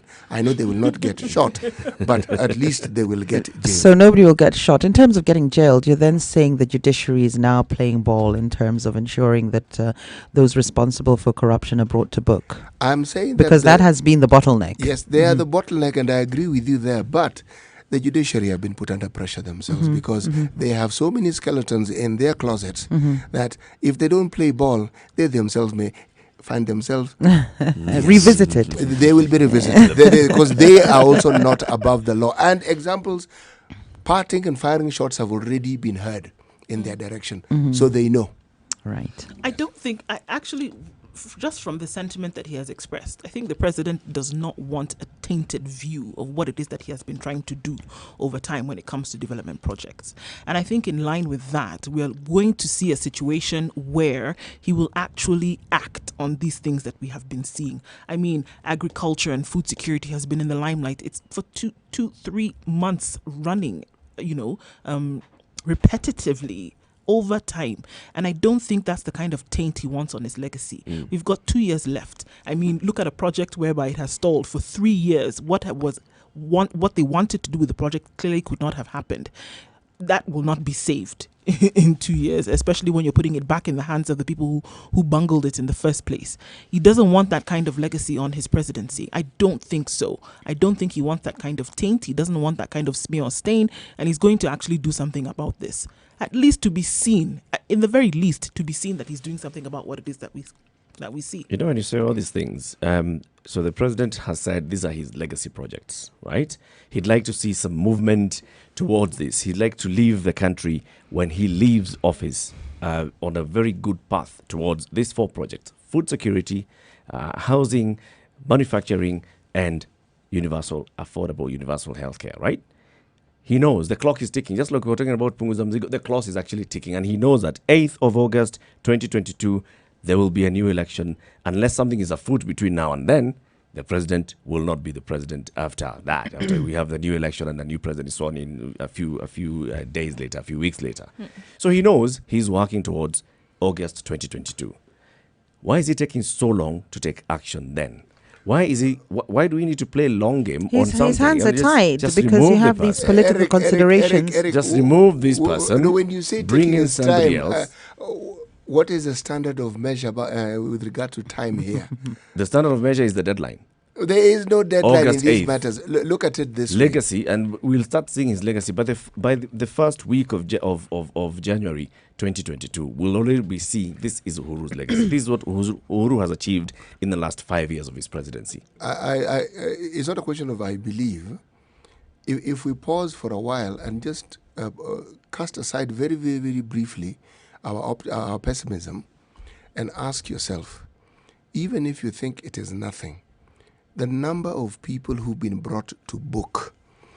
As recent as last month, we have court rulings that guarantee that the governors start feeling this issue of stepping down. So it isn't just, you step down but you continue working. You don't work. That job of yours, somebody takes over. These things may not seem significant, but they are. This is how impunity is trimmed. Because it's becoming clear that when certain things happen and certain processes are followed, you will not go back to what you had before. It's not business as usual. And I'm saying we will see more of this. Governors will get jailed. PSs will get sacked. Ministers will get sacked. We will see it. It's just that we've heard so much noise about these things. We feel all we hear is noise. It's not true. There are things happening, but we assume that's it. Nothing more will happen. So even when the more happens, we still don't see it. Kenyans are baying for blood. These ideas of, charges and no convictions, that leaves people frustrated. People want to see people going into jail, sadly. But at the same time, you also want to uphold the Constitution and the right to a fair trial and so on. Exactly. So it is a balancing act in ensuring... and these things take time. That's where the time comes in, Eric. Look, I'm okay with the time taking, as we go through time. It does take time. in terms of investigations, in terms of going to court and due process. But the first step, just step aside. Eric, our people don't step aside. They have to be forcibly removed from office. Our people don't step aside. Sack them. Yes. So I, as the appointing authority, I've told you, I gave you this job. You have not performed according to what I told you that I want us to do this job. So go. I have fired you. Now, this is where Only the political one considerations CS has come been into fired. play. Yes. This is where the political considerations come into play, because who is firing a minister that supposedly falls under the Ruto wing of the party? We saw Echesa being fired, supposedly falling under the Ruto wing. Echesa has been fired and is the only CS who's been fired. Well, there wasn't much to eat at that Replaced. docket anyway. So. Right? So here we are. We're talking about agriculture. It's my flagship project. And you're sitting there, and I cannot fire you. I'm right, still and you've told Kenyans time and time again. But Eric, please. I'm working in the background to get you fired. Look, a step is a step, okay? One minister being fired is one minister being fired. A minister has been fired. If there was talk about ministers being fired and none had been fired, then we'd say, it's not all talk. To be honest, a lot has changed even in the last 3 or 4 months, even within the judiciary. And Jerry was right. They were the bottleneck. The DCI does this, the anti-corruption, they take it there, and you're wondering, but why did the case even get to court if you felt that the information was insufficient? Yes. And then suddenly the information is not sufficient. Suddenly the person is being let out on a technicality. Those are the courts for you. Now, the courts will play ball whether they like it or not, because they're also not above the law. And that they've come to understand. Will the appointing authority play ball as well? Yes, they will. Like by appointing authority taking action. Because what we're talking about here this morning is we've said, all right, if you look at agriculture, Galana Kulalu big project. It actually is a government-to-government project, so affects our relations with another government as well in Taints future. our image, in yeah. future It taints our image on an international scope as well. And the person who's been placed to run this is still in office. Eric, And the procedure for getting them out of office is as simple as I have replaced you. As simple as that. No, political issues are never that simple, Eric, unfortunately. It's truly unfortunate, but they are never really that simple. One wishes they were, but they're not. Interesting. Well, it's interesting what people are saying. Here we go. Our problems start at the appointing authority, according to Matthew. PSs are appointed not based on merit but political loyalty. That's why we are constantly reshuffled when they fail to deliver. That's why they are constantly reshuffled when they fail to deliver. My take is that this project was a clever conduit for looting public coffers, which also makes me shudder at your earlier topic touching on the Nairobi National Park. If that thought informs conversion to something different, it'll go to just a few. Based on his performance in the Ministry of Agriculture, Kinjuri should be fired. We need to raise the integrity bar if we are to see effective management of public office. That's those are the comments coming in on our social media handles: Spice FM KE on Twitter, Spice FM KE on Facebook. We're also we're opening up the phone line 0719 012 600. We'd like to know what you think. Should Kinjuri be fired? That's pure and simple. That's the question. Should Minister Kinjuri be fired for what's happened in the agriculture docket? We have seen agriculture food production has been frustrated. We have issues of fertilizer. We've got issues of all these things. Maize scandals and upon all. maize scandals, and upon now, maize scandals. And now we have highest rates of food ever in the last 5 years. of food prices. Really. Yes. Giant Galana Kulalu project not working. Let's hear what you have to say. Good morning. This is Spice FM. Good morning, Eric. Good morning, sir. How are you? Good. My name is Anthony. I'm calling from Kisumu. Anthony, how are you? Well, and you? Tuko salama kabisa, the situation room. What do you think? Should Kinjuri be fired or not? Like yesterday. Oh, there we go.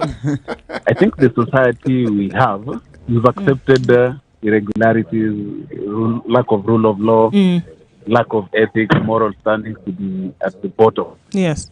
If really we have to win this war, it's not just about firing. We've seen it in developed countries, in US. Somebody just resigns because an accident occurred. Right. So if the person doesn't have the moral standing to take responsibility, if they have failed on the mandate that they are entrusted into, I think public office is held in trust.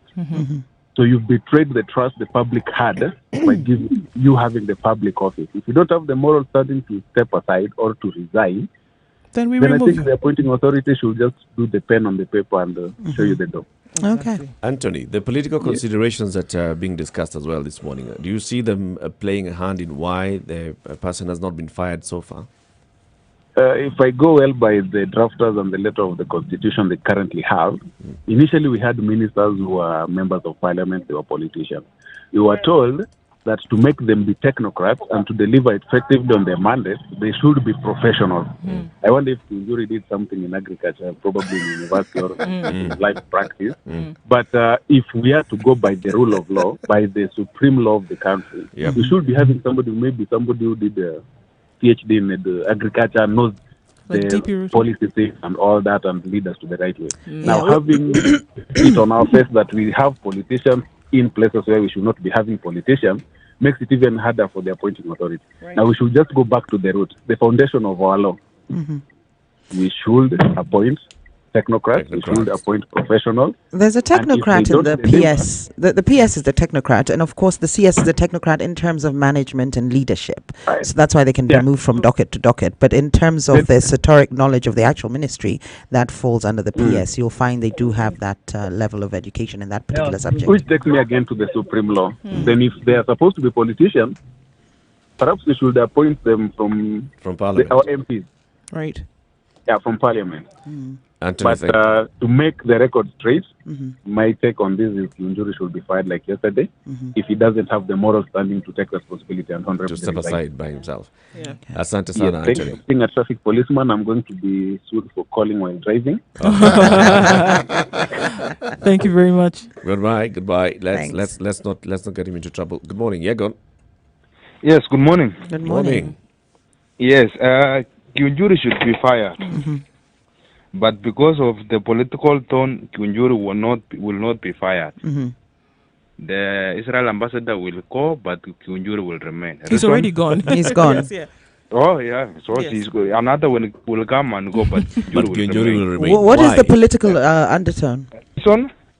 Reason is this: after the BBI, Uhuru seems to be still interested with power beyond 2022. In Laikipia, Kiunjuri is the point man. You fire Kiunjuri, you lose your political. You lose Laikipia. Yeah, you lose Laikipia. That is it. Thank you. So it has nothing to do with Tangatanga Kieleweke. No. As Eric has told you, the big four agenda lies in the pockets of the Uhuru point man. Now, but you can appoint another Laikipia man. We know how those counties work. So you can fire him and appoint another Laikipia man. You're not going to let your legacy go down because of Laikipia. You can appoint, so long as Laikipia feel they have a guy in there, they're good to go. There is no strong man in Laikipia. What happened? They fired Felix Koske in Nandi and appointed Willie Bett.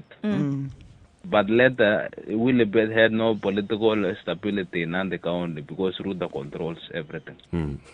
So there is no replacement of Kiunjuri in Laikipia. I see. Is Kiunjuri even from Laikipia? Yes, he's from Laikipia. There's actually been contention over that as to whether he's from Nyeri or Laikipia. I'm sure Laikipia could front Laikipia could front a man. Absolutely, there has been. Am I lying, Eric? No, you're not lying. Many Nyerians are Laikipians, just like many Sambulus are Laikipians. Listen, Nanyuki is in Laikipia. Yes. Please understand. Yeah. this. Exactly. Yes, and the majority of people who are in Nanyuki, who are of Kikuyu origin, Nyeri. Thank you very much. Anyway, those are the political considerations I talk about. So it might be because it's a Tanga guy, or it might be because you bring in a voting block. Even if it's from my region, we've given you something. The way we work in terms of politics, somebody from Nyeri needs something in the a docket and so on. But I don't think that's what's stopping him from firing him, because he could replace him with a Laikipia guy. He really could. And Laikipians will still be happy and still support Uhuru in whatever his ambitions are post 2022, as you say. Maybe he doesn't think that way. Kiunjuri is a son of Mau Mau. You cannot fire him very easily. Unless Uhuru convinces if Uhuru wants to fulfill his legacy, he should bring all his members of Jubilee on board. He should have make sure that this Kieleweke and Tangatanga thing is buried. You heard what Kiraitu Murungi said yesterday, that we are watching a party dying. It's better I go back to APK. To his bus. So maybe he was priming people for leaving the party. Maybe he's happy. Yes. So Uhuru have been like that after the handshake. The country is moving forward, but there is no moving forward in his legacy. The people who brought in both, if he can convene a Jubilee parliamentary meeting or a Jubilee party, all these governors and senators and MPs, and judge his destiny, that is when he will achieve. And when he fires, there will be no one will complain. But now with this Tangatanga and Kieleweke, when you fire this one, they will say, no, this one is Tangatanga, this one is Kieleweke. When you fire, yes, you see. Thank you. Okay, thanks, Yegun. The man has made some very interesting points, hasn't he? Always does. He's the politician, this guy. Actually, he has very interesting powers of analysis. He doesn't just state what he considers facts, but he breaks it down for you. Absolutely. Yes. Absolutely. Great insights there. So Mwangi Kiunjuri should be fired. That's what people are saying on Facebook and Twitter. That's what we've heard from the callers that we've taken in. But he hasn't been fired. Well, see, that's it. He took it further. He said, yes, he should be, but he won't not be. And he will not be fired. Do you think he'll be fired, Eric? I don't think he will be fired. I don't think anything is going to happen between now and in all these ministries. I don't think so. I think he'll be reshuffled. I think he'll be moved. That's it. And that's the most that will happen. It just move you from here and take you to, so move you to devolution. You remember he was in devolution in the last government. He was a minister for devolution. Now he's brought into agriculture. The one who was in devolution, Eugene Omalo, is taken to, was in water, he's taken water and irrigation, he's taken to devolution and assals. We're just going to have musical chairs. Yeah, there will But be in some terms of action, but in terms of somebody actually- taking responsibility for whatever went wrong, Nothing. as is the case and has been historically Nothing. proven, nothing is going to be done, which again furthers the point that, development has gone to die on the altar and sacrifice of, politics. And that is just the case, unfortunately. But that's why what's we happening in need- this country. This is why we need a benevolent dictator, I keep saying. What if Because the- you wouldn't have all these political considerations to weigh out You when wouldn't have to getting think the about best all of person for the this. job. You won't have to satisfy people's need for their person to be in power. You wouldn't have to share power, supposedly, with your DP and so on. You would be getting things done. And when things are not done, and if you do have somebody in the position who is now mandated with responsibility to carry it out, if they're not doing that to fulfill your agenda, you remove them. You fire them and Something you jail in- them if they've been stealing Yes. yourself. CT's crystal ball actually reveals something. And you've told us, he told you to open your eyes, and you're Yes. also telling us we should open our eyes. Open your eyes. Again, you're saying it's looking at the reorganization of the security sector. Yes. So we're talking from the police. There's a pattern that emerges that is unusual, and it's worth noting because that isn't perchance, that's deliberate. You have a situation, whether it is immigration, whether it's anti-corruption, all these people have an intelligence background. All. These are information gatherers. Information gatherers, by their nature, are patient people. They don't rush to do things. They get their ducks in a row before they move. They do it slowly. Yeah, but they get it right. They're trained to gather information. They will gather it, and they will know we now have enough information to move forward. They will know it. Eventually, the train will get to the station. It'll get there. It doesn't matter how windy that route is. They'll get there. They are patient. 2 minutes to 10 o'clock. Closing remarks. Do you think Kinjori will be fired? I don't think so. But he will be moved. Jerry, do you think he'll be fired? And what should happen? He should definitely be moved, and we should focus on how to get this project completed, not under the National Irrigation Board. I think also individuals in the National Irrigation Board should be investigated. But yes, we really need to get out of politics and go into development. We do need this benevolent dictatorship. This is a clear example of how democracy brings about politics, which then in turn arrests development, which is what we need as Africa. Do.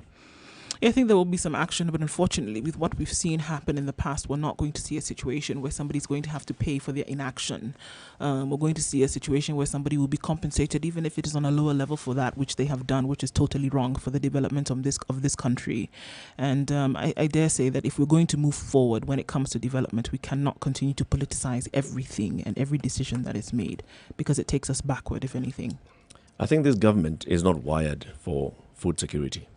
It's not Development. wired for food security. From the very top, the leaders do not think and believe in food security. So I think nothing is going to happen. Well, Kinjuri could be moved, but that's not it. We still have technocrats in the ministry. We still have the National Irrigation Board. We're not going to have a revival of the Galana Kulalu project. It'll never come to fruition. This is it. It's coming up to 10 o'clock. Thank you very much for joining us on the Situation Room this morning. Stand by, because today, 3 to 7 o'clock, you will be with Monique on Spice Drive. Between now and then, every sugar and spice and everything nice. Uninterrupted music between now and 3 o'clock. Good morning.